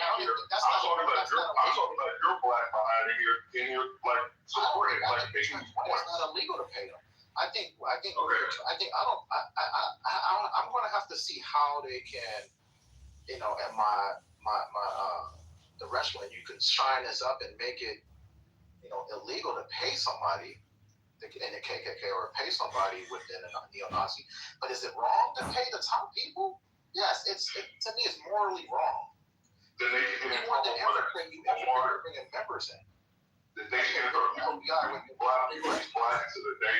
You be black to the day you exit this planet. I just wish you would think about that. I'm gonna be black on the planet, and I'm gonna be black all my life, and I'm going to love black people. But loving black people has nothing to do with this case. You don't show your love for black people for talking up against the. Amari, real simple question: why would you pay the top person in the KKK? What would be the reason? I don't know. I can't find a logical reason to pay the top people to infiltrate. Because the top person will know everybody that's in an organization. That's why you pay the top person, because then they can untangle the network and tell you who's who, because these people are often anonymous. Wouldn't that make sense, Amari? So are you, unless you're saying the top person is also in cahoots, is that what you're also trying to? Because why are we paying the top person? If you're paying the top person, that person is probably giving you video, is giving you access. That's a right? right? Yeah, but this is why you would send somebody to Charlottesville. This is why that now one thing it's gonna be difficult, because it does say they coordinated the transportation to Charlottesville. However, it's not like they knew what would happen at Charlottesville. So it was one person committing the act, or else we really don't know as much about it. But yes, you pay the top person, just like when they were infiltrating the mob. When they had informants on the mob, they paid Sammy Gravano, who was number 2 in the FBI, to turn on John Gotti and explain the organization down beneath it. So it's actually who did that? The FBI. Okay, who's doing this? The Southern Law. What are you saying? Not the FBI. We just heard. Yeah. But again, it's not really dumb. Because if the Jewish community had infiltrated the Nation of Islam to protect themselves, I would understand it. I wouldn't necessarily say it's a great idea, because you get found out. But I understand this. You have to understand the Southern Poverty Law Center in the 1980s actually bankrupted the Ku Klux Klan. So they did prevent lynchings. And so to sit here and say, look, I don't want you paying me on this one. I don't know. Well, somebody did. I don't know. Yeah, I don't know if you thought I was going to be cooking with you on this one, but on this one, I can't believe it. I'm sitting over here with Deborah and Michael, like I would get off of this, because this is an issue. Hey, what up? So here's what I'm saying. I'm sitting over here with Deborah and Michael and a lot of other people on stage on this. You bringing up this as something that is good, when it's clearly a trumped up fucking charge, is ignorant. I'm not going to give handies to just anybody because I like you. I might like you. I'm not going to always agree with you. I'm going to disagree with you. That's some bullshit. Like, look, y'all want to do the human centipede thing? Y'all like that shit? Y'all, you ain't going to ever get a motherfucking beat. No one's ass. Who is y'all? Nobody. Y'all want to do the hand? Y'all want to do the reach around? He said he wasn't agreeing with you. He said he wasn't agreeing with you. That's fine. Okay, so then the y'all stop all that y'all stuff.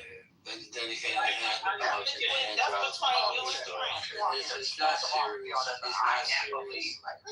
Jack off. And I just know RJ Please. is I got questions. Go ahead, RJ. Maybe you'll help. I just want to make a point real quick about the Southern Poverty Law Center since 1971 and what they have done and continue to do. It is more than just fighting and stopping lynchings, even though that was and still remains an issue, not as much as it was early in the 20th century, but still an issue. But they lead legal and community-based efforts to topple institutional racism. They stamp out Jim Crow. They unmask white supremacist groups, part of the idea of paying informants, protect civil rights of communities of color, and all other sorts of groups. They do a lot more than just lynching. I think it's very easy for people to fall into or be led down pathways where one example of what the SPLC may have focused on at its origin, and then to use that as a false narrative to say, as it was said in here earlier, well, we don't have as many lynchings anymore, so we don't need them anymore. And that becomes a fallacy that you need to see and avoid. The SPLC has done and continues to do a lot more than just attack lynchings. And that is why these groups are getting help from the FBI, who incidentally came out last year, as I recall, and said they were no longer going to be looking into white supremacist groups, and they're going to change their focus. And that's why they're going after the SPLC. I'll land my mic. So who said that? I didn't hear no one. Beaver put it in the chat. Oh, I thought you said someone said that on stage. I was going to say I read it in the chat, but yeah. Okay. I thought you might have been accusing me of saying that. My apologies. All right, cool. I have questions. So they're being accused of something. The grand jury has said that they're going to send trial, but can't we wait until we get all the information? They have to go to trial. I'm sure they have excellent lawyers. If this was being done, they're going to have to defend themselves. And no one said, it's real interesting, Amari and Michael, you too. I heard you say, Michael, in your opening submission, that if they did something illegal, then oh well, like the rest of us, you know. No one's in here trying to cape for any organization, regardless of who it is, if they're doing wrong. That's the difference between us and MAGA. They're not like us. We will throw your ass into the den of wolves quicker with a banana peel and gasoline draws. We're not caping for nobody. They have done good work. If, like RJ says, people fall into situations where money, fame, whatever the case may be, bad planning, understand. But these are attorneys. Let's be real, you guys. These are not no lightweights. These are not no poop butts. It's not a pinky in the brain. These are attorneys, well-seasoned attorneys. So let's just let this play out. That's what I think. I agree with you, Lisa. I don't understand. I guess probably as normally I'm pretty aligned with Michael's logic and what you said. I mean, we've been saying for the longest, when Epstein's found out, there's like, well, you guys don't want to do it. You know what? Your bill is in there, send them to jail, under hell. That's what I've always heard you say, or always heard most people say. Don't matter whether they're Democrat, Republican, zebra stripe, or elephants. Put them in jail. And in this case, this is the organization, if they did something illegal, put them in jail. And to your point is, what I heard, and I sat back and listened, and I'm not saying such is the case. This is my perception from what I heard, so I don't want anybody to go off in the deep end crap. But what I heard was, this thing happened, and there's supposed to be some outrage. And to Michael's point, the whole last 6 months have been outrage after outrage. I mean, at this point, Iran, the war, outrageous. What's going on? Outrageous. You could go down the line and just say, this organization did some things that paid the grand risen. Okay. But we also know that doesn't Pete Hesses have a swastika tattoo or somewhere? Some weird ass tattoos. I'm just saying. Why is there supposed to be some kind of specialized outrage for this? Everything is outrageous. Our SecDef has allegedly had a drinking problem. Outrage. I can't believe anything that comes out of Patel's mouth ever in any situation. He has no beef. He has no quality with me, with anything he says. That's what I kind of felt like. I felt like he was like, how dare you people not be outraged? What? And I agree wholeheartedly. Bottom line, they did something illegal. Send them to jail. Sue them. Think about whatever. I don't care what party. And I think most people are like, who cares what party they belong to? Send them to jail, whoever they are. And that's if they did something illegal. So that goes to the point. We usually what happens, and I appreciate you. Good to see you again, GA. Been a minute. Something happens for the day. We're just taking the news. We talk about it. We have a spiritus debate, and we then move on to the next. So it doesn't mean that we are litigating this situation today. Of course, it has to go through the courts. We're a country of laws where you are innocent until proven guilty. But I hope that when something comes up with Trump or with somebody else within his administration, we remember this day and say, let it play out, right? I want to hear that same verbiage, that same wording come people on this stage. Oh boy. Let it play out. So you just being performative. Let it play out. So I agree with what GA just said, but I just wanted to bring out because we were talking. This has to do with the FBI. So the FBI on we can't even really respect the FBI or trust the FBI with Cash Patel at the helm, because I'm willing to believe that Jesse Waters was all over this story and so dramatic about it, but he left out the story about what's going on with Cash Patel and his girlfriend, who so when they were doing these stories on Cash Patel, right, and this girlfriend, in order to write a story, you have to see things happening, right? They're reporting, journalists reporting what they see. So Cash Patel put the FBI, had agents go after the journalist, this female journalist who's reporting. I believe she's with New York Times, who has been responsible for reporting some of these stories that are coming out on Cash Patel and this girl. They are trying to put what do they call it? Stalking.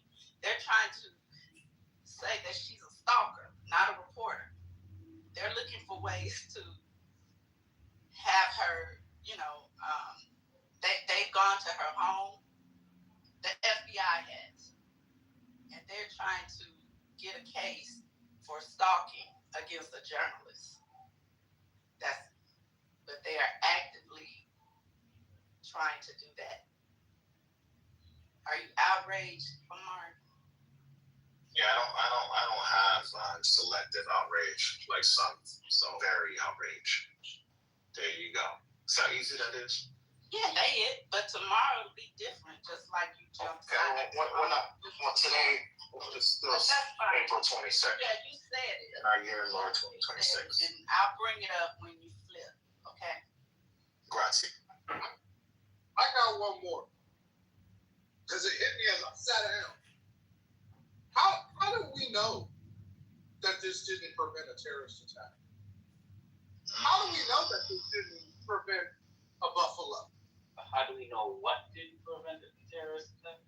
No, Trent's going back and reminiscing on what I said is can you we don't know. That's why I said can you point to it? Can you point to it? How do we know? Because I don't know, guys don't tell us.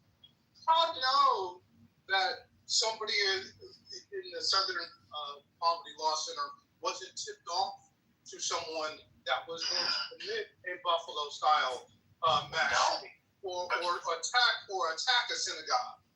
How do we know that didn't happen over the course since the 1980s, since they've been doing that? How do we know that? I would gain at the bet that it probably has. It probably did prevent something that law enforcement weren't tipped off. So yeah, I'm just saying, I love you, my brother. I love you. I got you, look, and I love you like my brother. Even though you could be a little messy, but I love you like my brother. Yeah, we're playing the Giants tonight, so I might do. But before we jump off the ship and let's Poverty Law Center, which for the disadvantage and for minority communities, LGBTQ Black folks and other the disabled, an organization that has really done a lot for a lot of people. Before we jump off the ship and say this was a terrible thing that you've done, how do we know that they didn't prevent a mass tragedy happening to one of our families? I'm just gonna land with that. Yeah, y'all have a good. You have a blessed night. We don't know. I would like to see the value add that they have done, and since I'm talking about post-Trump. I know y'all like to go back into the good old days, and yes, we love SPLC, but we talking about post-Trump, right? We're looking at post-Trump, what they've been involved in. We do know Charlottesville has been one of the things that has been the biggest news story of stories, even till today. It's the reason why I think someone said Joe Biden ran Charlottesville. No, I wanted to make a correction. I'm looking for the value add. No, go ahead. I'm not sure what value it means, but I did want to make a correction. I said last time is the FBI stopped investigating. I was wrong. It was the Department of Justice. When Trump's people came back into the administration, one of the first things they did is eviscerate the Civil Rights Division of the Department of Justice. I think 70 to 75% of those lawyers got scrapped. So if one of these scenarios were to happen, I mean, there's no one in the Civil Rights Division of the Department of Justice anymore who would be looking at any of this. Maybe it'd be good for the SPLC, which, from what I understand, is a private institution held up by donors. So I'm not sure what the value add thing means. I think it shows plenty of value to those who support it and those who are defended by it. I think that value is self-evident. I would also say that with this administration, given that track record, it's pretty clear what their aim is here, not only going after these folks, but also having a story to tell to propagandists like Jesse Waters, who cut his teeth running around sticking cameras in people's faces for Bill O'Reilly. I'm done. So I have a question about FBI and crimes of Martin and crimes been committed since the FBI's been around. Who was that just finished talking? That's Brother Art, right? Thank you, RJ. I think Arthur had a question. I don't know. Is this question strictly for me? Can you? I don't want it to be about me. Can you ask somebody else on the stage a question, please? Well, you made a statement, so I'm just trying to understand your statement. You made a statement we're not looking to move on. You can't just change it. You made a statement that the SPLC didn't prevent a lynching. So I'm asking you, how is that organization supposed to prevent a lynching?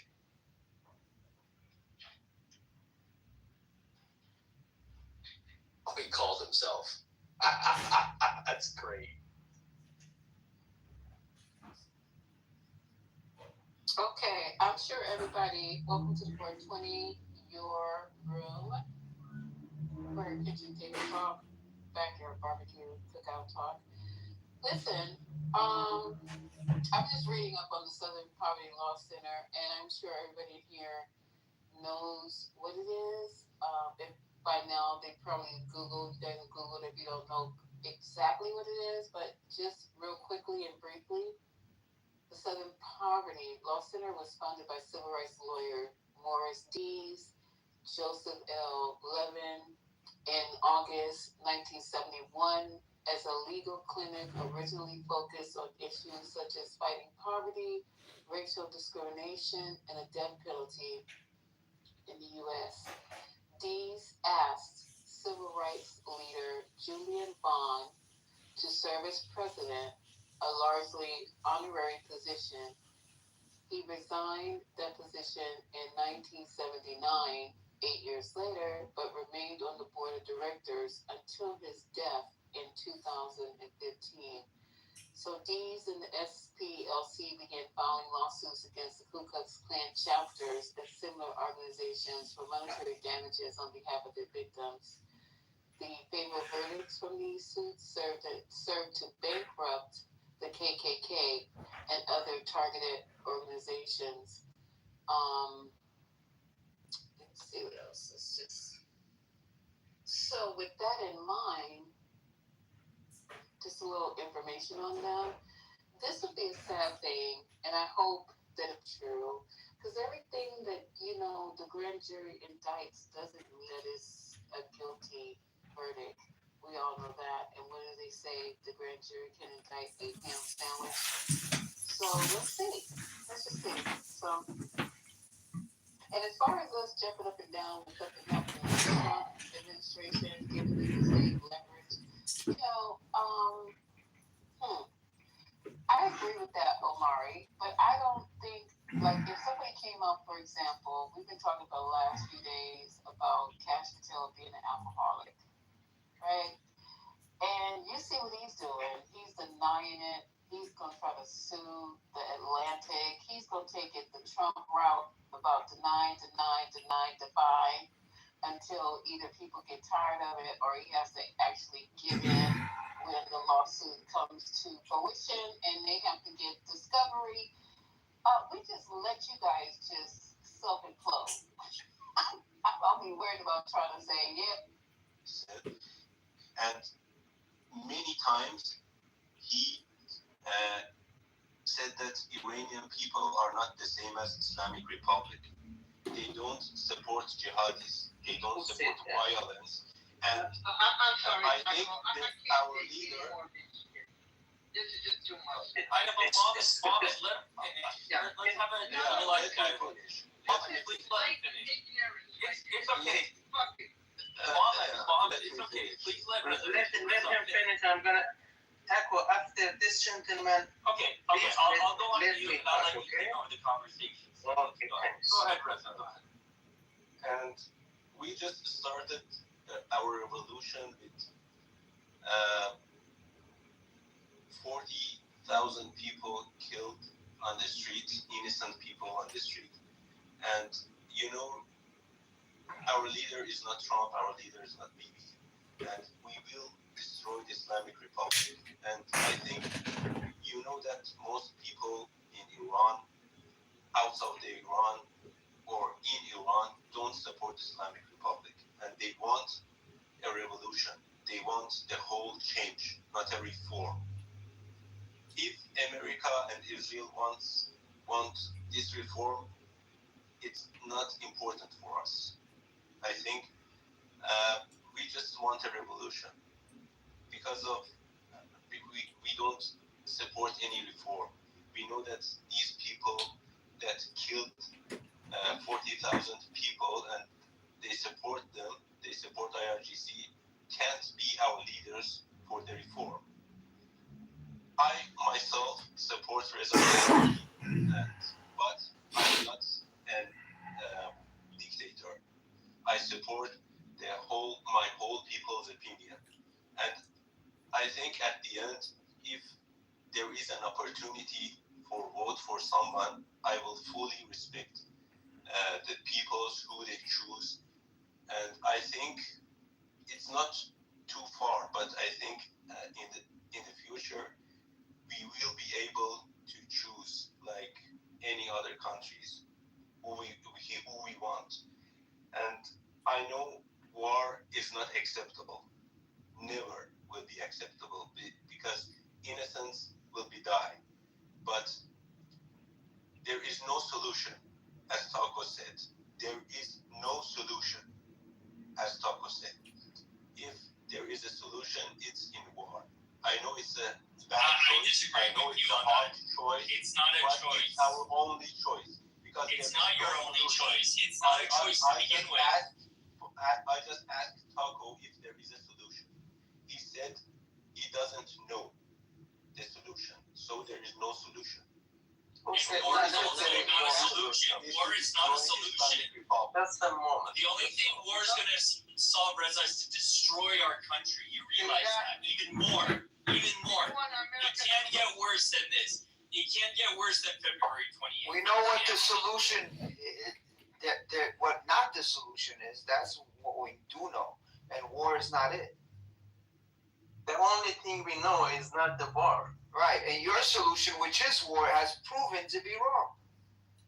Absolutely. So, Reza, you are saying that the war is not acceptable, but you support Trump bombing Iran? How come you you are saying this and then you are supporting Trump. I said it's not acceptable, but it's a hard choice, but only choice. No, but why not? If you have So now you're supporting it, right? No, imagine that I'm sick, I have an illness. You tell me that I don't imagine. I'm going with the real thing. Are you disabled? That narrative any solution for me? No, that narrative doesn't work. And real quick, Do you that have that narrative No. doesn't work anymore. That doesn't work. Answer me. Are you disabled? What is your solution doesn't work anymore. We know that war does not work. Your solution does not work, bro. So you're in no position. You're in no position to ask us what the solution is and try to corner us, because your so-called solution has not worked, as we've been screaming from day one. It doesn't work. So you can't turn around and be like, so what's your solution? Yours hasn't worked, bro. You're not in a position. It doesn't. Never did. It's shit.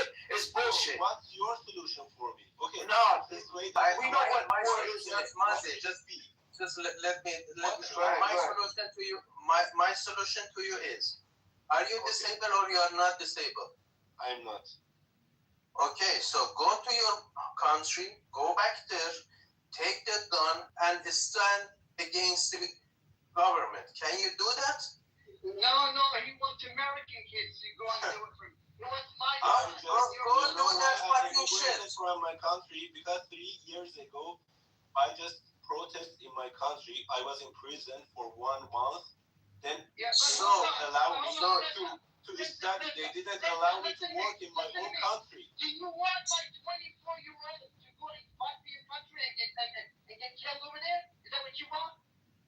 I don't want that. So you want every people in Iran be the same as you? Why are you telling something? No, I'm really I want to get an answer from you. You tell me that why didn't you fight with your people? I told you that I fought with them. Yeah, you're outside. I did it before. But Did you take the gun and then you went against them? No, but the thing is, I don't want to kill anybody. Why should I take a gun and to kill somebody? So how come you support Trump? Peacefully. I just protested peacefully. How come you supported Trump to make the war?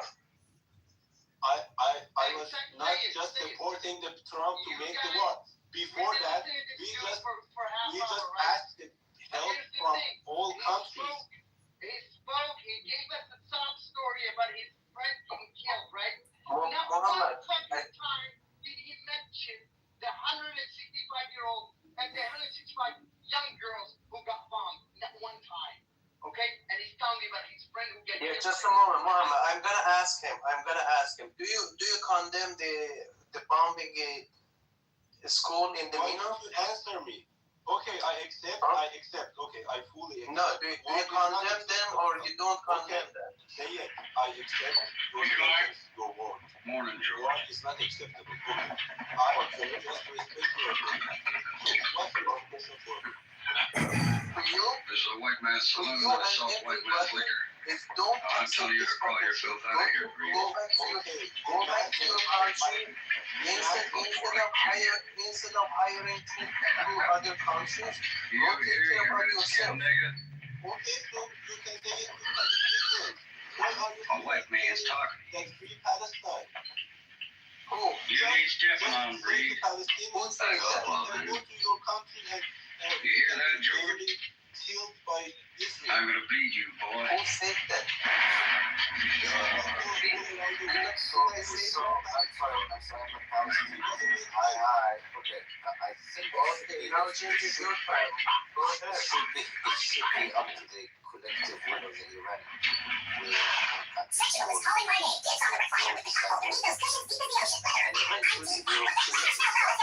People, characters like you who advocate for the destruction of their country, the killing of their leadership, and aligning with an evil power like Israel to come and freeze Israel or Trump as your best interest at heart. And again, I advocate held accountable for treason of their country, for committing treason against their people in their country. Yes, I understand that you have a regime in Iran that might be very repressive. It's the future of a country it's the future of a country at stake. Characters like you should not have a say in the future of a great place like Iran, because your thought is a very narrow way of putting things together. Because I understand you might have suffered at the hands of the regime because you said something or you protested, but to call for the destruction of your country and the killing of your leaders, of the leaders of Iran, is just an atrocious fucking thing to do. Okay, period. And Mazi, get a committee from your peers in Iran, put this guy on trial, and I'll get a lawyer. Reza, in the future, get yourself a lawyer, a good lawyer.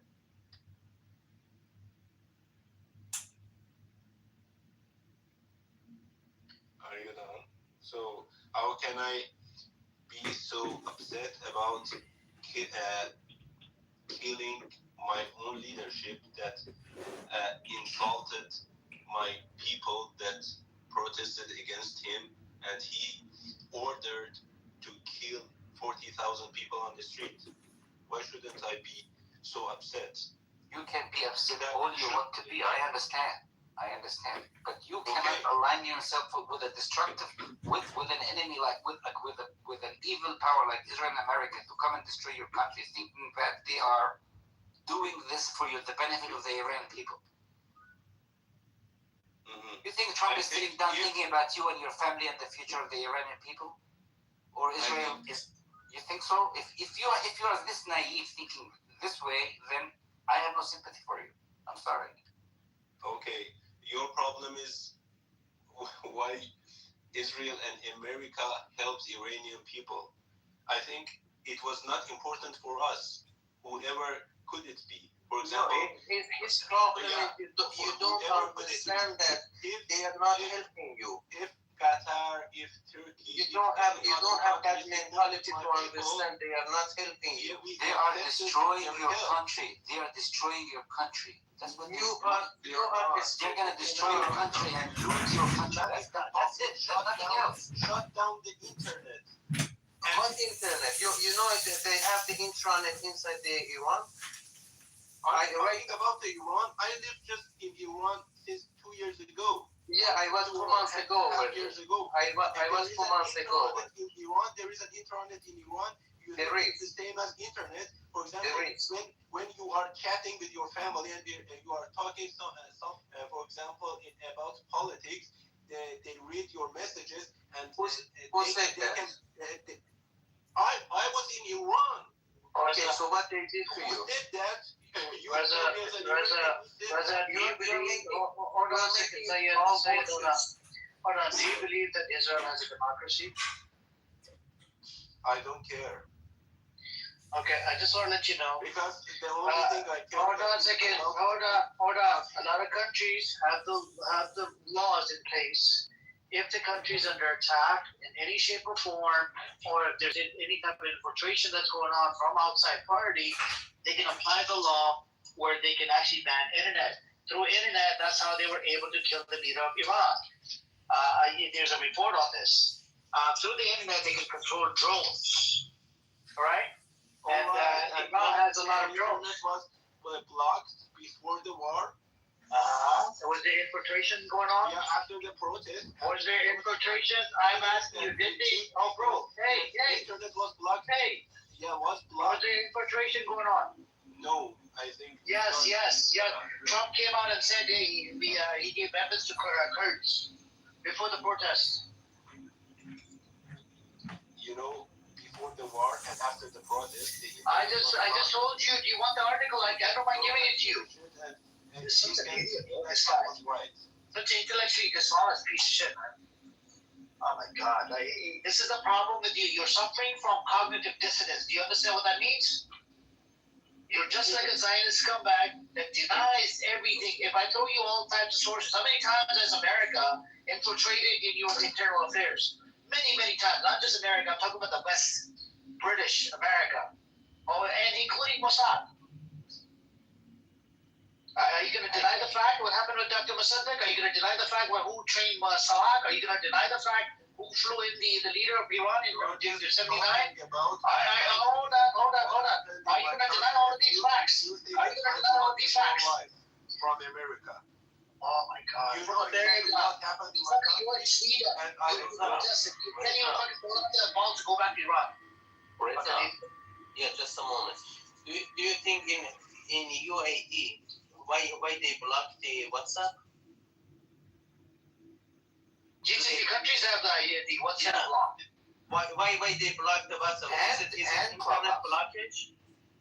Yeah, and Clubhouse and everything. Everything in UAE is blocked. No, and then all the chats, all the calling and everything is blocked over there. In UAE, everything is blocked. Yeah. You don't understand. I told about WhatsApp and Mazi told about Clubhouse, not everything. Okay, WhatsApp and Clubhouse. Okay. But Telegram is blocked in Iran since. Telegram was blocked at one point. I accept it. Yeah. Okay. Do you know some of the countries had Telegram blocked? Like there was France, Australia. Yes. There's other. Did you know about this? Yeah, I know. But why was it blocked? Why was it blocked? Why it's not blocked? It's not. Even FaceTime for us iPhone users doesn't apply to you. There was no war. Why did they put a block on Telegram? Yeah, why? And FaceTime. Everything. You're such an idiot, bro. You don't have any fucking talking point. You just talking out of your ass right now. You want to say only You just talk for the sake of talking. Retard. Shut down the internet. No, the internet. I just gave you give me a better argument than that. I just told you, if there's infiltration going on inside any country, and put examples out there. I asked one question. They're all motivated by revenge. That's all. He doesn't give a fuck. Well, it's not a fucking revenge. It's just a retardness. This guy is a fucking retard motherfucker. You cannot wake up the people who want to sleep. I'll tell you this, Muhammad. I'll guarantee you this. If this regime, right? If this regime behaves normally, like in the GCC countries, I lived over there. The people over there are happy. They're getting incentives, benefits, no sanction. People can move freely. If this was to happen, the same fucking regime that these motherfuckers are, telling, we need to go, we're talking about revenge. It has nothing to do with the revenge. These motherfuckers will be the same one. They'll be like, yeah, we're happy now. We're happy now. You know what they did in Bahrain? They execute the people, the protesters. See, that was Israel and America to come and save you is betting on a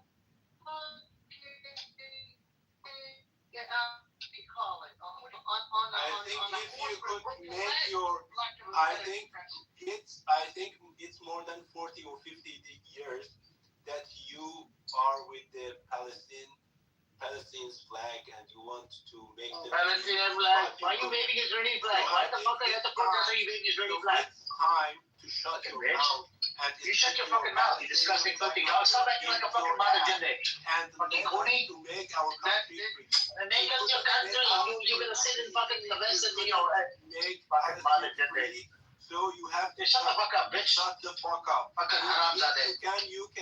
If you can, you're nothing but a fucking haramzadeh, bitch. You can make the Palestine free. But we will make Iran free in the future. So you can stick the Palestinian flag in your ass. See? The Palestinian flag. We should shove it up your asshole. I think we need to shove Palestinian flag up your asshole so you become pro-Pali, bitch. Fuck Palestine, fuck jihadis, fuck violence. Yeah. You will never make the people who think like you will never get people. Because you are violent people. Reza, you proved the point I made initially. Reza, this is what you just said. Reza, what you just said shows exactly why the world does not stand with Iran. What you said just shows why people don't stand. It's because you're being racist. We don't want their support. Exactly what I told you. You're saying right now. You are one of them. We don't need their support. The only thing we want then don't cry when you say, why is the world not standing with us? You from a bitch, You know why? You know why? Because you can't. You know why? Reza, What do I know? If you Reza, I'll tell you what you convinced me of. Reza, you convinced me of one thing. 50 years, and you are telling me that I'm wrong? Reza, You're definitely wrong. You're not just wrong, you're a mother gender as well. No, Amir, hold on. I don't really give two fucks, bro. Let me tell you what you have taught me today. What you have taught me is that the same ignorance in 1979 that brought the mullahs in power is alive well within your camp, within the monarchist camp. You guys are so fucking delusional. The lines that you're saying, the propaganda you're spewing, is as bad as Khomeini saying to make all your shit free if you bring me in power. Shah is stealing your stuff. You guys are naive and very gullible. That is what you've taught me. And I'm sorry to say that Iran will get fucked if people like you actually were the majority. And I'm talking about the monarchists. I'm not talking about the opposition. But people who think like you, that spew all of the Iran international propaganda day and night, come on the clubhouse with zero friends and talk like this. You guys are the problem. I'm so sorry. I don't want to see my country get ruined. I don't want to see my country get ruined by assholes who are okay to see the country get torn apart because you have such a vengeance inside of you.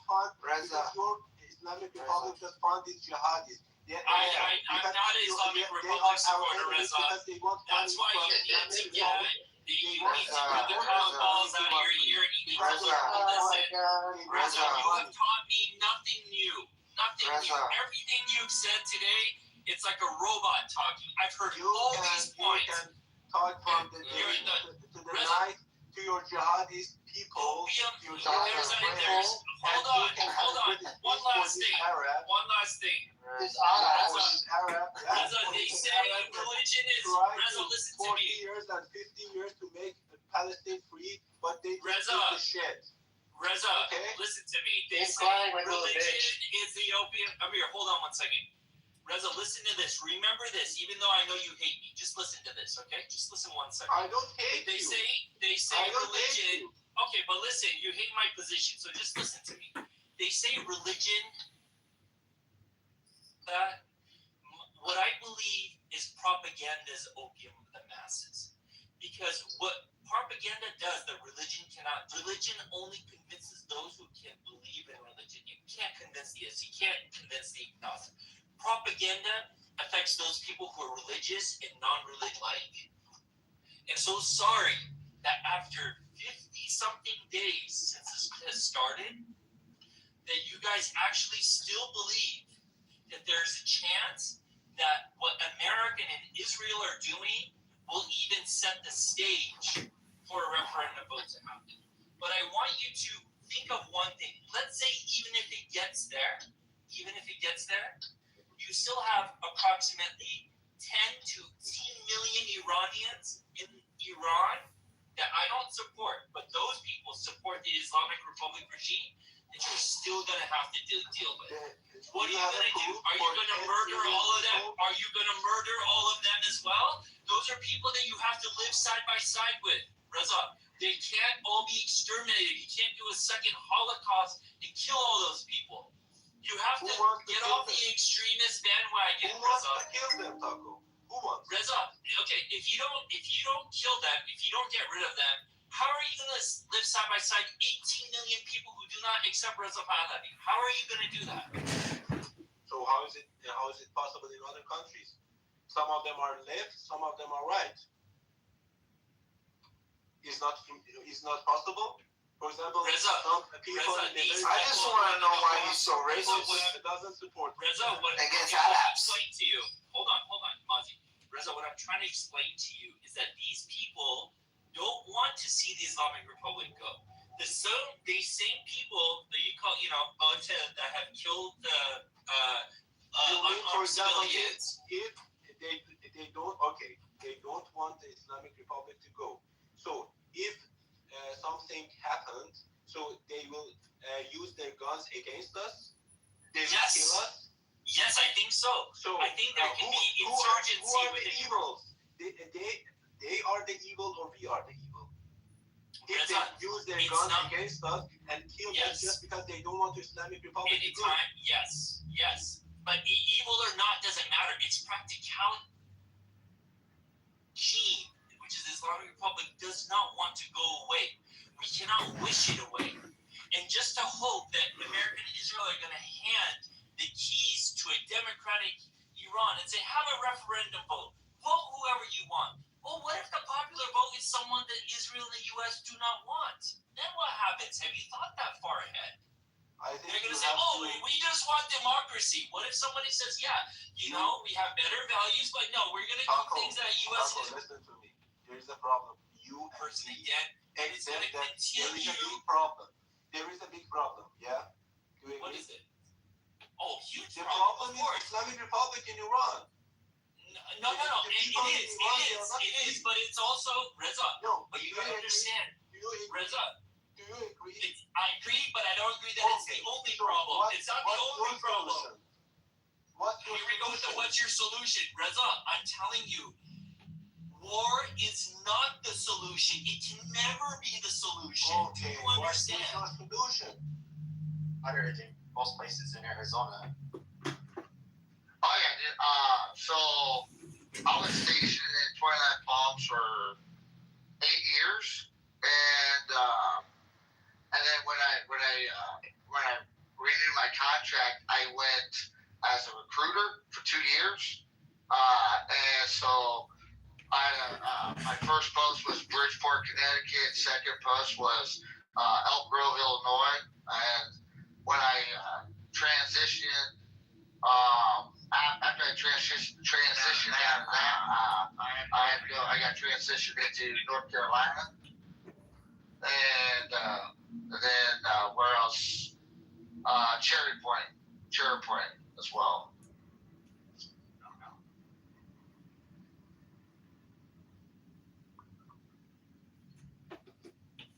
I don't know. I mean, my cousin. I have a cousin that was a Marine.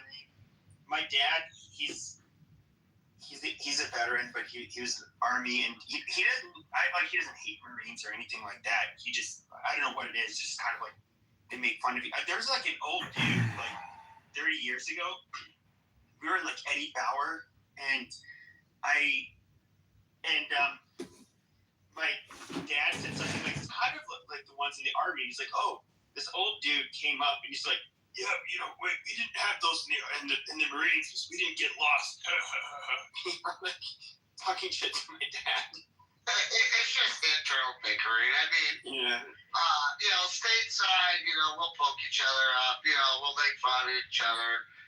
But, in reality, when you get in country or you're entwined with each other, you have respect for each other. You do, in country. But, if you're on Garrison shit, we're going to make fun of them. Like Navy jokes, Army jokes. Like, I used to tell my brother, he's in the Army as well. And I used to joke with him. I was like, what's the instructional manual for 11 Bravo, which is infantry units, right? And he goes, what do you mean? What's the first page? For rules of engagement, call the Marine Corps. Stupid shit like that. You know what I mean? So, but other than that, dude, freaking.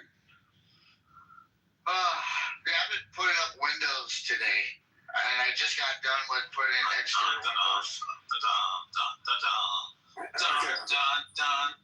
All right, we get it. Star Wars. Fuck you, bro. I could hear that part. You're actually fairly had good pitch, so that's good. Bro, speaking of Star Wars, have you seen that fucking AI fucking Star Wars Mandalorian movie fucking sing-off or whatever they... Grogu. Supposed to come out this year.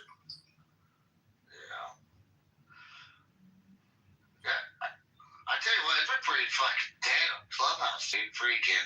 It's either you go to chillism and watch people just like crash out amongst each other, or you go elsewhere and you're just like, fuck.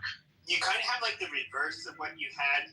So you have like all of these left-leaning rooms, but they're largely still like black. Like a lot of them are mostly black on here, and they just like bitch about Trump, which is fine. Yeah, I'll listen about Trump all the time. But it's just like super. That's boring. the only thing that's free right now, Pepe. Oh, Pepe, you should try out the new thing that we're doing with Bibi and Rafi, and you should say that the Jews orchestrate all global events and run the world. Amazing. But I was gonna say this. Ask him if they do. Okay, fine. But I was Rafi saying said he's gonna. Okay, let me say something. Rafi wanted this. He had to order food, and I was saying, like Rafi, it's quite a bit different here. Like we don't have people that you could pick out outwardly as being Jewish. To be frank, like a lot of the people here came from the Northeast, and Italians and Jews at times you can't perfectly pick them apart. And they both have certain accents, and from New York, and big noses. Yes, big, of course, and curly hair and all of that stuff. But you do get like money. Good with money. Yeah, the Jews. The Jews are better with money. The Jews are better with money. There's a reason they had like Bugsy Siegel and the Jews basically run Vegas. Run the casinos in Cuba, in Las Vegas, as opposed to Italians running it. They're just not built that way. They're not smart enough. But with that being said, no, like you see people, like you do see certain parts of Scottsdale, you do see people wearing, I can't pick the different Orthodox people apart from each other, so I don't know what they are. I'll just call them Orthodox men. But you do have like these large Jewish centers where you see like little kids in their kippas bicycling to the centers, and nobody fucks with them here, which is good. Hey, I gotta. You're just as likely to get shot by a Jew here as you are by anybody else. Pepe, you have to understand. Nobody fucks with Jews here too. If there's a group of them meeting somewhere and they're all protesting, yeah, you want to avoid it. But if one fucking pussy's walking by himself, he's not gonna do shit because he's a pussy. When they're by themselves, they're only big in numbers. Protests don't happen every single day, so they don't show up in numbers, and they go back and hiding in their mother's basements. There's a lot of lone wolf attacks out there. You seen all those Brooklyn videos where people just randomly walk up to a Hasidic guy and slug him in the face? Anyways, I got a question for you. This room's getting way too Jewy. I got a question for you. It's about the Ummah and the Medina Proclamation or the Medina Constitution. I really don't. I'm not a Muslim. I don't care. I know I'm asking Rich. I'm not asking you because I know you don't know anything. Yeah, what's up? So, what do you? How would you defend, or how would you attack the Medina Constitution? Because it talks about Jews nonstop and about blood money, about how they have to join the war, provide material support for war, defend their part of the cities, all kinds of basically bullshit things. I have an answer. What? Carpet bomb them. Just carpet bomb? Dude, the reality is though, is like our very first foreign war in America was with Muslims, they called themselves at the time, but the Berbers, the Berber pirates. Yeah, well, no, it was the Berbers. I think it was called Berberia at the time, but basically they were kidnapping people, making people slaves, stopping all of the commercial ships, and so of course you had to pay a tax, to go anywhere where they were. Yeah. And it was really interesting. He said, like, we want to resolve this matter, and he said, like, Allah commands us to find you and seek you out and kill you, and it's a very toxic mind virus because it basically did like to battle him for the United States Marines. I guess Steffi would know a lot more about that battle because I don't know it. But it talks about the shores of Tripoli, and it was our very first like foreign engagement, and it was literally jihadist, and they are a problem. But I do think that we can look at quotes from World War I, where wow, it would be so considered so Islamophobic today. General Jack Pershing said, some of the most Islamophobic stuff, which was very well deserved, in my opinion. There's God damn it, shut your goddamn mouth. You stupid fucking misfit. Shut up. He was when I was about to tell him to say, I was going to tell him to say that to him. You misfit? Tell Pepper you call him that. But no, he calls himself that, so that's fine. You do not have the great minds think alike. Well, see, this is the thing about Islam. Okay, wow. Okay, shut up. Hello? All that was being said is that these people, I understand after October 7th, like a lot of Muslims have been trying to say, like, oh, look, bro, if it wasn't for these Jews, bro, we'd be fine. We love Christians, bro. Oh, just attack Israel, bro. And then it's just like, oh, wait, hold on, let's fast forward through history. Oh no, yeah, never mind. You guys genocide and fucking conquer everybody that you fucking meet and fucking hate everybody that you meet. No, not buying it. But this is what they're doing. I mean, you can't, and I'm critical of Israel, and I think that's perfectly fine. But when it comes to like, and I'll watch him because he's entertaining, but I don't think being pro-Islam or even sympathizing with them. I mean, these are the same people that right after they slaughtered all of those people, civilians, by the way, in Israel. After we gassed a bunch of fucking Jews, and I don't know. It's fucking weird, and it's very sloppy. Pepe, I heard you need some context for AAA. You need some better weed. Stop smoking the mag. Shut up, stupid. Stupid, shut up. You're not the only supermodel, stupid. Go ahead, Stephanie. What type of context would you like about AAA, sir? Well, no. I mean, I know that's part of your battle hymn, and in other words, I was thinking, I don't know your battle hymn. Okay, so the reason why did AAA enter the battle hymn is because the 500-600 death march, through Northern Africa. It's the greatest accomplishment in the Marine Corps. It shows courage, dedication, and ambition to adapt and overcome. That's one of the key points why it entered the battle hymn. Sorry. So there's a little context for you. But smash the face of Jesus. All right, you're gonna get those people like when you have mandatory conscription or a draft army, you're going to get that's just unavoidable. You're gonna get assholes. It's what happens. In any given army or military, you're gonna have like a small percentage of the people that are gonna end up raping, murdering, whatever. It's unavoidable, and so you can't paint the whole group for doing that.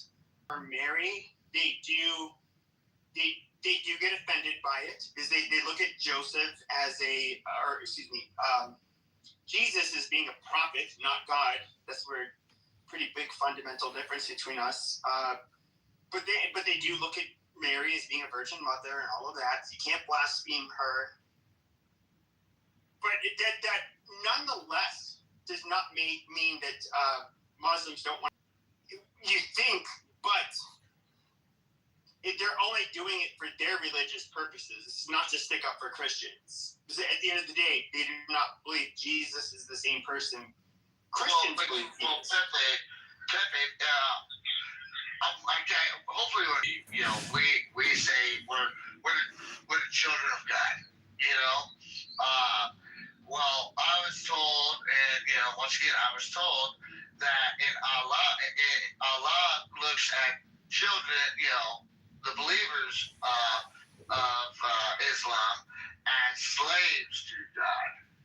And I might be fairly badly, paraphrasing, but I would say at least over a handful of Muslims that have left their religion and transitioned to Christianity make the statement because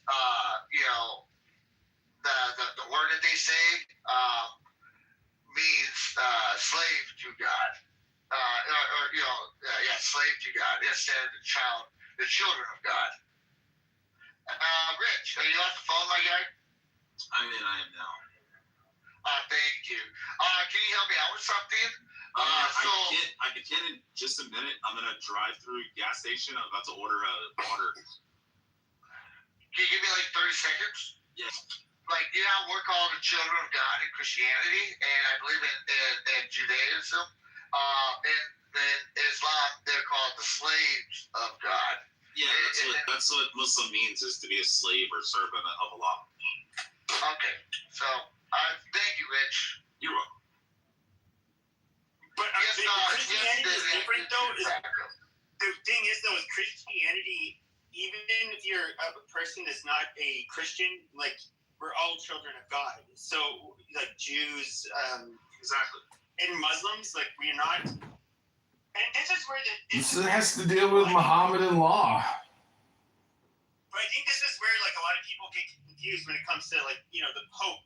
First of all, the Pope, the last war that they've, I guess you could say even somewhat supported was World War II. All of the other wars since then, they were just kind of, they were just like, oh, no, don't do that. We need peace. We need dialogue. You know, whatever hippie Catholic bullshit that they like to say, that's what they do. Like, that's what you can rely upon the Vatican to do. And I get it. It may not. There's a lot of things where I disagree with the Vatican, like where they think we're all children of God, therefore we should let them flood into our fucking Pepe, country. Nazis. They suck my fucking dick. And our last pope that perished, he said that, like, it's a grave sin to be xenophobic and not to want foreigners in your land. And I was like, well, fuck you. I'm a grave sinner. Suck my dick. Pepe. That's how I felt. Pepe, the Nazis didn't march around with crucifixes. They marched around with swastikas. And if you look at the philosophy of the swastika, it's obvious that it's too much. They self-destructed and destroyed themselves. The West came in and obliterated them and dissolved the entire country. I mean, there was nothing left, and it split down the middle. The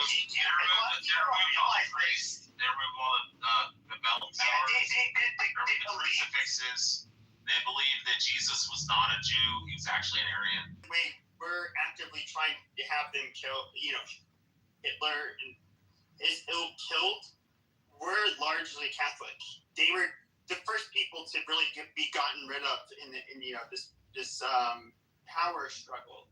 Jews are it was very different foundational beliefs, ideologically and politically, and there is Jews are well, I'll say this: Ashkenazi Jews are rather intelligent and successful and industrious, and you're welcome. If you can, they are like an easy group to scapegoat, to blame everything on from both the left and the right wing standpoint. The left will look at it like, yeah, this goddamn Jew, who, these Jew elites and what they're doing to us, like, fuck them, and, yada, yada, yada. And you get the same thing from, like, a right wing perspective, where they are going, and to be fair, the Jewish right wingers are kind of the same way, where it's like they do want to make sure that leadership is in house. They're not really that fond of supporting different groups. And that's where you get your everyday Joe Schmo, who's, of average intellect or below. And these lefties and righties, just like hate Jews and Zionism, and they look at the Jews as the ultimate oppressors, and, that's that. I mean, there is, I would say, 95% of the anti-Semitism that you see is, super low IQ.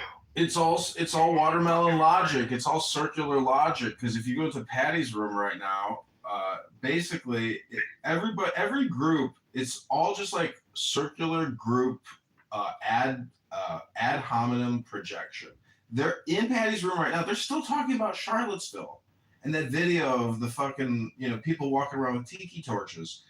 They live in the past, and it's all just like cyclical. That's why I say, like, try to keep track of the topics here on Clubhouse, because it's basically like an amnesia creator. But if you realize that the same topics just cyclically keep reoccurring, and it's the same people saying the same stupid fucking shit, well, then you would come to the conclusion that the crash out spaces are obviously the most fun part about Clubhouse, because that's when people break down and their true persona comes out, which is the fact that they are angry, maybe violent, really low IQ, prejudiced, bigoted, hateful, spiteful, depressed, maybe unhappy, etc. So I'm just saying, if you're a gentleman and you like polite society and you like art and you like sophistication and architecture and beauty, and you don't like the ghetto culture that you can see on 99% of the rooms here on this app, well, then is it just a cultural war? Is that the real conflict in reality? Is it just a culture war? But Excuse me, Mr. Judge. I was just going to agree with you, boss. What happened to the good old-fashioned swagger? You know what I mean? Good old-fashioned humble. And I agree with you when you say topic. I really do agree with that. But the transition to new topics, I truly don't think a lot of individuals don't like that. For instance, yesterday, me and Mr. Rafferty, all right, we had a whole different type of topic in the war room, all right, boss?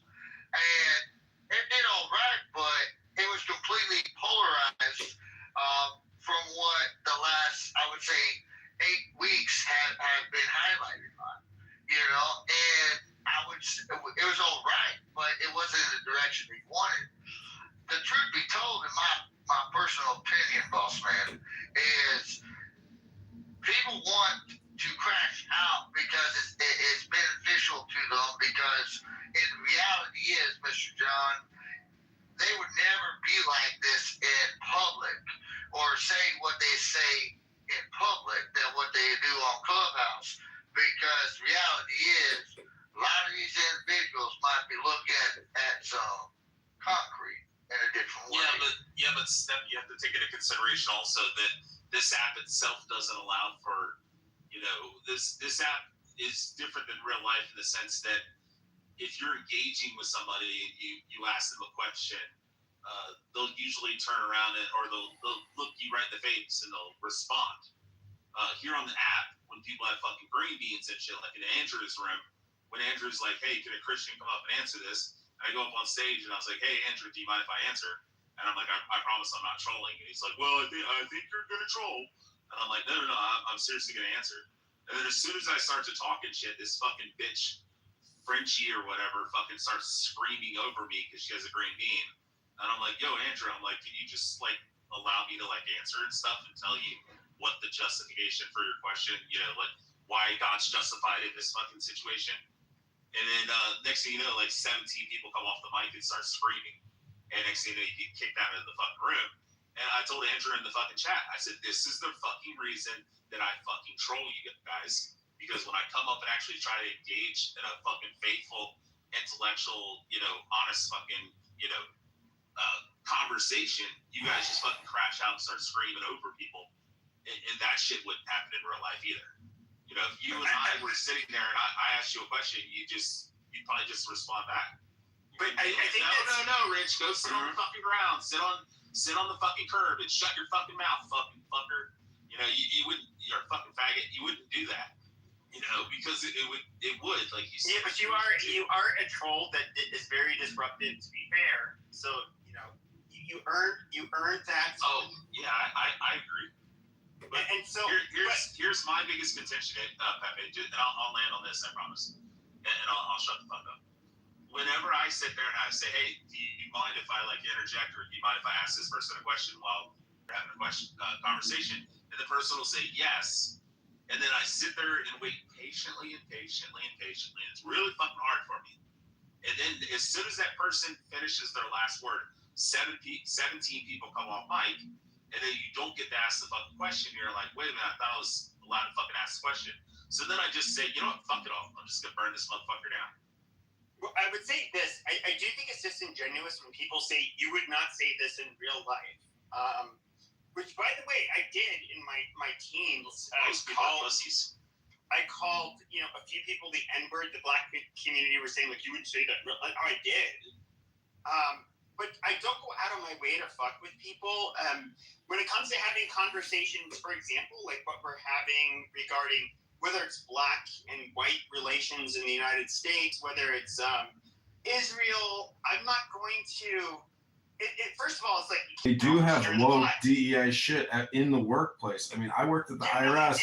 They had LGBTQ training, trans training in the fucking workplace. We get that, but when it comes to, especially if you're right wing, you just shut your fucking mouth. You just do what you got to do. But when it comes to anything, it's just like first of all, where would you have these conversations in real life? And that's when people say you wouldn't say this in person. Okay, I don't go around disrespecting people that are different from me. First of all, I can't tell what people's political leanings are just from looking at them. Sometimes you can get a good idea. Even their religion, I can't tell. Of course, in Arizona, most of the Jewish people, they're not Orthodox. They don't wear kippahs on their head. I can't pick them apart from like a fucking Greek or an Italian or some shit like that. I don't. They all have big noses and coarse hair. Or at least a lot of them did. Did you ever measure just how big the nose is? I mean, what a cheap shot. I've seen your face. I mean, but I actually have, I wouldn't call it like a Jerry curl. It's kind of like Einstein hair. It's just like wiry and just fucked up and, fucked up hair. It's just, I was born with those genes. It is what it is. How do you vote, Pepe? Do you vote Democrat, Republican, or Libertarian, or you don't vote, or you don't give a fuck? I voted Republican my whole life. Okay, so, I mean, in terms of, like, a party and content and politics and all this shit, like, in Chicago, there is no Republican Party. It just doesn't exist. And there are no Republicans. There's literally, just like how it doesn't exist in Washington, D.C., Baltimore, we can name the cities. I get it. Well, what I'm saying is... Also, how is that part of the conversation? I'm trying to track. Yeah, it's not part of the conversation because we get it. Oh, did you... But hold on. My point I was trying to make is that okay, I'm not going to go up to like a nice black couple while they're eating at a restaurant or while they're at a church that's predominantly black and be like, hey guys, you guys want to have a debate about white and black relations in the United States and this BLM bullshit? Well, it would be a show. You have to have a show. The only way to make any of these conversations acceptable is to format it. If I was to go up, let's just say there was like a random Jew with a kippah, which obviously he would think I was picking on him because he had a kippah. He'd be like, why? I'm just shopping, bro. Like, why are you fucking questioning me? Like, just leave me oh yeah, the alone. majority of people think that we're fucking crazy if they were to see us on here. Yeah. This is a weird thing. It's like we have our debates online, and this is like, okay, we're having the debates online for a reason. This is where people come to have the debates. Okay, look at what black people say on this fucking app and have been saying for years. I've never had a black person come up to me and start bitching about with whatever the fucking shit that they say. Like, I've never had that happen. I would like to commend John Kitover, Captain. Why do you got to use that kind of language? And then, like, every time I come on here anymore, it's John on the app, just screaming at black people, call a bunch of porch monkeys and shit. No. You're such a fucker. You're so funny. You're so funny.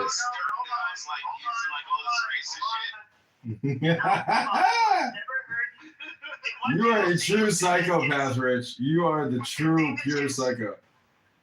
Okay, the thing that is consistent with Kitover is that I've never heard can't use a black racial slur towards black people. I'm just being dead serious. I've used it once, and it was only because the guy begged me to use it. It's rather consistent. It turns out the guy that I said the N-word to once many years ago, I heard him on the app the other day, and he does the same thing to everybody. He says, call me the N-word, call me the N-word, and then he just gets off on it. Pepe, since he pictures or something, all I was going to mention is you were talking about, people, especially black guys, they'll be like, black guys like Kitover will be like, you never say that to my face, nigga. If you stand in my face, you wouldn't say that shit. You wouldn't say the N-word to me. But, what I was going to say is, like, you grew up in boxing, Pepe. I grew up in martial arts, and I grew up fucking working at nightclubs and all that kind of shit. The reality is 90% of people have never been in a real fucking fist fight. They've been in a little scuffle on the fucking yeah, playground. that's why I've always kind of like... And they slap somebody. No, but I they've get never it. been, like, in there just... No, I get it. Even those brothers that have been in like, a quote-unquote fist fight... Yeah, they fight like bitches. It's funny that it was common in a boxing gym. I fought 2 midgets one time. Okay, shut up. I did. When it comes to, like, in a boxing gym, you would get, like, 2, maybe they could be in their late teens, early 20s. They just started boxing, but they seem somewhat motivated. And then, like, what is kind of a pain in the ass, depending on which gym you're in. They're like, okay, you gotta, spar them. Are you up for it? It's just like, all right, fine, sure. And it's like, they're not going to be able to get the best of you, but they can be a real pain in the fucking ass. And you do get, I would say, out of the quote-unquote tough guys, maybe 30% doesn't, somewhere around there, are actually going to try to hurt you in a ring. Most of them are scared. And these are the people that are kind of gung-ho about it. But you know what's crazy? But hold on. Let me finish. Thought you were done. There was a long pause. No. And so, the reason I would have somebody like me is it's just like, okay, well, try. It's basically so that they're not going to really be able to hit you. Most of them will blow their wad, within the first 3-minute round. They'll be tired, they'll be exhausted, and then you can just hit them with counter shots, just like the jab, that kind of shit, and then just like a jab, mind you, that is where I would say close to 90% of them, of that small 30 to 40% that are actually willing to fight, they're just kind of like, oh shit, you get actually hit back, and that completely disrupts like everything you thought was going to happen in the ring. And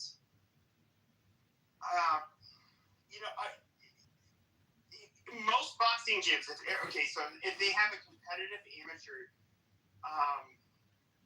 all the other fighters.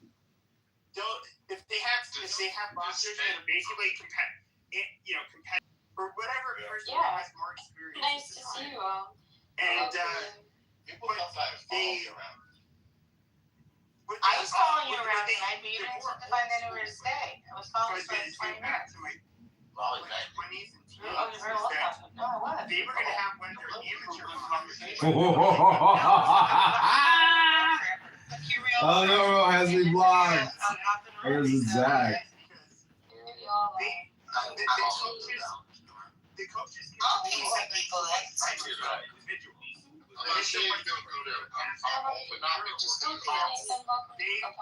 like, okay, they still come back the next day. So, what is everybody looking forward to? Do you have something to look forward to? My state flower changed this month, and it grew in my front yard. Felt pretty excited. I mean, look, at the end of the day, I'm supposed to think of like gratitude for something, and some days are kind of weak. So, I'm going with state flower. What do you think? It's a magnolia. Oh, that's a beautiful flower. Yeah, it's A, beautiful, and B, it smells extraordinary.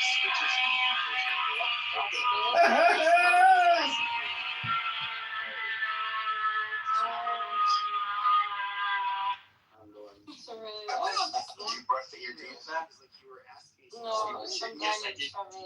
Trevor. Hi, Ibrahim. Hi, Jay. J-Lo. Oh, hey, What about Jay. anyone else? Sangra, I don't remember what the Nathan. original fucking. Welcome to Clubhouse, Nathan. So I started talking about I'm eating right now, but yeah, Are you new, Nathan? no, me? Or Nathan? Nathan. Oh, Nathan, yeah, I think he's new, yeah. Everybody has a fantasy of being a tough guy, you know, Welcome. until they Hi, Jay. fight somebody tougher than them. Ibrahim's here. It's gone. See, this is what people don't know this about Islam, but you got to read the charter of Islam from Medina when Muhammad issued it, and he declares himself Don Corleone. It's mafia style, 600 AD mafia tactics. It's just gangbangers in the Middle East, and they spread rapidly because of this charter. But the Jews were like, this is fucking crazy. This is bullshit. And they were like, let's get the fuck out of here. And this is literally Saudi Arabia. They're like, let's get the fuck out of here and go to fucking Europe where they got plumbing. This doesn't all Jews, to be fair. No, these are just. And we can look at, dude, don't bring me down. We can look at North Africa, Syria, Jordan, Lebanon, all of these places in the Middle East that are majority Muslim now. We all know that. But these are all Christian countries. And yes, they absolutely are. They're fucking a bunch of Islam. Okay, look, I get it. In comparison to Jews, we both proselytize. And I get it, is that we have other groups that will proselytize towards us, and I think they're fucking annoying. But the one fundamental difference is that you have, this hippie-like figure, Jesus, okay, who's a lover, who wants to spread the good word. Not to say that Christians weren't jihadists like the Spaniards, they obviously were. But then you have Muhammad, he was just like crossed the line. It's probably likely the Spaniards became jihadists because they were ruled over by jihadists for what is it, 700 plus years? That's a stretch, but my analysis of Allah and to Muhammad. So for the first time in history, or not in history, but basically the godfather of the Muslim creation scam said, any conflict, you're going to have to bring it to me, not to anybody else. There will be no other adjudicators. So it's a fascist organization. It's not constant. It's not. There is. You don't think Judah? Well, hold on. So I'm not a very religious person, but I can look at Christianity and Judaism, especially going back, and it doesn't read. You have fascists in every group. I get it, but when you read the Ten Commandments and you compare that charter to the Charter of Medina, it's like light and day, meaning that the Ten Commandments is like those tablets of society. What are they called? Like the first Hammurabi's tablets. So it's like an innovation law. Mohammedan law enslaves women. Mohammedan law guarantees that you have concubines, that you have slave women, that you're it's a fucked up, sick mafia organization. And I, for one, am so glad that Donald Trump decided to attack one of the biggest cultural and religious mafia gangs on the planet. Thank God for Donald Trump. You see, most of us Americans, at least on the right, the overwhelming majority of us, would love to see the IRGC just decimated. All of these fucking mullahs and whatever, fuck whatever Islamic beliefs they have. I really do not care when it comes to this calculus. However, it's okay. We attack them. The problem is that are we going to be able to actually change the direction of the country?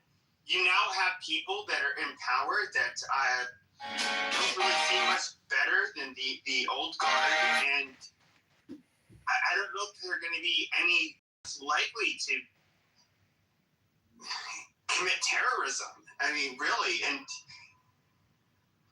my biggest problem was that, okay, so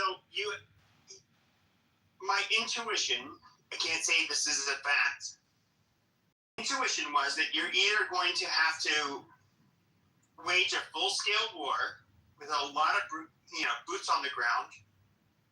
Otherwise, you're not going to quote unquote topple the regime.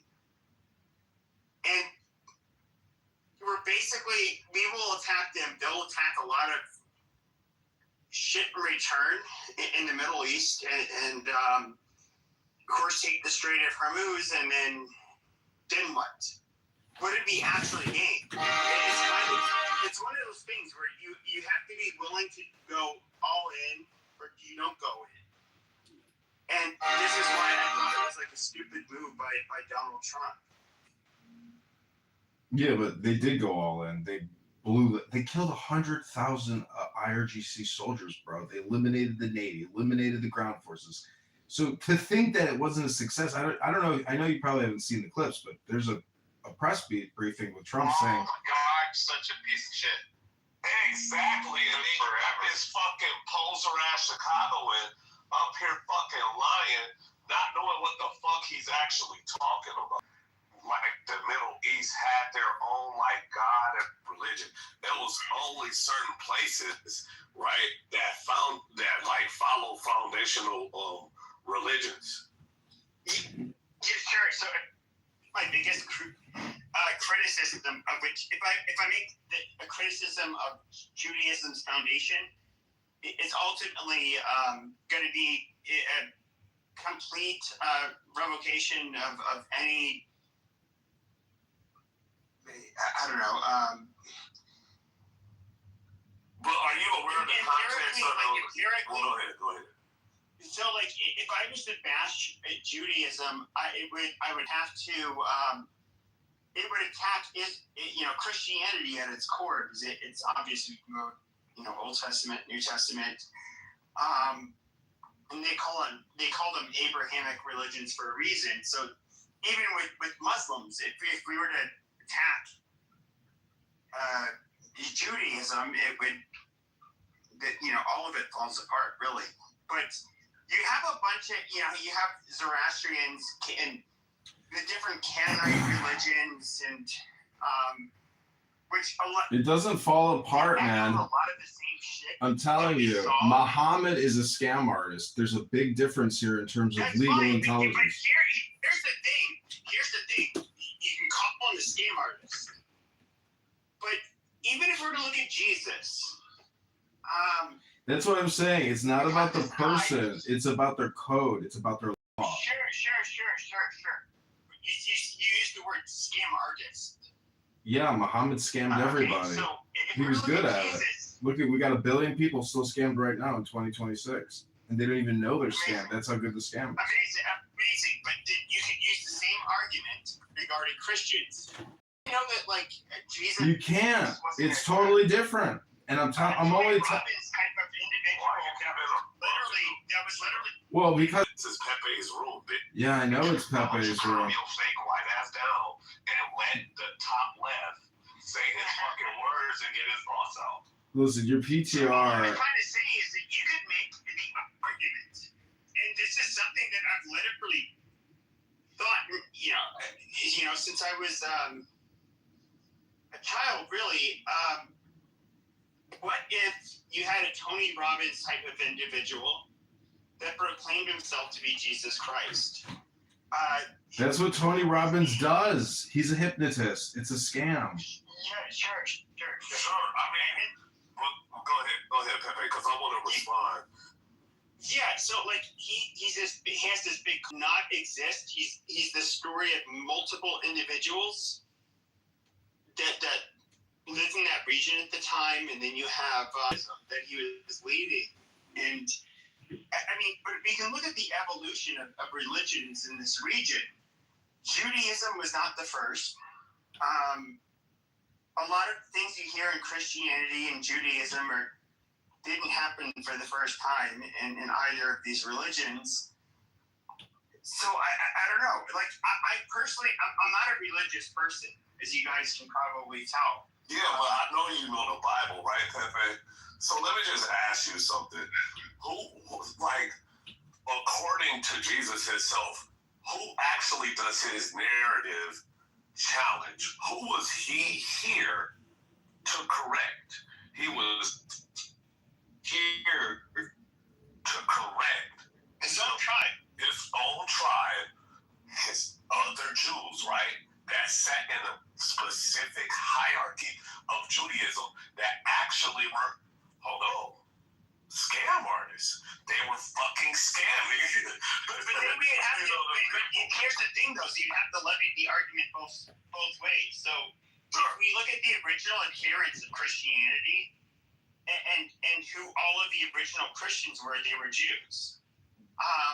So it's just like, okay, is this a scam continuing on or not? And here's the thing, though, is like I understand those people that are religious. There's things you guys cannot prove. I did that. You can point towards, some revelations that Jesus had, and all of this shit. And I don't think you guys are not able to prove it. And this is where you guys have never really seen me participate much in religious debates. It's because you guys can make unfalsifiable. You can try to make presuppositionalist arguments where you try to walk somebody into a trap, but at the end of the day, it's just mental, masturbation. You don't actually prove anything. And Darth Dawkins, he was somebody that would make fun of. Oh, Jesus Christ! Like he was somebody. I guess. What about masturbation? I just walked into this. Well, like I don't know how many of you guys know Darth Dawkins. I guess he was on here. Yeah, and he was absolutely terrible at stuff. There was some points that he did make that hit home, and I think that, like, far as contextually, right, some of those things that the people challenge, even some of the stuff that you say, right, like, it takes a certain presence to actually clarify those things. So some of that stuff is just argumentations for argumentation's sake. And it's like, well, we weren't there during those times to actually live among those people. No, and that's true. And that's you know what I'm saying? He's somebody who would go on to this fucker was given his own rooms at one point. And I'd go in there and reading myself like Darth Cuckins, and I would challenge him, and he basically had a dialogue tree where he had a very presuppositionalist arguments, but there was a dialogue tree where you'd be like, this, if I say X, Y, A, B, C, this equals D, correct? And then you would, if you kind of weren't familiar with this game, you would say, okay, yeah, fine, sure. And then you'd be like, HLG is correct. And then he would say, like, and then he would just do whatever bullshit. But he never proved anything. He used this weird, rhetorical trickery that only low IQ retards are. Yeah, Jedi mind tricks, like just word juggling and shit like that. Like I'm aware of what the fuck he used to do, and he's fucking making people dance, right? Almost like a puppet master. And it was some of that shit was like a master class in how to actually like turn the knife on. He hated me because I would break his I don't get it. Why won't you answer my question, big boy? Like, answer the question. And they're like, why? I would use a lot of personal insults against him. But he absolutely piece of shit. But at the end of the day, what I want to say is that, like, we can go back to first of all, let's look at every people throughout the globe. For whatever reason, people seem to be religious. It's not just religious. Pepe. It's not religion. It's law. You got religion and law mixed up. All this shit deals with law. I'm telling you, it's not. Law. It's not miracles and Holy Spirit. Yes. All these major religions have an underlying law and charter. Yes. If we look at, no, it's not. Yes. If we look at any population throughout the globe, whether these were, recently contacted people from Papua New Guinea, the Amazon tribes that were the top 5 major religions. Hold on. The Spanish contact of the Native American people, and not just Spanish, but everywhere. All of these people had a fucking religion. Nah, that's Germanic conflation, and I think when you get Germanic conflation. Yeah. That's some guy made it up, but I'll tell you later. Basically, what you're doing is assuming that, hey, this culture is like this culture, right? And it gotta be a bridge or some kind of way that we're like each other. These people deserve to die. No. That was not my claim. My claim was that for whatever reason, you get people throughout the world that all adopted a religion. That is something that seems to be endemic, nearly entirely, or I would say the entirety of the populations of humans. I don't think everybody adopted a religion. Okay, which population? They had a belief system, but not it doesn't. Okay. Those isolated tribes that you get like the central beliefs, right? Those centurions and shit like that. We don't know that they don't have it. We don't know that they don't have their own religion because I know a few of their neighbors can speak a dialect similar to theirs, but we don't know what religion they actually speak. I'll ask you one final question before I let you. They're rather uncontacted, and they kill anybody who approaches them. And of course, they're protected for their own sake because they don't have the immune systems, they're not immune to a lot of the common diseases and shit that we have, at least as far as we know. And we don't want to go to their island and fucking have them all. Okay, let's just go to Papua New Guinea and stuff like that. Because they're contacted, right? They're just a little bit more isolated than a lot of cultures around the world. Do we know what they practice? Other than eating betel nut and shit like that. We don't. Right. We don't. But that's the thing. Exactly. But we got people that communicate with them. And actually, because there's tribal group of people that speak a mother tongue. Well, you just ain't paying tribal jigaboos anyway. Look, my point is, there are certain things that actually are just a part of people's culture that doesn't have any kind of religious notations or anything like that. It's just that people believe it in themselves and they have a tribal hierarchy. That's not a religion. Well, they may have shamanistic practices. Okay, but when it comes to but this is where I disagree. So we can look at America. We know just because it was more documented in the United States of America, almost all Native Americans had religion, which of course we consider pagan and horrible and evil, and so you have to convert to Christianity.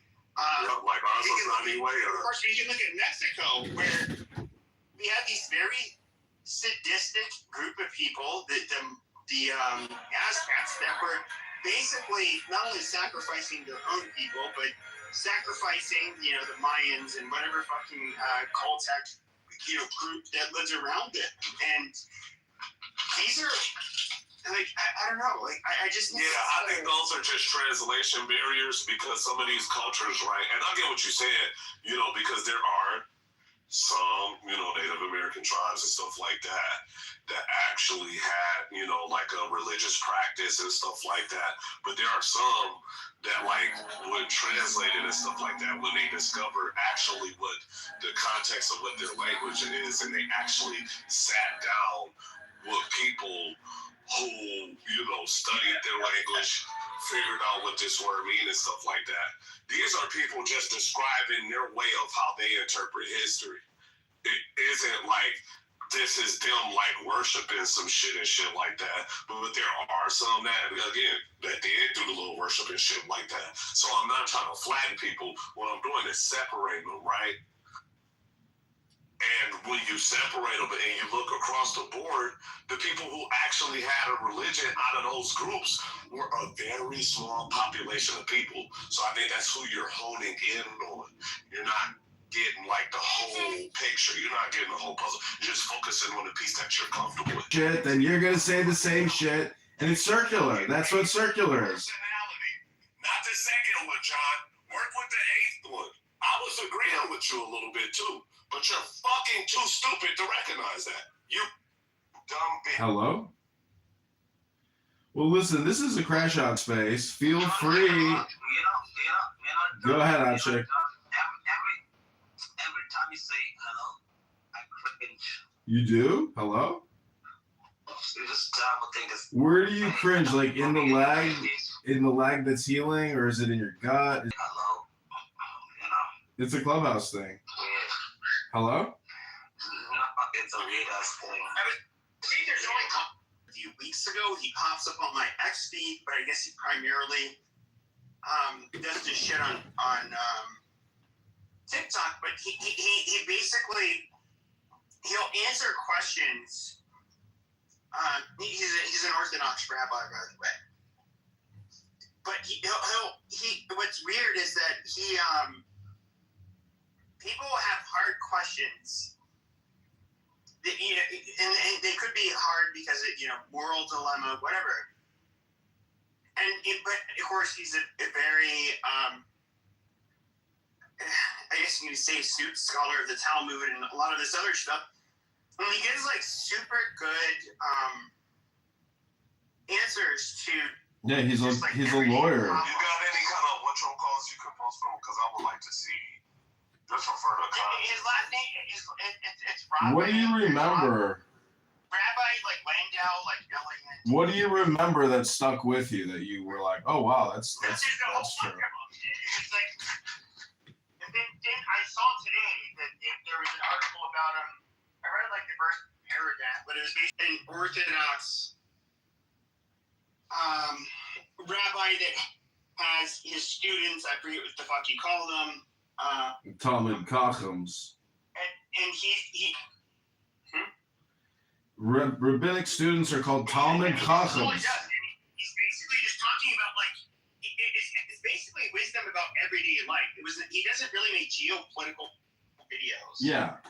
Well, I mean, the Catholics got the same thing, bro. Have you heard of Balthasar Gracian? To be fair, hold on. To be fair, a lot of the shit that he's talking about, I'm sure the issues have existed for more than a few thousand years, and so you've had like wise men that have given their opinions in the Talmud and so forth, and you know he's basically giving his opinion based on, you know, a lot of this, and he's actually a pretty cool guy.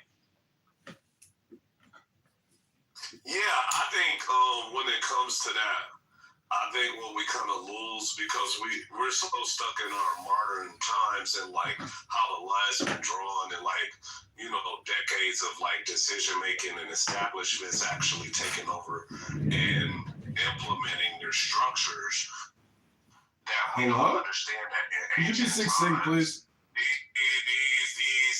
These religions were actually the first governments.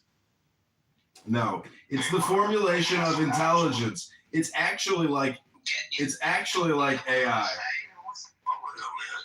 You all right, man? No, I mean I'm just trying to talk. Hello. The shock already tells people there's no such thing as a female rabbi and there's no such thing as a female priest. It's all fake news. It's terrible.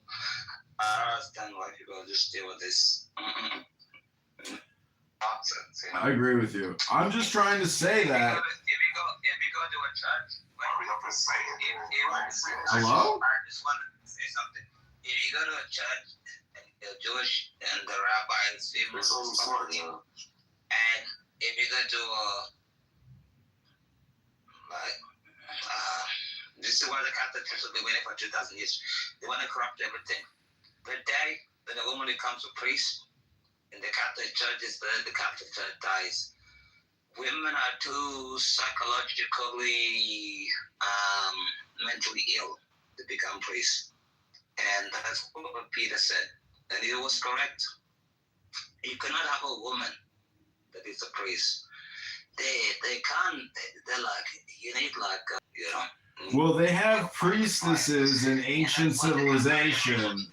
Now it would be ridiculous, but back in the day, they had the Vestal Virgins in Rome. Hello? All I'm just trying to say is, in the Catholic Church, and that's on the Catholic also, born and raised. You're a Kasumkum Catholic? Wait a second, bro. You can never ever. Are you Opus Dei? As a priest, these people are mentally ill, sick people. Is that projection? The same as women. Alistair, hang on. It's just a question. Is it projection when you say that, women are mentally ill? Because it could be projection. Women are mentally ill, bro. Go get married and you'll figure out. My missus, she's mentally ill too. She knows that too. Like, what the hell are you gonna do? Wait, are you married to a South Sudanese woman or an Australian woman? She's American, South Sudanese woman. You're married to an American and a half Sudanese woman? Are you American, She's mentally ill in the same way. All I'm trying to say is, Thank God she's not a rabbi. Sorry for interrupting. Go ahead. Hello? Hello? Let a woman become a Catholic priest. They'll destroy the church like they destroyed marriage, like they destroy everything. Even the presidency. Thank God we didn't get Kamala. Kamala tried to do it. And on top of that, you can never let a woman become a rabbi. Or a president. Never a president. There's a reason why we never had a female president. That's just some bullshit. Stop talking our stuff. I'm just saying it's the natural law. Is that a projection, Night King? Oh, more projection alert! Ding, ding, ding! Let me hit my projection bell. You're gonna sit there and you're gonna tell me there's fewer bakers in the United Kingdom. That's why the United Kingdom Church is about to die. No, I agree. They fucked up. There's no way. You cannot have a female priest. St. Peter said no. St. Moses said no. St. Joseph said no. St. Thomas Just say no. said no. Just St. say no. Augustine said no. It's awful, horrible, and terrible. We can never let a rabbi priest be a woman. Or hello? There's a reason why we don't do this. And the reason why the Church of the United Kingdom is failing, because they do this Methodist crap. Yeah, it's all LGBTQ rainbow flags. It's very sick. It makes me sick to my stomach when I see those lesbian Kasumkum come on stage and they put a robe on the stage and they're like, oh, well, yeah, I'm going to leave this church. And they're like a dumb, dark lesbian looking Rapino, but like that. You're violating YouTube policy guidelines on abusive hate speech, unfortunately. You can't attack someone's sexual identity or gender, unfortunately. I'm telling you, you're Jewish, right? No, my mother's not Jewish. My mother's Christian. Hello? No, my dad's actually Christian too. Hello? I thought you were Jewish. Oh, that must be like your sixth personality. Close about me. Go ahead, Achek. Hello? You're not a gay man. I'm not a gay man. Is that a projection question? This is some ad hominem. This is some ad hominem projection. You tell us your wife is mentally ill. You accuse. Oh, here we go. But the Arabians were in deep with the Nazis, just so you know. Let me PTR a photo of a royal prince of the House of Saud giving. No, I like saying hello. Hello? No. That's what Mikhail says. Don't be. Yeah, I taught Mikhail hello. I taught. From Dr. Adams, really. Hello, is this a crash out space? Yeah. Hello?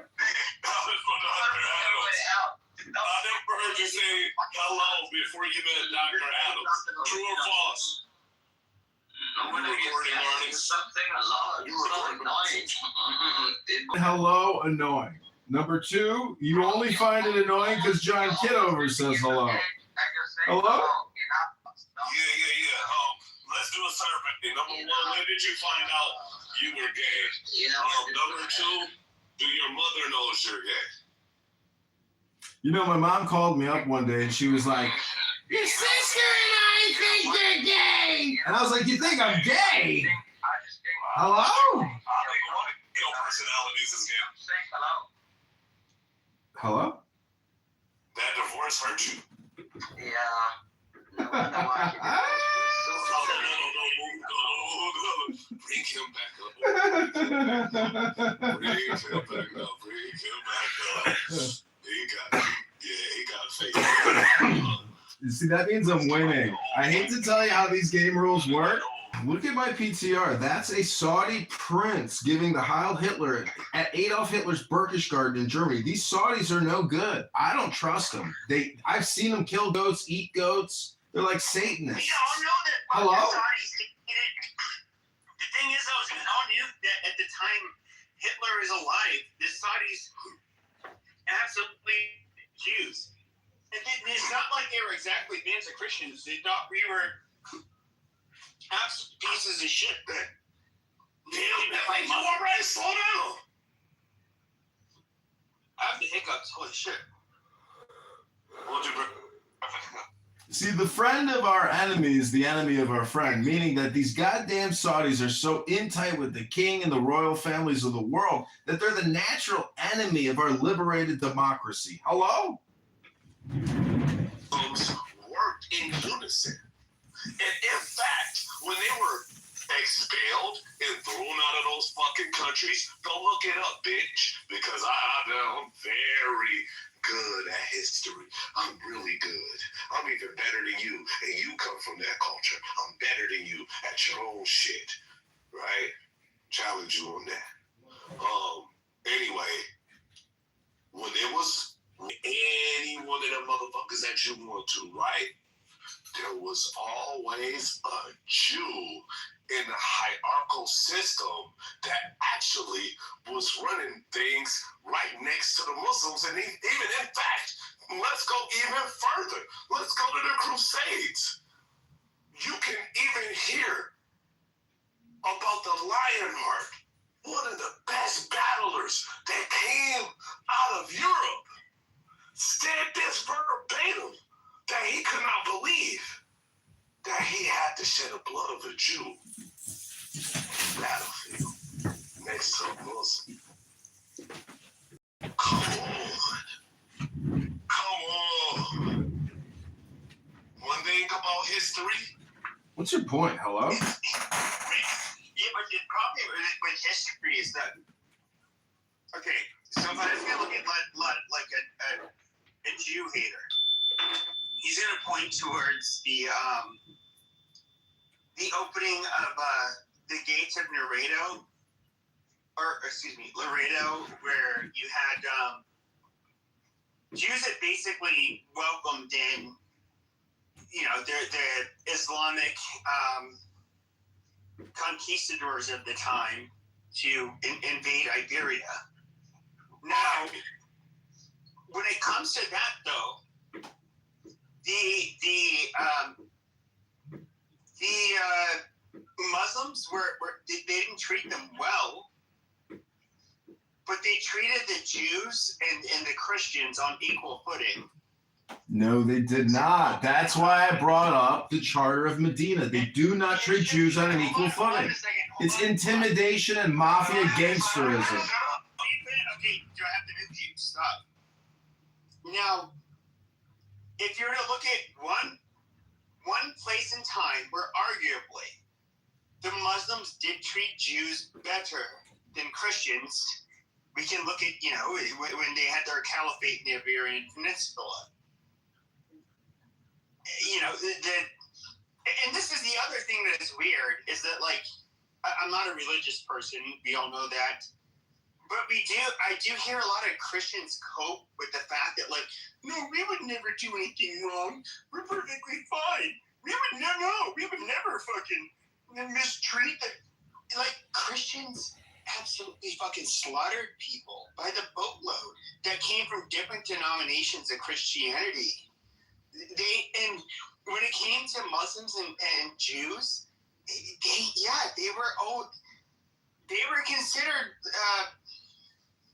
in these times, like the level of dogma you get with Christianity. The Muslims tried to enslave the Jews, and they do try to enslave Jews. You were going to look at like people who did not believe in Catholicism in particular as being evil, demonic, gross, disgusting, cockroaches. You can think of all of this shit comes up. Like you were basically a force of fucking Satan. And I think that when it comes to the Catholic, or people, what a lot of people don't realize is that, especially when it comes to Catholic countries, that is how outsiders were looked at. And I just find it, I hear Catholics trying to in-group, like, out-group. Their fucking history. And That's what Muslims do. They do in-group, out-group. You're either in the Ummah or you're out the Ummah. Hello? Chill. Don't give him another dub.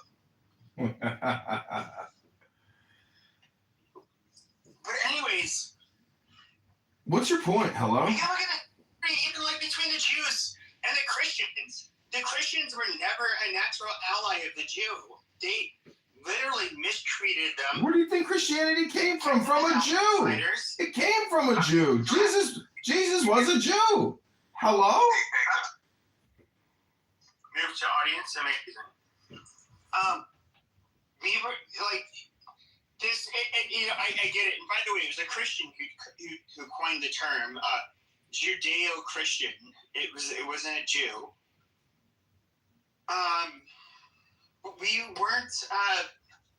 It's not like we were far from perfect, the Jewish people. Like they were always kept as outcasts. Yes, they could have, some of them were money lenders. Of course, a lot of them were rich and powerful, or a minority of them were at least. But we were not nice to them by any stretch of the imagination. Jews had little.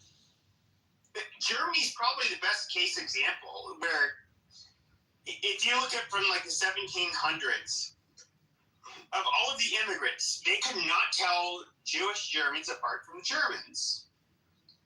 I can hear you. I'll raise your Germanic conflation with the French Brigade any day. And also, sure, but this is what I'm saying is that like you have. Okay, so you had Jews that from the 1700s on, you had Jews who came from two places: Eastern Europe and then Germany. The German Jews were they were indistinguishable from Germans in terms of their culture and their behavior, all of that stuff. Then, of course, from Tsarist, Russia, they were always considered outsiders. They didn't consider themselves Russian, and so they never claimed to be Russian. But yeah, they absolutely. If we look at Germany, so the most assimilated Jews in Europe at the time, they were disproportionately serving not only in the military during World War I, but also on the front lines. And they were very like nationalistic, proud Germans. Now, you have to imagine what kind of mindfuckery these people have to experience when they become proud Germans. And then all of a sudden, it's like, no, you fucking kike, go into a fucking oven. We fucking hate you. Despite all they did for their country and how, like, absolutely ecstatic they were to finally be accepted as one of the in-group of a country like Germany.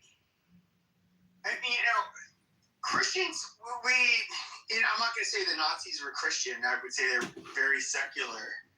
But to pretend like, in the Christian world, like we are these perfect fucking people, I think is asinine. I mean, look at Russia and Ukraine today. Both predominantly Christian populations. Which side is the good side? No, I can't, bro, Pepe. I absolutely understand what you're saying. The problem is we're focusing on one end and not the other, because on the other end, Just imagine it though, bro. Like somebody's given like the job, hey man, you do this for us, your family will be out of debt. There you go. That's what I was waiting for. Perhaps to a certain extent. But here's the thing: you have to know that, like, of all the hijackers, the ones who literally hijacked and piloted the planes, none of them are Saudis. A Lebanese guy and an Egyptian, and I forgot what the third guy is. But they're all essentially from war-torn countries. The ones who actually made the significant step, like to take a plane and have it hit the building. None of it come from like a stable country, just like Saudi. Let me Google that for you, Faisal. Put a link in the chat, Faisal. Otherwise, it's just your stupid words. Hello? It's literally on Wikipedia. It will. Yeah, okay, put the link in the chat. Wait, can't wait to see a link instead of hearing you talk because you're lying. And if you look at my PTR, you can see a prince of Saudi Arabia at Berchtesgaden giving a Heil Hitler. Yeah, the Saudis can't be trusted, and you're trying to blame it on a bunch of people who aren't associated to Saudi intelligence. You're a schmuck. A schmuck. A schmuck. Faisal, it says 15 out of the 19 Yeah. 9/11 were Saudi. There was but the ones who drove the plane, another one was Lebanon. They actually learned like flying planes in America, right? And it's fully Let someone finish, please, guys. Oh, no, I was just pointing out that it says 15 were Saudi nationals of the 19. So 15 out of the 19. I acknowledge that. Oh, you did acknowledge that. Dude, you were just Yeah. I'm telling you that the ones they were Egyptian. Yes, the ones who literally pulled the trigger and took the planes and drove them in the building, or none of these Saudis. Were you there? Go look up their names. Hold on, so out of the 15 holders, they were part, obviously, of the same group. What he's doing right now is he's saying that they were just a part of it, but not a part of it. So they weren't the So you're trying to like lessen the. He's like, So they were all for. No. That's not what I'm saying. I'm saying that those who pulled the trigger full on had personal vendettas and shit like that. That's fine. That's fine. Like obviously the Saudis weren't. Like a Heil Hitler. Yeah. All right, cool. So all the Saudi Arabia. You see? Bunch of Nazis. If you were in the Nazi party, they would have killed you. They would have obliterated you. And how dare you even use those terminology when they gladly would have killed you and enslaved you, put you in a concentration work camp. You're despicable. You're disgusting. Learn to use some pleasant words. Hello? What you want to say about that, Facebook? I would have took that. Yeah, he's giggling. He's giggling because he knows he got caught because he's a Jew hater. He's a low IQ rat. That's all you are. You got the brain the size of a fucking rat. Woohoo! That's a compliment. I made a basic, clear statement. The majority of the hijackers were Saudi. You come off like Where is Saudi? Egypt. You start defending Lebanon. Absolute nonsense. Because also even the leader, You see this shit?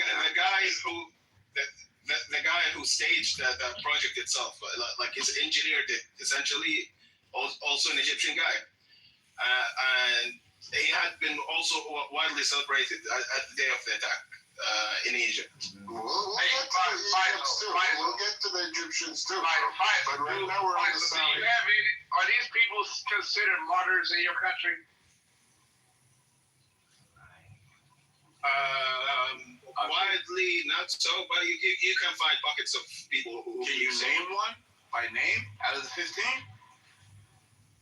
That's not name. Not full names, but not name. family names, because they're literally families that live around me, you know. Muhammad Atta was one of the dudes that was getting drunk and high at a strip club, I believe, completely going against, you know. Yeah, that's a real Muslim right there. Yeah, but yes, but he's the one who engineered that attack. Sure he did.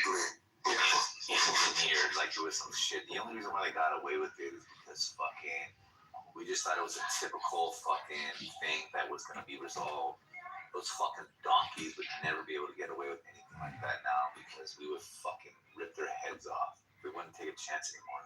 It's because of the Patriot Act, which we sacrifice. Nowadays, right now, imagine you're in an airplane, bro, and you just sense some fucking Muslim retard like thinking about that, bro, and you're with your family. Hey, if I get on a plane right now and see some cross-eyed Saudi looking inbred, I'm gonna get off. I'm gonna like, hey, look, somebody need to take him.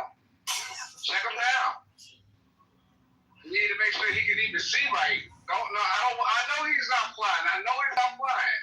But the way his eyes is all this going all over the place, yeah, he gotta go. They ruined it for everybody. Honestly, I'm pretty sure that such scenarios are much more doable nowadays. You could 3D print a gun and slip it in. No one knows. And look, I'm taking notes. You see this shit? Yeah, that's what think about that shit. I don't see those kind of things don't come to my head. I don't think about that stuff. Exactly. Because you just made a retarded claim that saying that such thing couldn't be pulled off nowadays. Like what? I didn't say That's likely. Donkey. Look, you said the plan will not be. I said if that were to happen today, we'd get their fucking head ripped off. They'd get their head ripped off. You think so? Yeah, but let me ask you a question. Like, actually.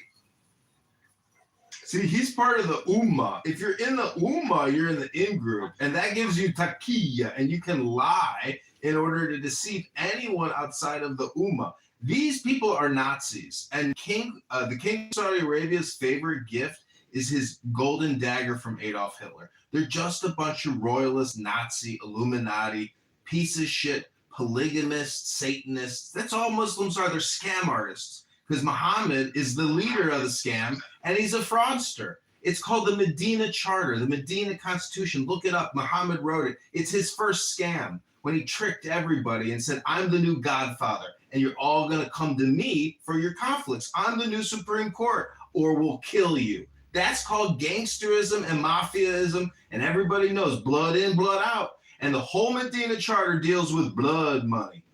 And if we kill your motherfucking husband, or murder your fucking wife in war, well, we'll give you a little cash and shut the fuck up about it, and there ain't gonna be no fucking courtroom drama neither. So shut the fuck up, you fucking Nazi! Hello?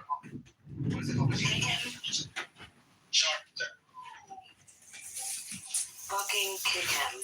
He's recording the goddamn room, you fucking idiots.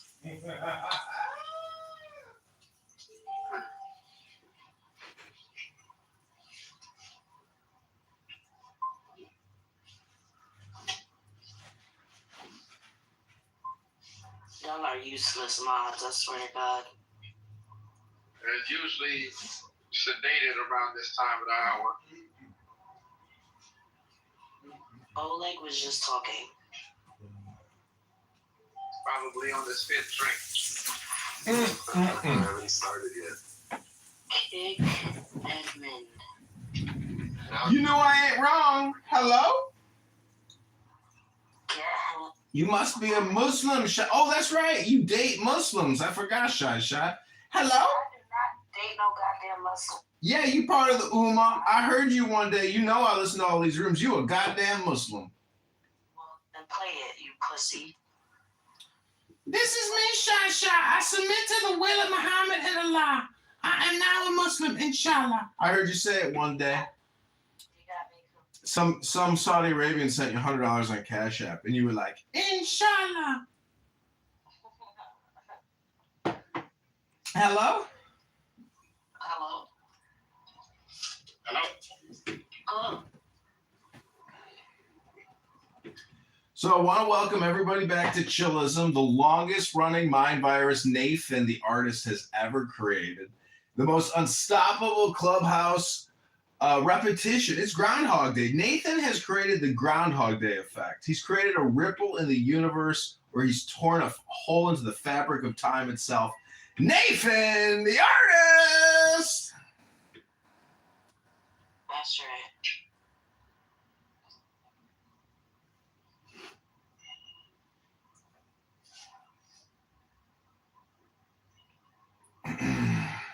Whenever I go to Art Basel, I always ask people, have you heard about Nathan, the artist? And they go, who? They go, who is that? And I say, you don't know Nathan, the artist? He's the hottest artist at Art Basel this year. They go, Nathan, the artist? Who the fuck is Nathan, the artist? I say, you don't know Nathan, the artist? Shit. Oh, hey, you there, bro? I just got back. What's going on? Can we, Shasha, did you want to say something to Oleg? No. Alistair? Yeah, you were saying you wanted to throw out Alistair? Shasha? No. Because he's recording the room. Yeah. Oh, okay. I thought you said no. My bad. Is that not allowed? Or... That's not allowed. He always gets kicked out. All right.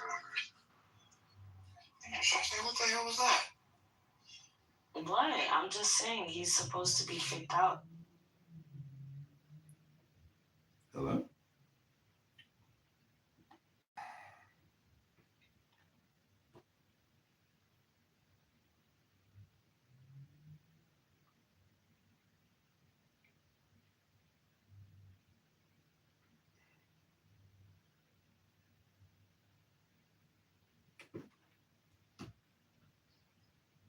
Goddamn. So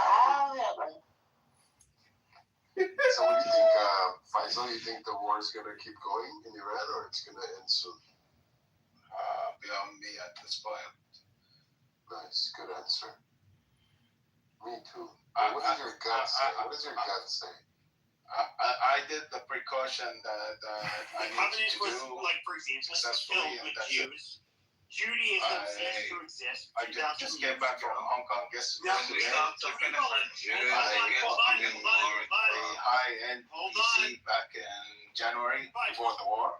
The idea because of the stupid Jews war, as the shipping costs as if they're went from around $300 to over $2,000 because of how the shipping is affected by the war. There you go. And I was like, fuck it.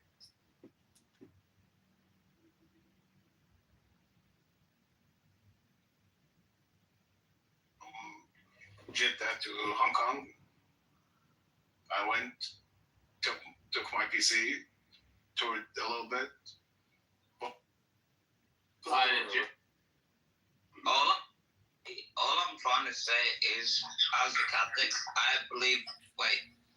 All I'm trying to say is, as a Catholic, I believe it's an one church, and all their ones are all false. Orthodox Judaism, pretty close. I like that.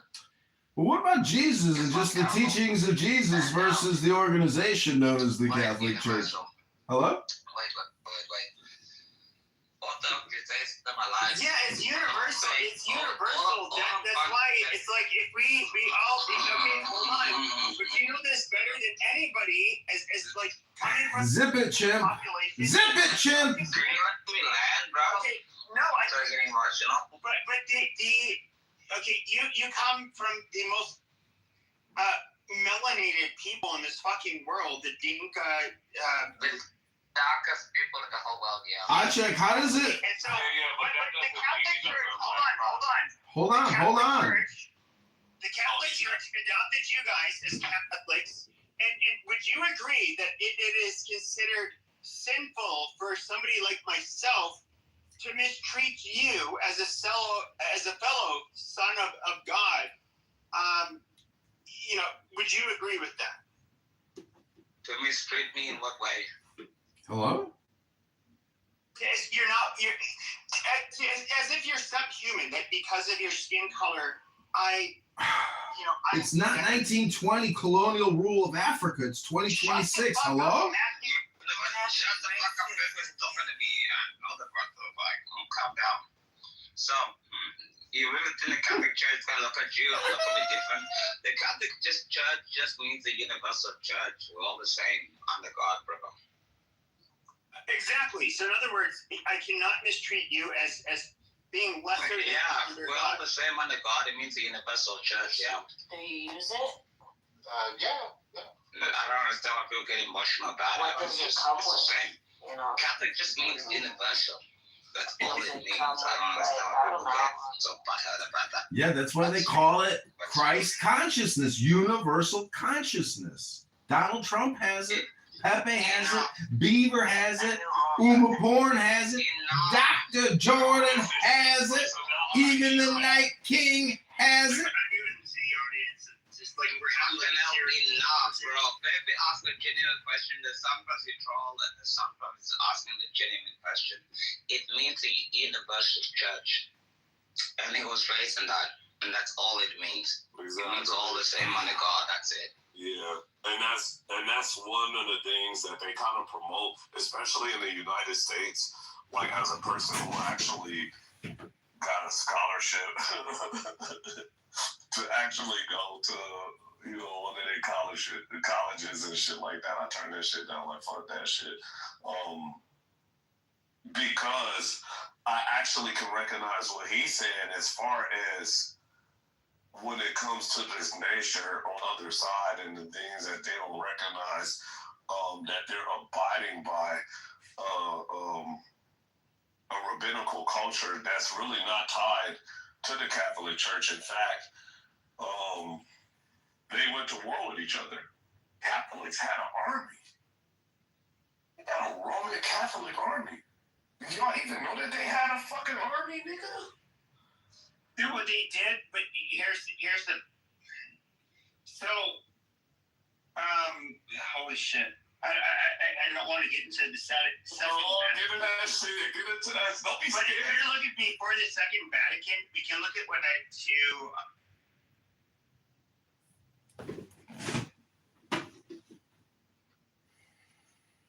Rabbit hole, shy, and see how some of the most expensive substances out there on Earth is some specialized ink that is made in Japan.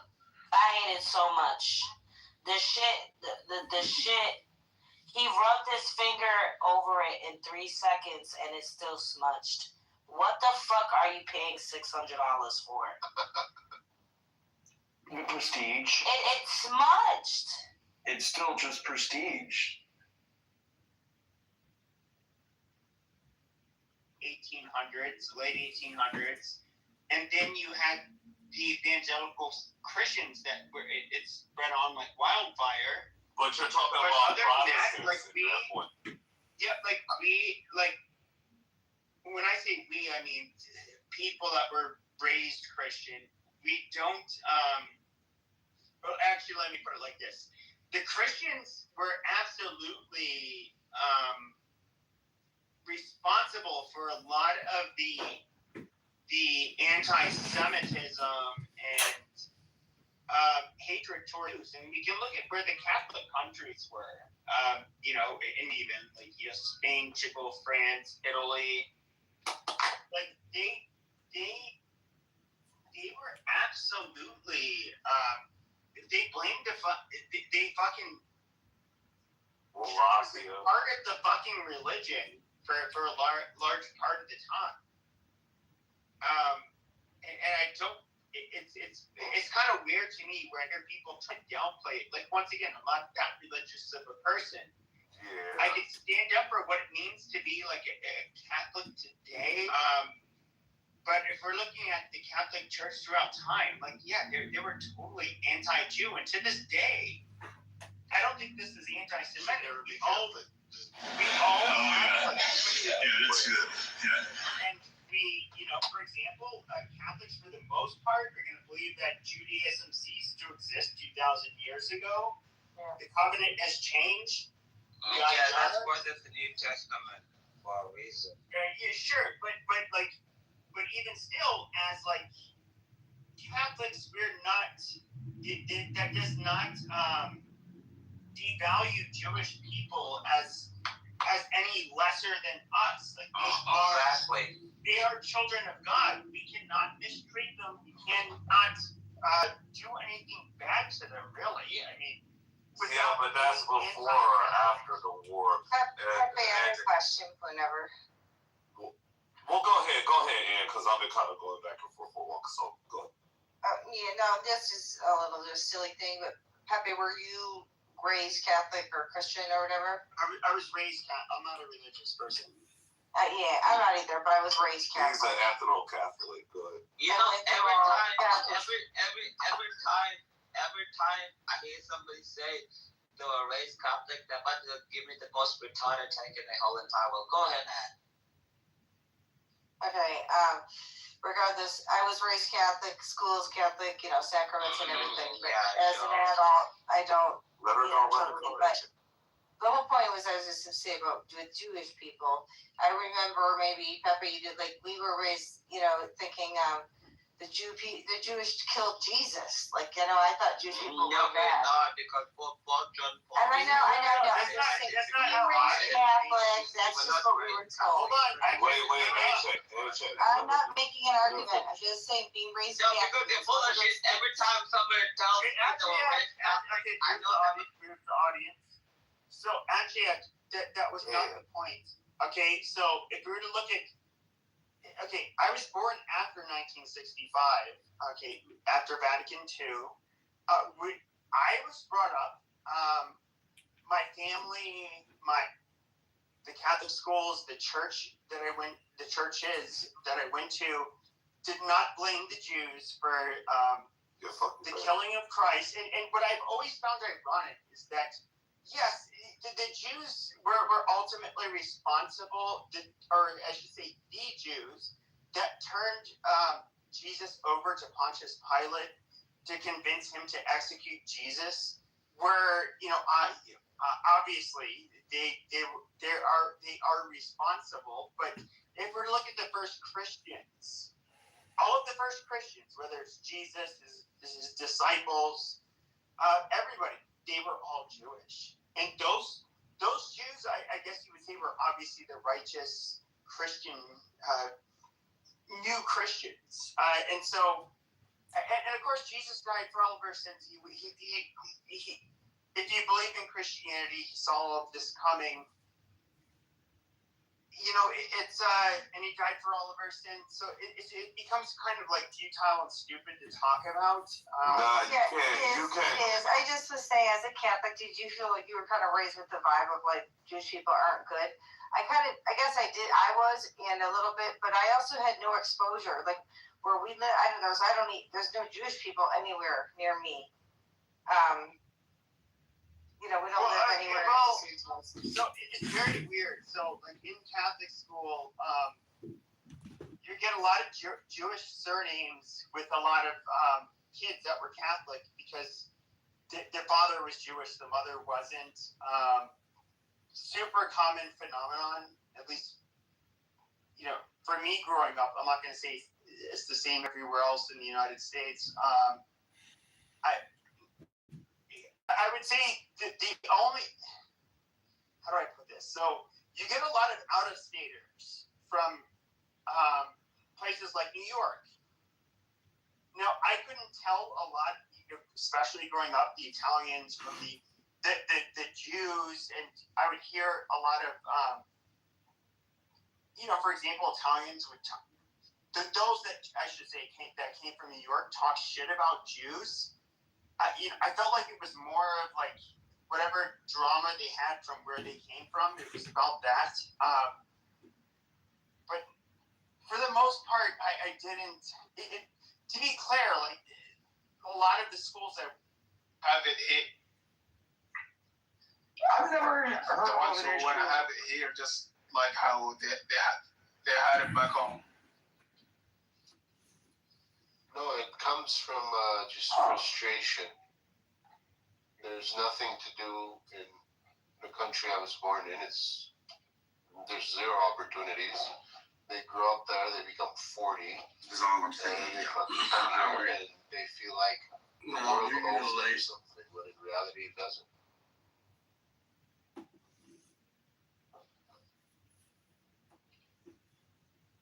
I don't know. I can't say that I ever served with anybody that was Somalian, but I served with a bunch of Armenians when I was in the military. Oh yeah.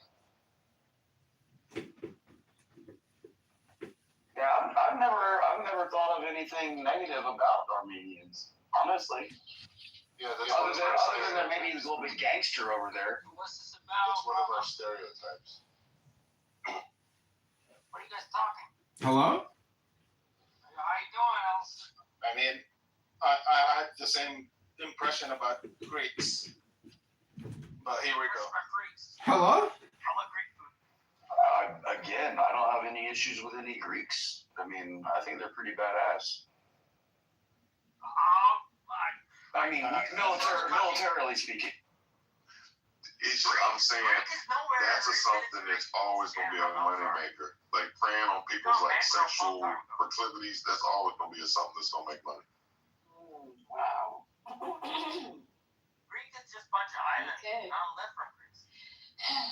Now, anybody else want to comment on that? Because I'm already going to do more investigation. I don't want to see y'all here on these streets, these MAGA streets. This is AI generated. Learn me. No. In the streets. I really don't. Oh, okay. If I'm not on Clubhouse, like, where is this girl? Been working on my Trump AI. Shit, I should see if I didn't cancel my revenue sharing. That video I posted got 4.4 million views. I'm looking at it right now. A lot of views. That's a lot of views. That would be a big payday. Like, but I canceled that shit. So I said, fuck Elon. I don't want your money. Big rep. 4 million. That's a lot of people. Yeah. Okay, I hope my girl gets Hey, that Lee. kind of views. Did you want to play that AI, the Lego love song to the American people? Oh yeah, I'm gonna do that. Let me do this one first. I'm sorry. Lego. Trump's corruption. Oh my god. I need to go back. Oh man. All right, here we go. And see if we can do this. I hope we haven't lost our Trumper on the stage because I'm not looking at my phone. See how you do? They like to take up my space and then leave. Georgia Senator John Ossoff. Okay, here we go. Senator Ossoff is betting that Georgia's voters care about all of this potential corruption too. Never before have we seen so little effort to hide so much corruption.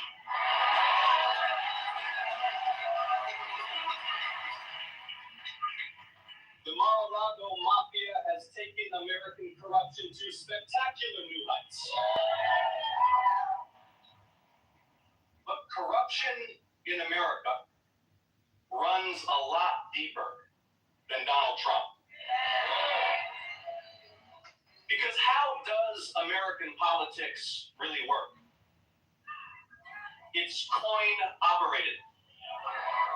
Money goes in, favors come out.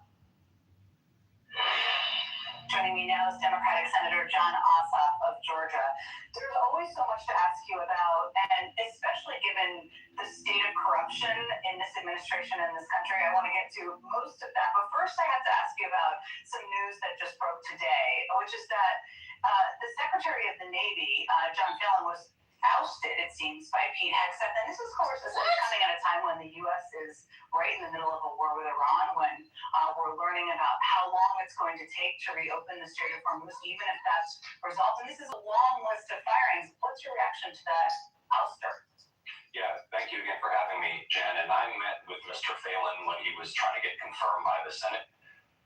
He was not an impressive man or an impressive nominee for that role, and it appears he's not done a good job in that role. In addition to what's happening overseas, they were trying to resuscitate shipbuilding in the United States with very limited success. But what's happening right now in the Strait of Hormuz is a geostrategic and economic calamity and a huge self-inflicted wound. It appears that the president has gotten himself stuck and is desperately trying to extricate himself from his own mistake. It is worth remembering that now 13 Americans have been killed in action, hundreds wounded, thousands of civilians killed. Munitions it will take years to replace. Grave damage to our standing and position in the world. And yet, the regime in Tehran is still intact, as are their ballistic missile and drone forces, as is their ability to choke off global energy supplies, as is their stockpile of highly enriched uranium, which they only built after President Trump shredded President Obama's Iran deal. So you are the long list of things that Secretary Hegseth has done and the people he's ousted doesn't sound like this is the top of your list of concerns. Look, he has been lying to the American public about this war from day one, as has the president. And they have misled the public about why we're at war. They've misled the public about the progress of the war. And they've executed this operation with astonishing incompetence, doing immense economic damage and undermining our national security. No question about everything you just said. And it is all tied, especially given who their negotiators are, to, as I referenced, this an unbelievable level of corruption. You gave a banger of a speech this weekend where you talked about a lot of this. We just played a clip of that. But I want to ask you about a piece of news that really just broke yesterday, which is that the Trump administration seems to be considering a form of a financial lifeline, I guess you could call it, to the UAE. Especially, I mean, there's questions about that alone, but especially given the massive financial entanglements of the Trump administration, the Trump family. What do you think of that? Well, let's call it what it would be, which is a bailout for the United Arab Emirates. The financial entanglement, the way that UAE money, Emirati money from Emirati royals has compromised this White House is astonishing. It may be one of the most significant scandals in American history. Who are the president's two chief negotiators in the Middle East? Jared Kushner and Steve Witkoff. Witkoff and his family are partners. His son, Zach Witkoff, is the keeper in the Trump family crypto business, which has received vast sums of money from Emirati royalty. The spy chief, the national security advisor in the United Arab Emirates, acquired a 49% stake in that business before the United States agreed to grant the UAE access to our most sensitive AI chips. Then you have Jared Kushner, his private equity firm, Affinity Partners, which in addition to receiving billions of dollars from Saudi Arabia, has received Emirati money. The people doing our diplomacy are at the same family. And meanwhile,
clips. Like Biggie said, man, let those clips breathe a little bit.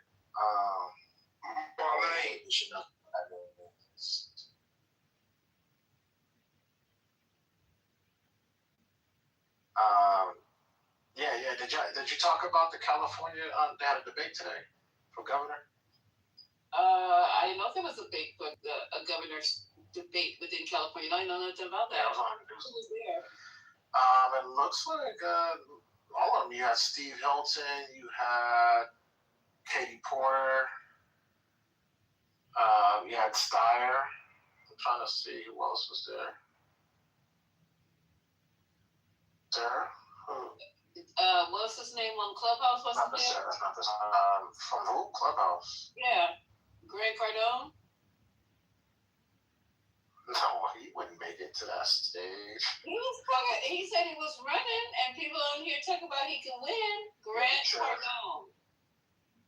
He was not there. No, he went. You got to qualify to be on the stage. I don't think Grant Cardone would qualify. Okay, that says a lot right there.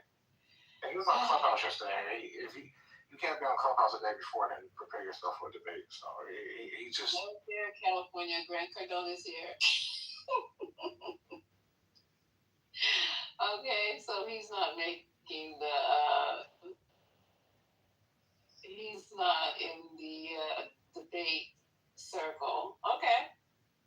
Nah, so maybe tomorrow we see what come on, listen to some highlights for that. That's gonna be a big race. I mean, once you about the great thing that's going on with your president and his family. Greg Cardone still running for president.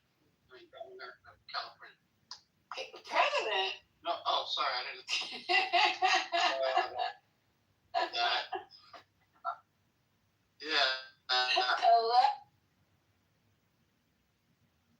You know he's ready for game. Had a commercial on 126. I heard it on Urban View. Hey, I heard it with my own ears. You could put a commercial on it.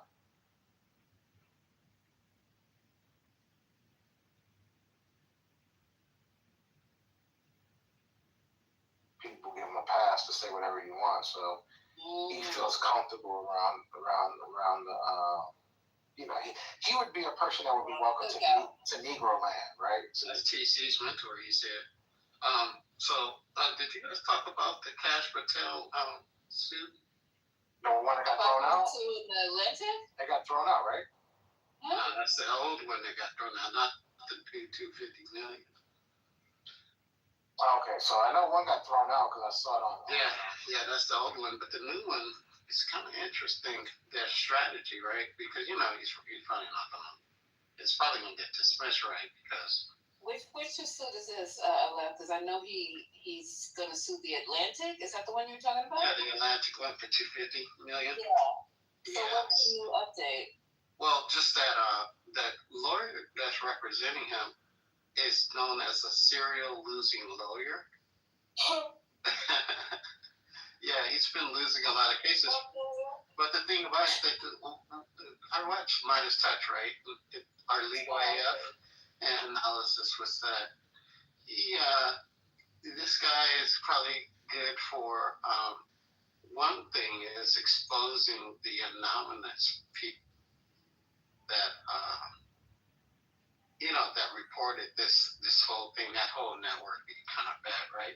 But also it could create further damage for the Atlantic reporting because people may not want to be what they call them again, sources for them in the future. Because especially if they expose anybody, which they may have to do if they're deposed. But the other way around is that Patel's completely cooked, right? Because he's gonna have to. He's already admitted to stuff that are lied about, stuff that his own court case filing says happened. Such as getting the not being able to access his accounts or something like that, and then thinking he was fired. And he said that did not happen. But but his own filing says that that's one of the that it did happen and that it was just a minor technical error. So yeah, he's got a lot of problems.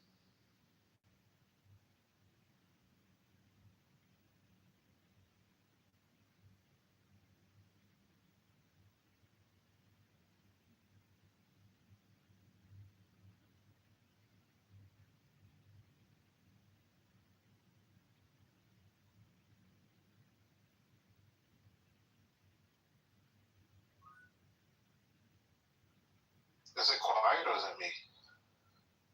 Oh no, I was waiting. I was wanting you guys to respond to Love. I know we're waiting for that. We're waiting for that because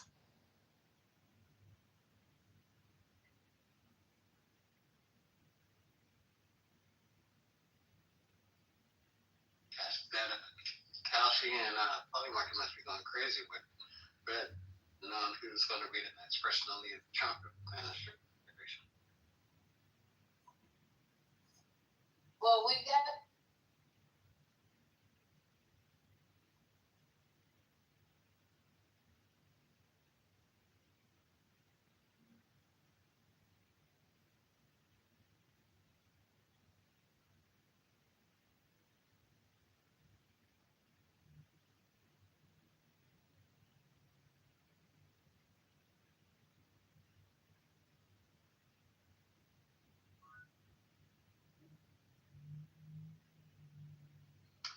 Yeah, he has to go to all those places in Las Vegas that he lives, and he has to tell all of those places and all of those cameras that this did not happen. Don't say anything. You know, all of that electronic surveillance and whatever. I don't think it's possible for him to eliminate corroborating evidence. I don't get it.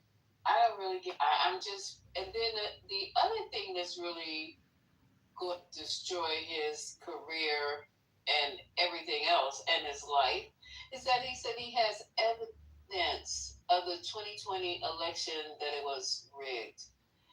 Where is he pulling this out of crap of this body? That's a redundant pull, right?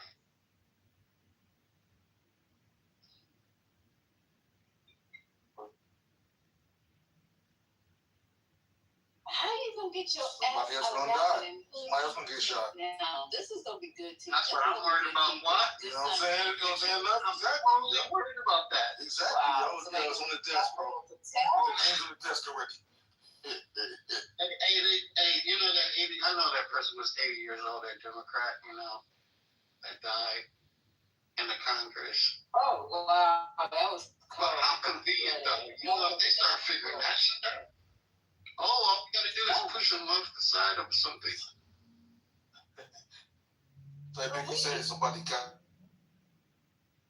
Stop doing that though. We need to stop doing that. We need to stop until we die in office. It just is now his constituents and have the nerve to be running the pearly gates. One to the pearly gates. I can't think of his name right now. He was 80. Yeah, what was it? He died. Yeah. Recently? This was recent? Oh. I mean. I'm laughing myself because he kept on staying in office. He's doing a what is the other Democrat female who died? They had to bring her. Feinstein. Yeah, see that's not fair. That's not fair. So Keisha said David Scott. Okay, thank you, Keisha. Not fair. You're 86. You know, Wait, Donald 86? I think was he 86? Come on, Keisha. How old was he?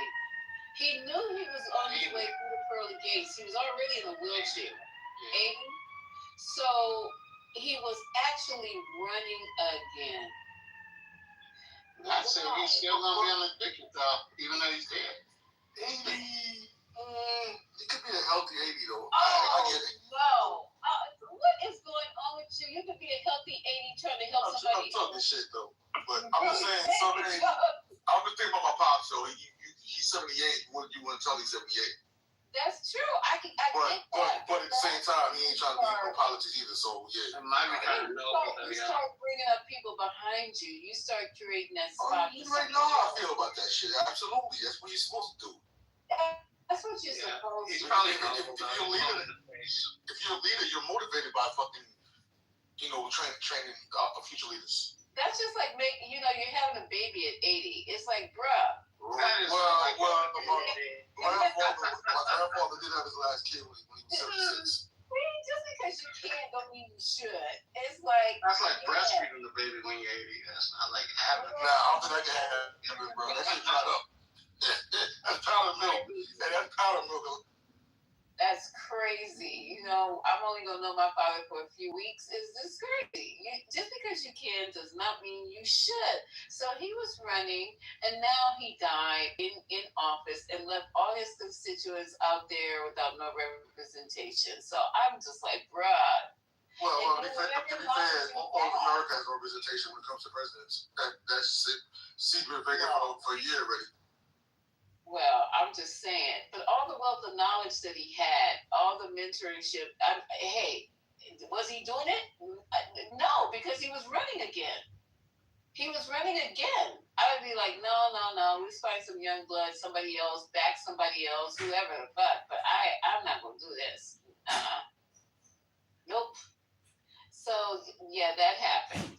And then, too, the Navy, I had to look him up because John Ossoff was saying that the Navy Secretary quit his job today. And that's the Navy Secretary. I know what that dude came from private equity.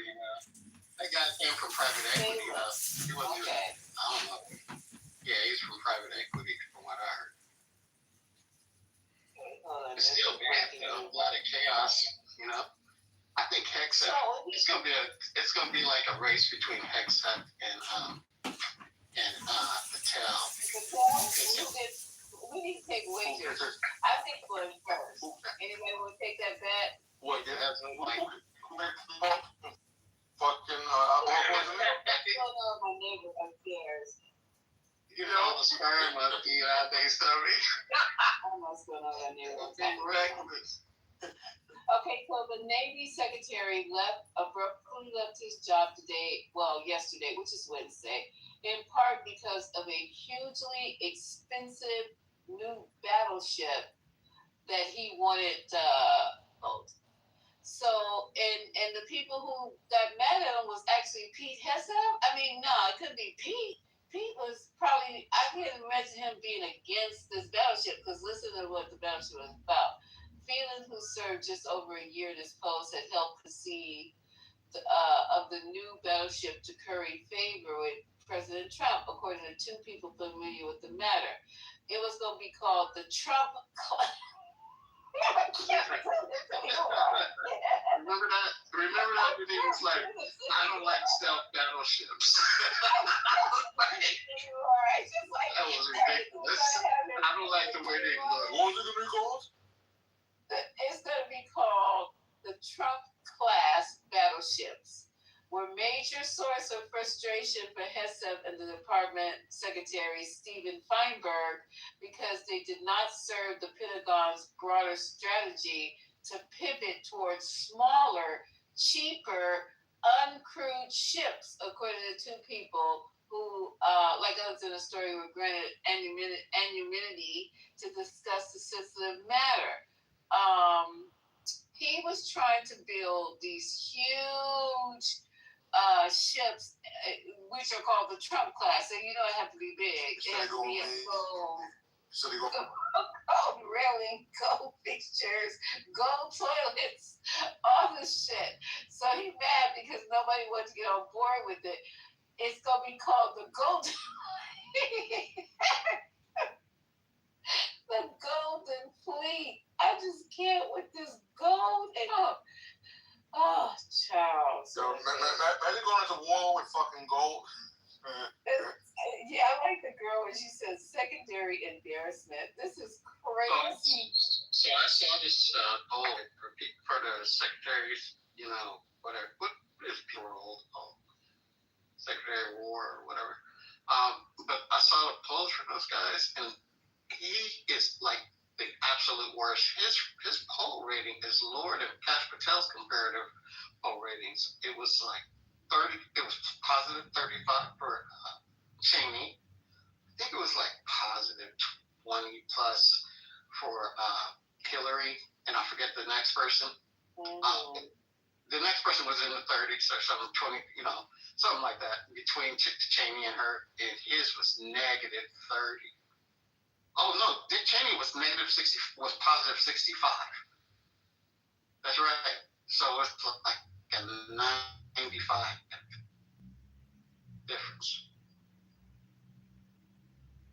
Is that crazy? That's like, what?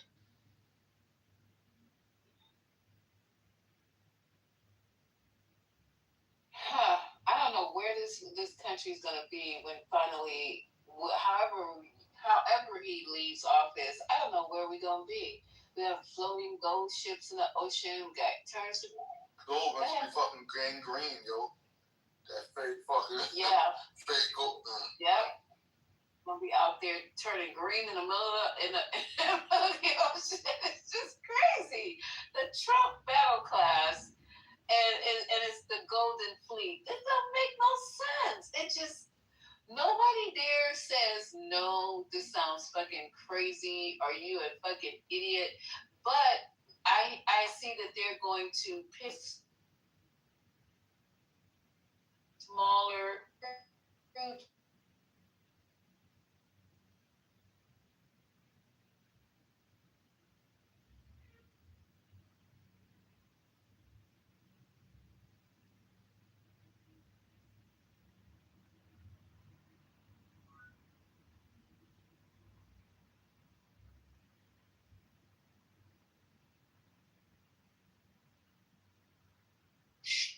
Admiral that was talking about the munitions depletion, and it was like 50% down on a lot of those high priced munitions, like the Tomahawks are 50% down, 50% remaining, and I think it was the Patriots are down at 30%. I was going to get those numbers. I wish you'd go ahead and present them to the room. I was going to talk about that yesterday, how the military is depleting all of their stock. And if anything pops off with anybody, y'all gonna have to make a Costco run to get some shit, because everything is down to like half or below half. You have those numbers, Ola? Thank you.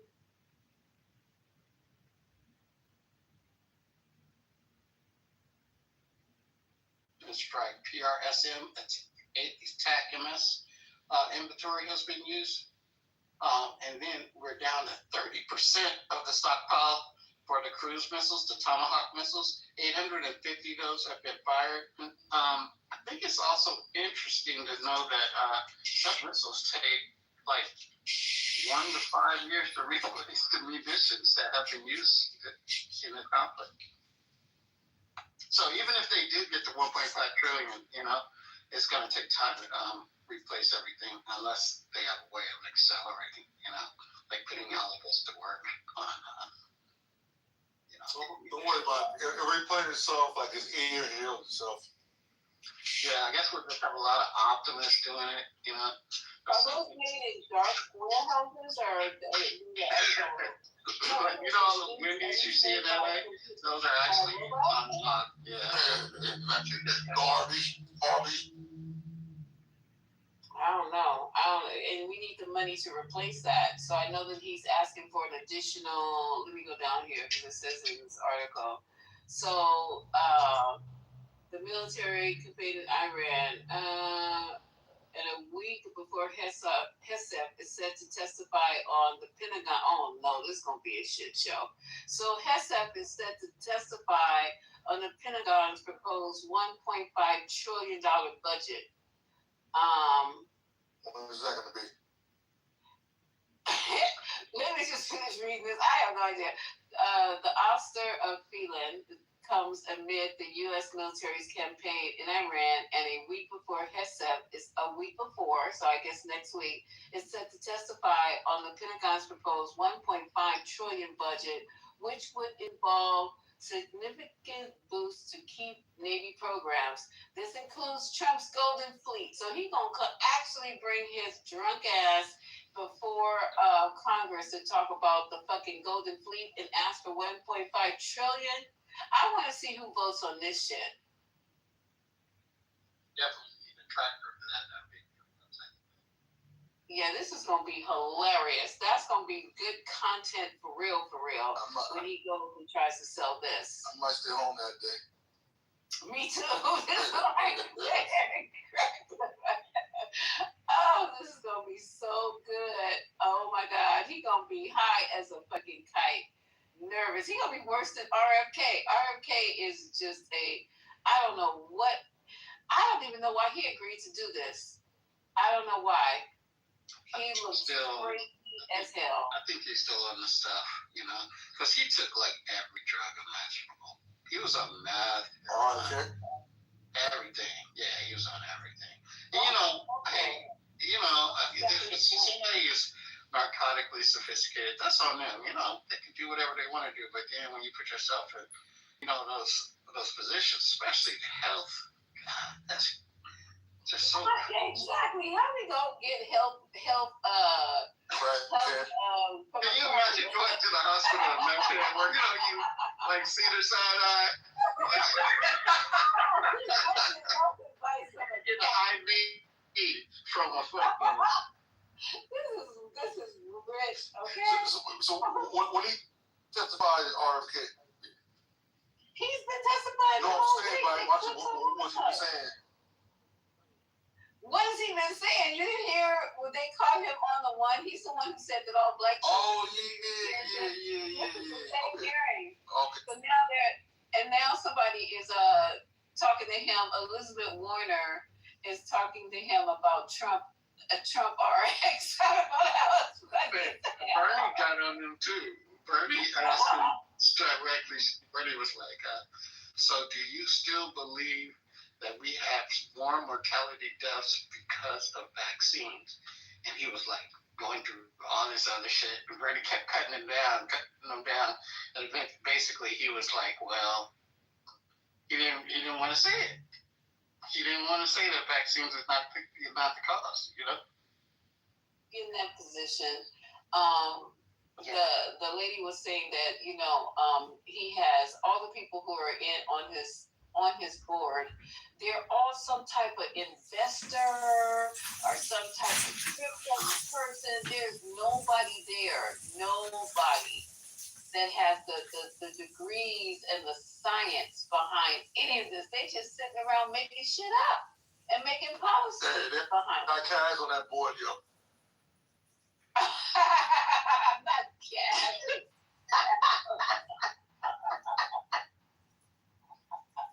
I was sitting up here going, let me see how long this shit's going on. But they have. I saw that they no longer are requiring military folk to get a vaccine. Be vaccinated. Oh well.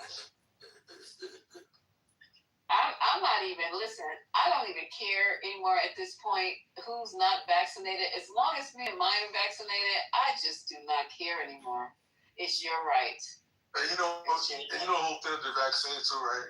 With the whole thing with the military thing. You know how daycare is, how your kids come home with germs and shit. When you're living in close quarters, motherfuckers be nasty. You see how quick shit spread also. Nursery school, pre-K is crazy. It's true. It's over. Hey, look, come out the field a week later, you be fucking around seeing camo on the back of one of your soldiers' ears. Like, motherfucker, how do you still have camo on your ears, yo? Hey, they gotta send out like a message to the parents. All the parents get it by the middle of the day that there's been an outbreak. You know what I'm saying? I used to get those messages all the time. all the time. It's like it's crazy because one of my kids, I get a call in the middle of the day and they're like, "You need to go get your kid." I'm like, "What's going on?" They're sick, and I'm like, "Okay, what is the problem?" And I'm like, "What? Sick of what?" So I know what to do. Like, should I come get them and take them to the doctor? Go get them and take them home? Just give me an idea. Well, all I can tell you is they got blisters in their mouth. I said, "What? Blisters?" Okay, that's enough. That's all I need to hear. I go pick up the baby, go to the doctor. What the fuck is going on here? He says, "Oh, your kid has hoof and mouth disease." I'm like, "What the fuck is that?" He says, "It comes from, it's very highly contagious, and it comes from whatever excrement, like from ducks in the park, or from hadn't been to a park with ducks. We hadn't been to a park period. I was working all week. So a parent had not washed their hands, maybe playing in the park, Central Park, I don't know, Washington Park, I don't know, Irving Park, their hands in each other's face. That's how that went down. And my kid was out for like a fucking week. Not only did he have blisters in his mouth, he also had blisters on his hands and his feet. And he was fucking miserable. And I was miserable. Is there like a medication or anything? What kind of treatment is there for that? Well, the doctor told me to give him, actually gave me Tylenol with a little bit of codeine in it. But then for the blisters, just the normal, what is that pink stuff? I can't even think of it. Put off the, Benadryl. Yeah, but they call it something else. there you go. Yeah. For the chicken pox. Miserable. With the blisters in the mouth, it was just the worst. Trying to get like little soups, and they had to be It's like contagious. Like a motherfucker. Oh my god, it is contagious. My oldest had it, and they left me with her ass, and everybody else left. Get out! I ain't never heard of this shit. I ain't never heard about it either. Summer camp, yo. Oh, it was a disaster, I'm telling you. Really. So the school got closed down for 3 days as well because they had to go in there and disinfect all the mats, the beds, the fucking little lockers that they had. Everything had to go. So it's crazy. And I can't tell you how we got what are the things, bed bugs? There were bed bugs in the hospital. Wait, hold on. There were bed bugs in the hospital. And everybody kept saying, like, they kept saying, I'm getting bit by fleas. I'm itching. Because it was actually also in the scrubs. It was in the residents' rooms where they go to sleep, they call rooms or whatever. And then they transferred it into the scrubs because you throw the scrubs in the dirty scrub thing, and then the clean scrubs are right next to it. So I was on the train one day, and it was summertime too, and I was like, because we knew that they were happening, so they said, "Oh, we got new scrubs, so everybody knows touch the scrubs."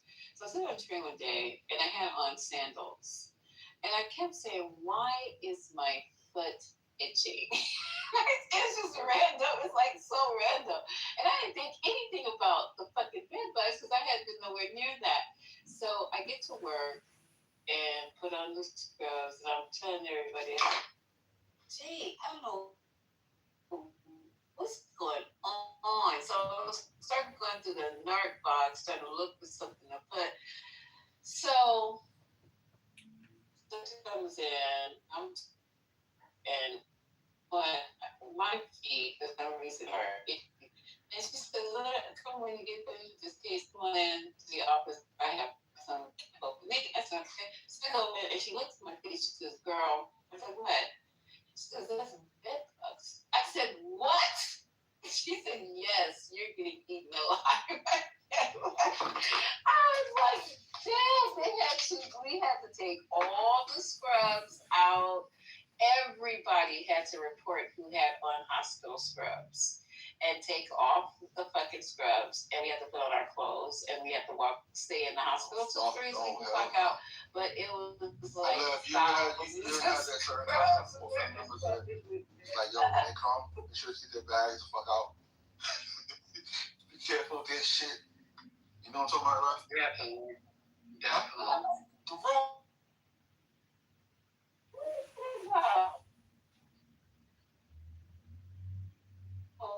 So I'm gonna confess to you. You know, like there was a part of my life through 8, right? I lived in the projects, the worst projects in Oakland, right? 2 short-lived at the same projects at the same time.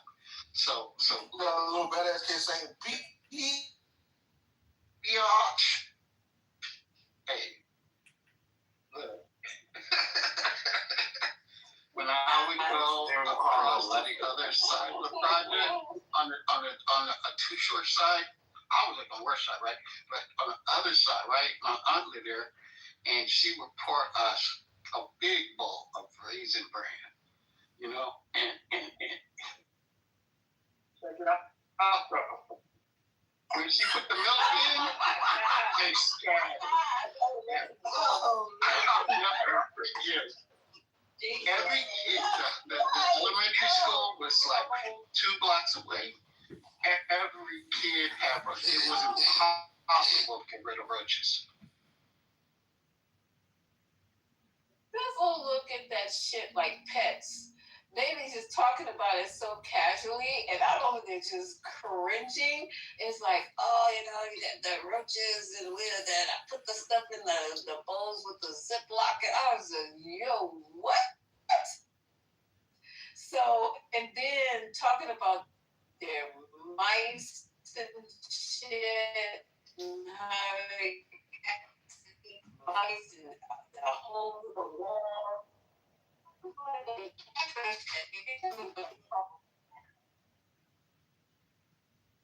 my God.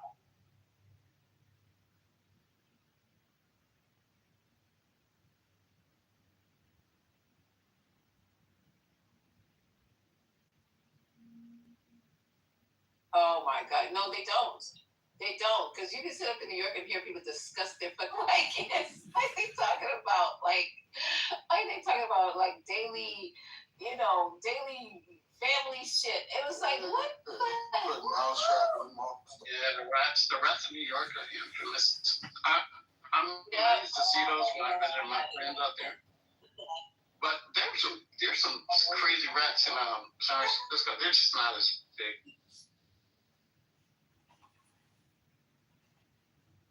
I have, first of all, I haven't seen any rats in my house. Yeah, them rats in New York, they got game. Early in the morning when I got walked down them fucking steps down to the subway, and they dragging big slices of pizza down with them right next to it. They don't fucking care. They got videos of the rats in the subway, like on the poles, like the poles that we hold to sit up. Like they're just literally circling the pole like a fucking stripper. I was like, I will never touch a fucking pole in the subway again. It's just rats everywhere.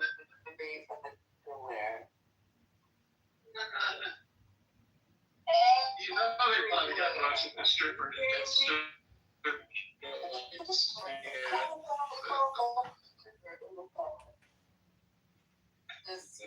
They're everywhere. I mean, really? You talking about at the New York courthouse?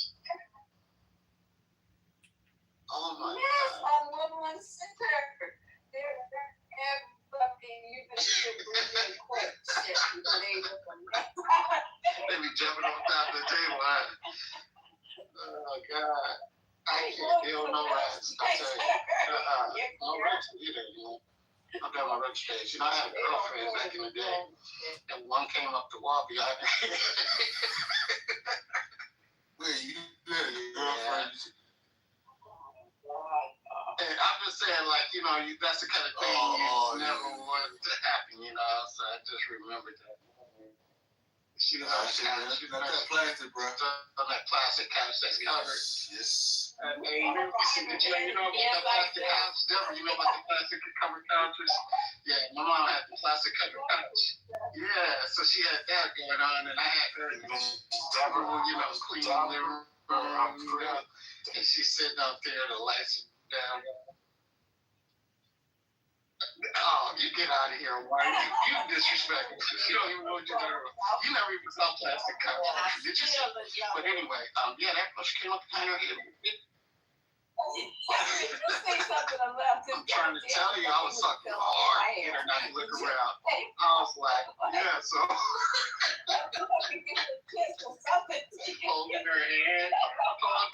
Holding her hand. I was like, really, like, wow. Crazy work. I swear to God, you got me thinking, man. Because I just assume everybody's place I go to in New York, they got some type of to the bodega, the corner store. They got cats, and I know why the cats are there. Shit, they ain't there because we trying to be nice and take care of all of their rats. Yeah. Well, you can tell the difference when it's an issue because it's really an issue.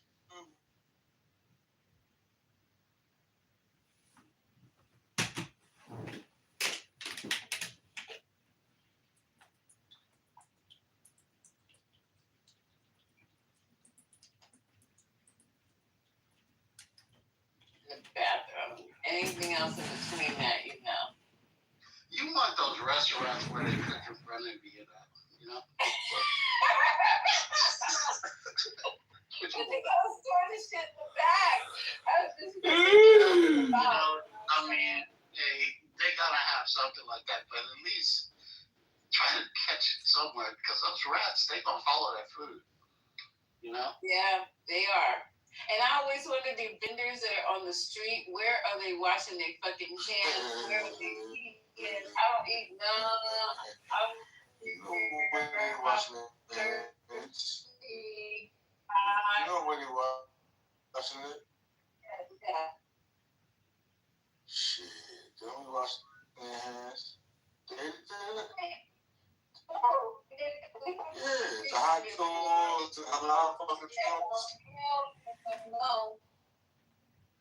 That was it. Shit. Fuck that. You know what I'm saying?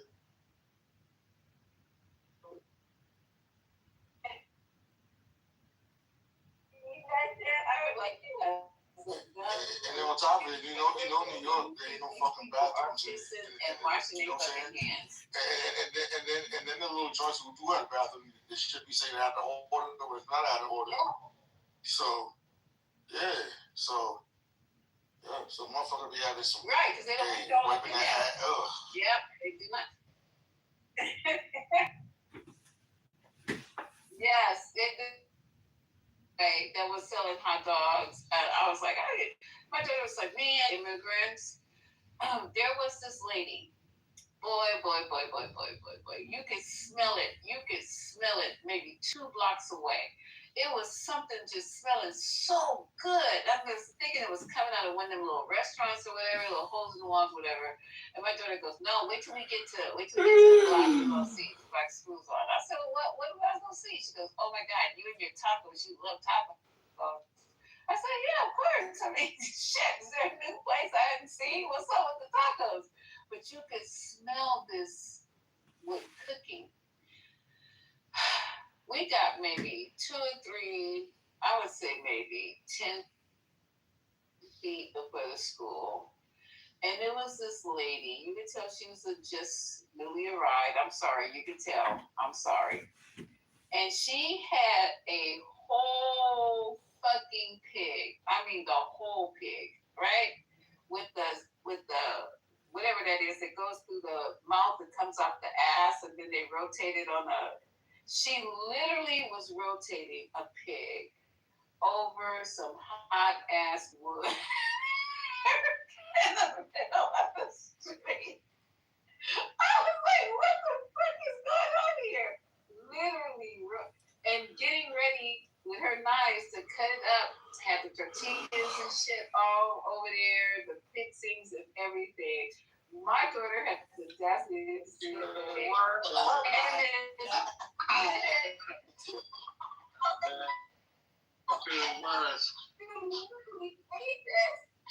Child, I said, you are anything like that. You don't, where's her temperature? Like to put in the thing to make sure it's cooked all the way in the middle? How do you know that this shit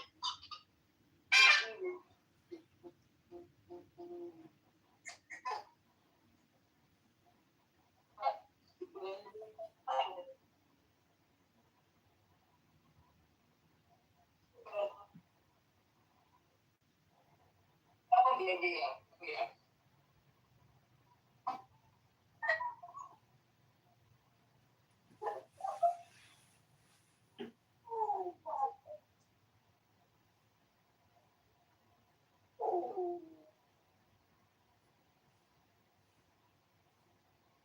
He's trying to sell you a dog while she's selling you some hot dog.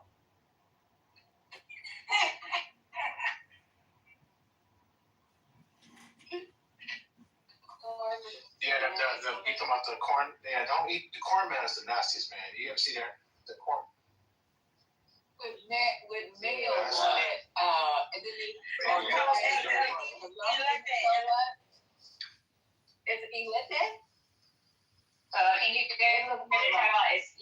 The corn that they put the mayo, cheese, and it's good. Oh, I love it. Yeah, it's good. What is wrong with y'all? That looked like diarrhea for me. I was like, But is it mayo or is it sour cream? It's mayo. Yeah, it's mayo. It's mayo, and then it's cotija cheese, and then you put a little, you drizzle sour cream at the end, a little bit. Not the thick sour cream, the cream, their sour cream, the crema. It's good. But you guys are eating that shit in the middle. It was like 80 degrees, and this woman had a big jar of mayonnaise. I said, where's the after the club, they be lining up for that goddamn corn.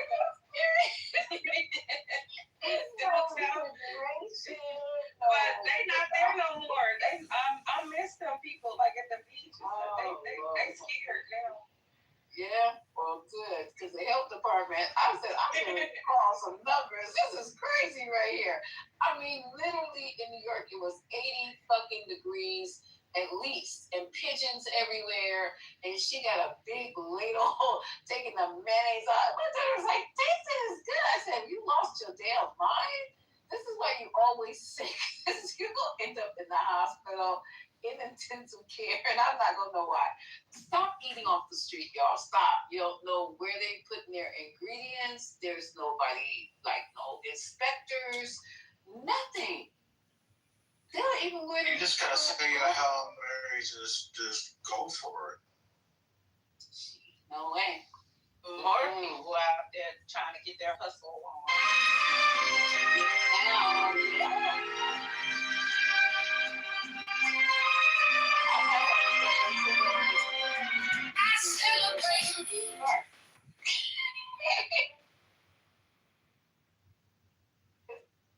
I would start making cookies and little bags.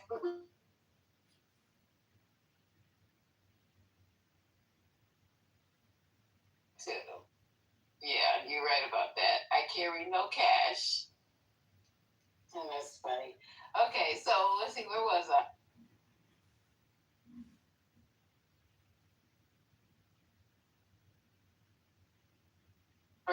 Is on a curfew. I'm surprised he's still.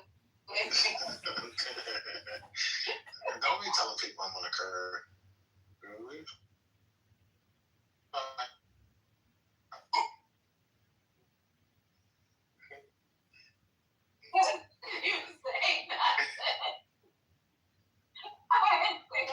To 11, yeah. I try to wind down. You know, because you want to.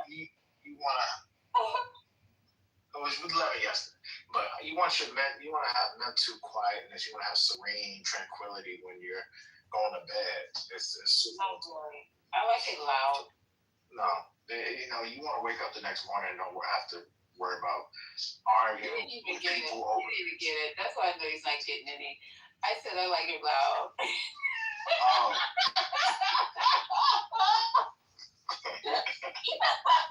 That's messed up. Oh my god. Hopefully I won't wake up the next day of party.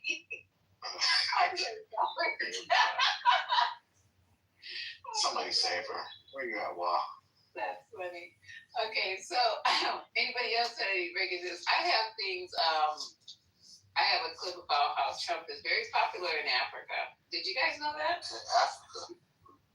Yeah. Hopefully, fucking voodoo down that piece of shit. Trump. I don't know what. I haven't preloaded it. I haven't listened to it, but I know it says Trump is beloved in Africa. What is going on? Probably one of it.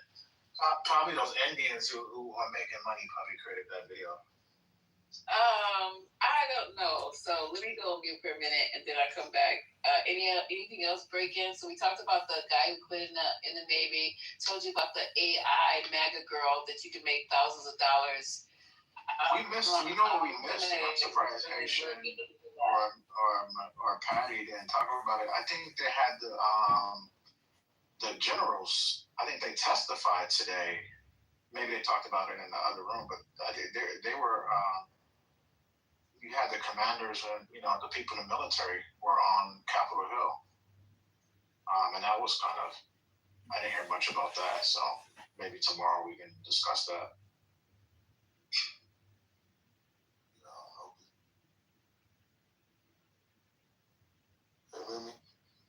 Yeah. So man. So I'll try to find the clips from tomorrow. See, sorry, what happened? I'll say hello. I didn't show you guys for. Hey, were you asleep? Kind of, but I was looking at my phone. I looked at my phone and see you guys. Oh, okay. I'm driving. It was hard for me to keep some cars because I'm stopped in the middle of the freeway. I don't know why. Were you on the 4? Were you on the 5 or the 4 or 5? 805. I'm on 805. You're on 805. Okay, so you're going out San Diego.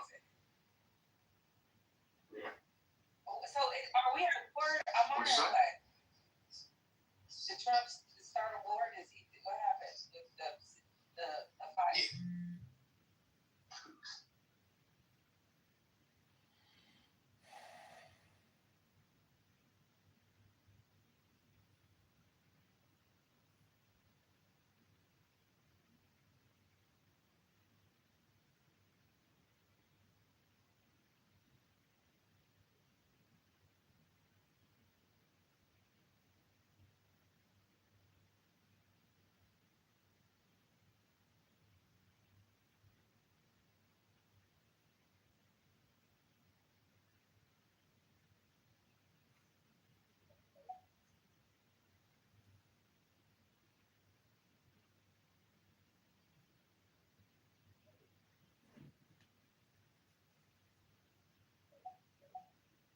Yeah. Right? 7, it says build the creator economy properly.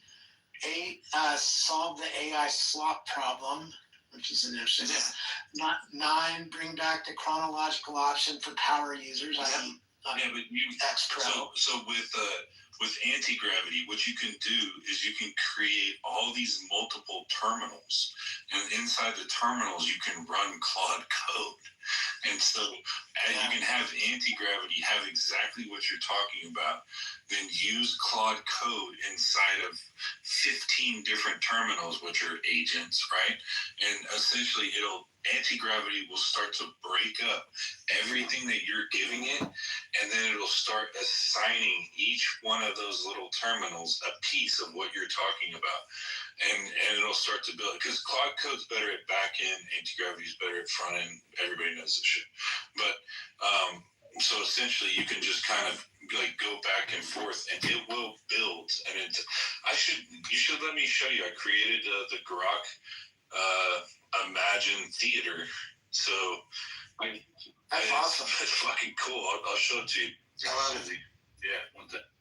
Yeah. So Robert, are you gonna post it? Are you gonna post that? The AI just mirrored what we've been talking about for the last. Yeah. So are you gonna post that or? Oh yeah, I'm adding. It didn't put links to people, so I have to argue with my. There you go. They're like teenagers who don't like to do. Slap them in the. See. Yeah, you gotta like. I was hoping you'd give this other work. Please do. So let's give hopeful energy that this is seen by Elon and team, and I'll send it to you. Yeah, and it's taken seriously because this is not to damage the site. It's not to piss on anybody to say they didn't do a good job. It shows pro as well what they're doing right. Yeah, and they're doing a lot of things right. But if what was the first thing? I mean, if we don't solve that situation with people that are really utilizing the platform, they're going to be going, and it can happen quite quickly because the natives are getting really restless right now. I can just say that. So the way everybody can help is after Robert Scoble is done making that post, we could all just go and like it and drop a thoughtful comment, not like a one-off comment like, oh, that's cool, dude, or anything like that. Like, actually think about what he said and write some thoughts about it. I love that, Terrence. It goes in. Here, let me start. Don't retweet it though. You'll wind up getting demonetized. Well, I'm gonna put it as a link. I know. It won't get seen. Whatever. Yeah. It goes into what actually changed. So the history of Phoenix, what Phoenix changed technically, and it goes into depth on that.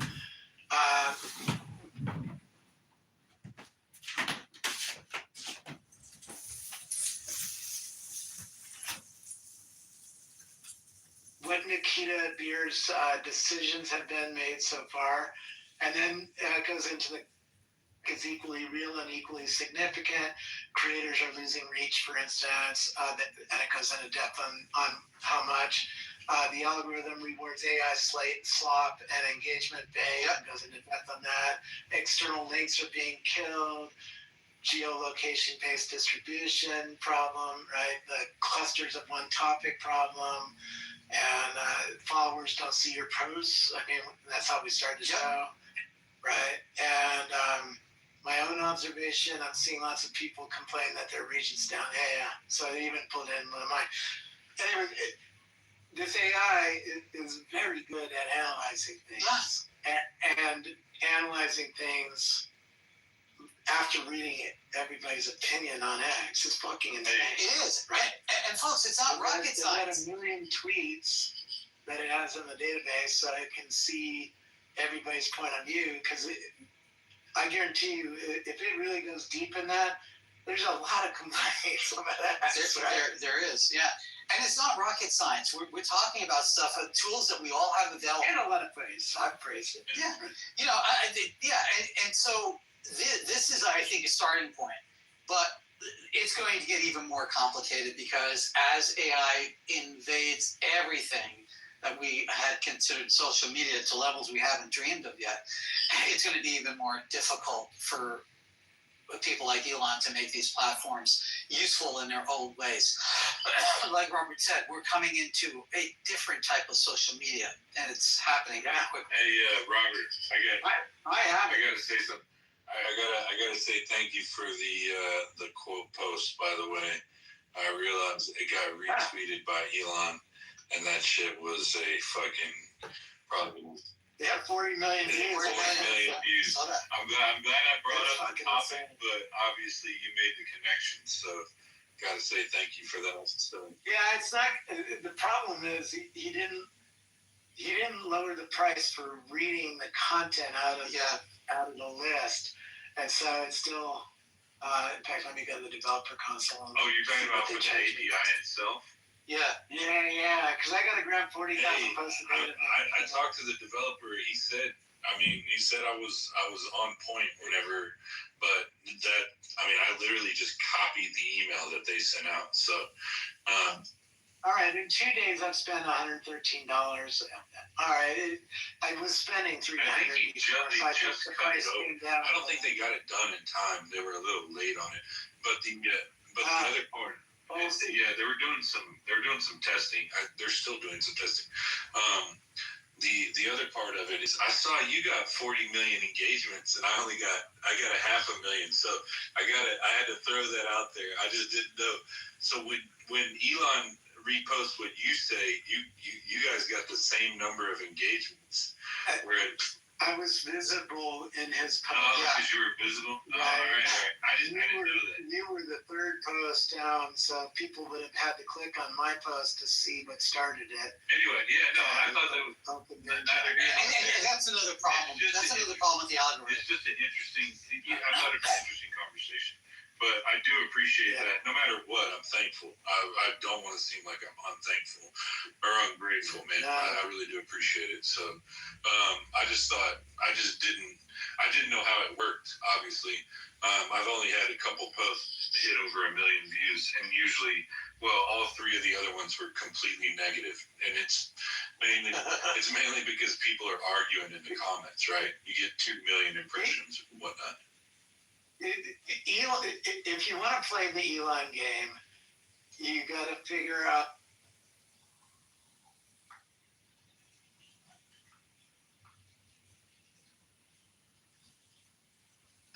Sometimes he'll share. Well, I mean, I'm 2 degrees of separation. Either that or argue politics. I mean, I'm 2 degrees of separation, right? So I got to get it to you, and then you got to see that. That's pretty much how. I mean, he doesn't know who I am. He sees a lot of new people.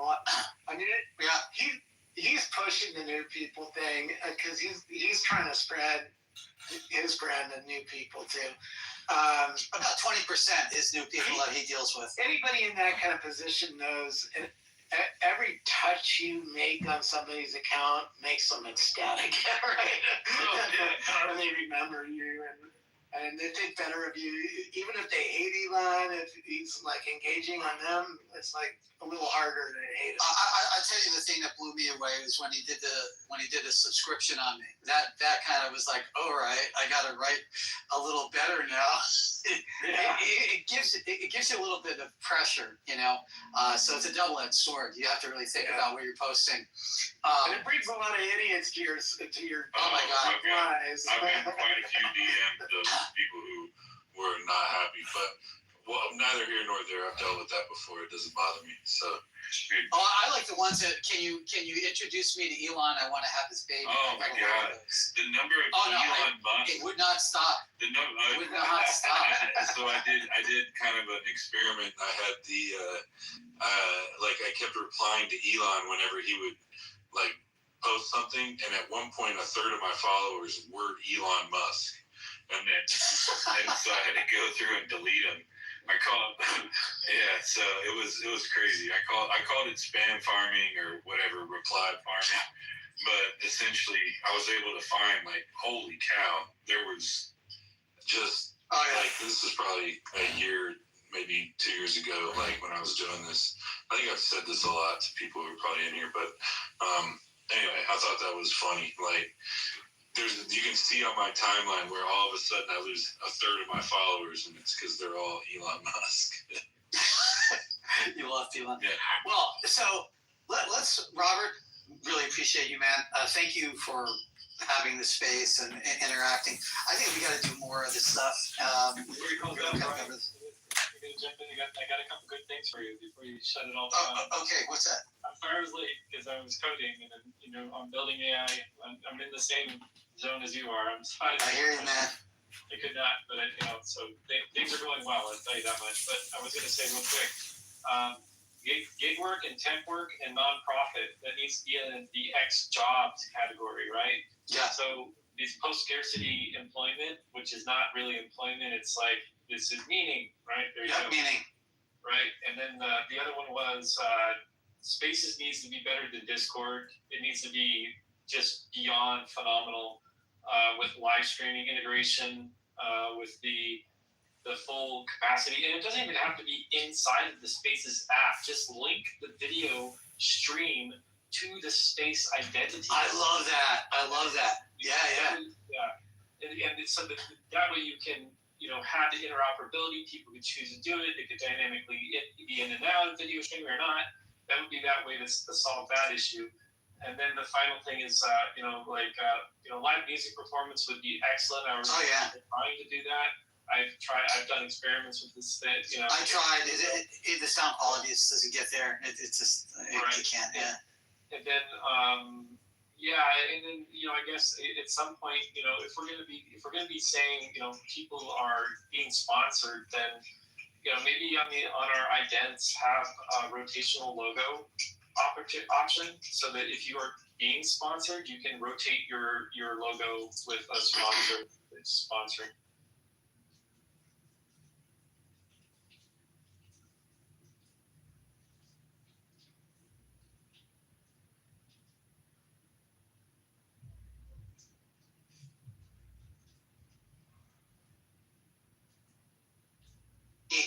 Forever, and every type of we're talking newspapers, radio stations, payola. It's always been there. It is nice that it can be accepted and out in the open.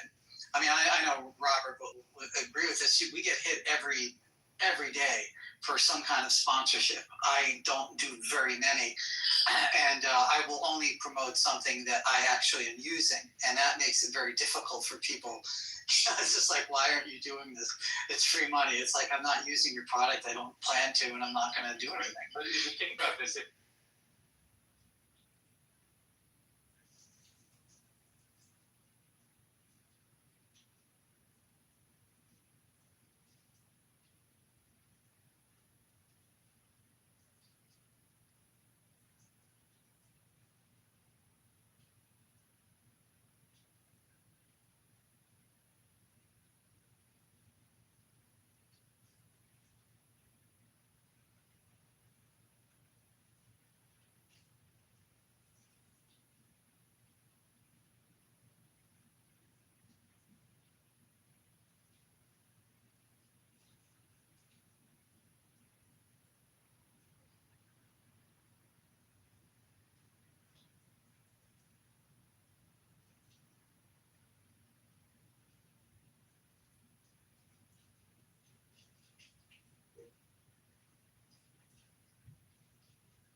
in our community right now as I speak. Yeah, you know, China is I over don't there. know what. There should be a lot of Chinese women in Africa. Fixing our roads. Yeah, they are. I heard they're fixing your roads, and there's a lot of Chinese babies over there now. They're fixing our roads. Coming to World Bank. We're not fucking them yet, but I think some of my girls are fucking the Chinese, man. Yeah, they got Chinese African babies over there. I heard. I'm fucking bloody Chinese woman yet. I heard about them. Yeah, illegal. Boy, here. They're beautiful. And the seaport. Oh, God. All right, y'all. Anybody else have anything to talk about? Because I'm ready to sign off now. Y'all ready to go to sleep? I'm ready to go to sleep. Y'all are ready to sleep. Yes, that's hard. It's money over here in Nigeria. Just woke up. Yeah, we get it. That's not her. We hear the hyenas.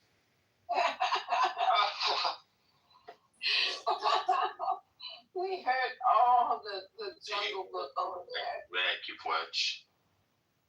Oh my God, you gonna keep watching? It's your turn to watch The Village. Oh my God. Jungle Book. You're a funny Gabe. Make sure you come back, Gabe. Yeah. You know, agree with me. All right, guys. Anybody else have anything to talk about before we sign off? Of the 420. All right. Everybody, I enjoyed you so much. I was giggling, having a good time. It was the best ever. Tomorrow we'll have more news because guess what?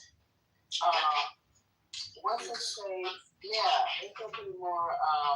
What's his name? Patel news tomorrow, and also that stuff is going before Congress. That's gonna be hilarious. We gotta have to talk about.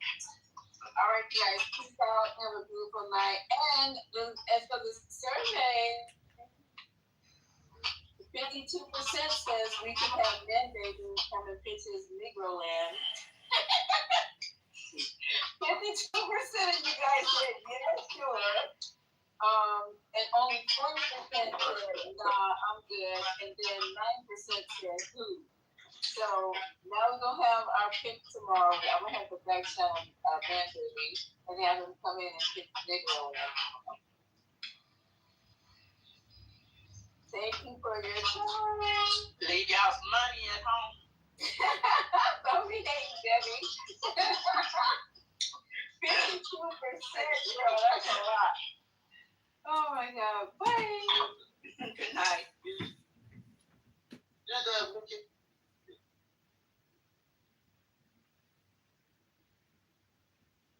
You're a good man, Archie. Hold on. That's all I heard. But wait a minute. That's all she's doing.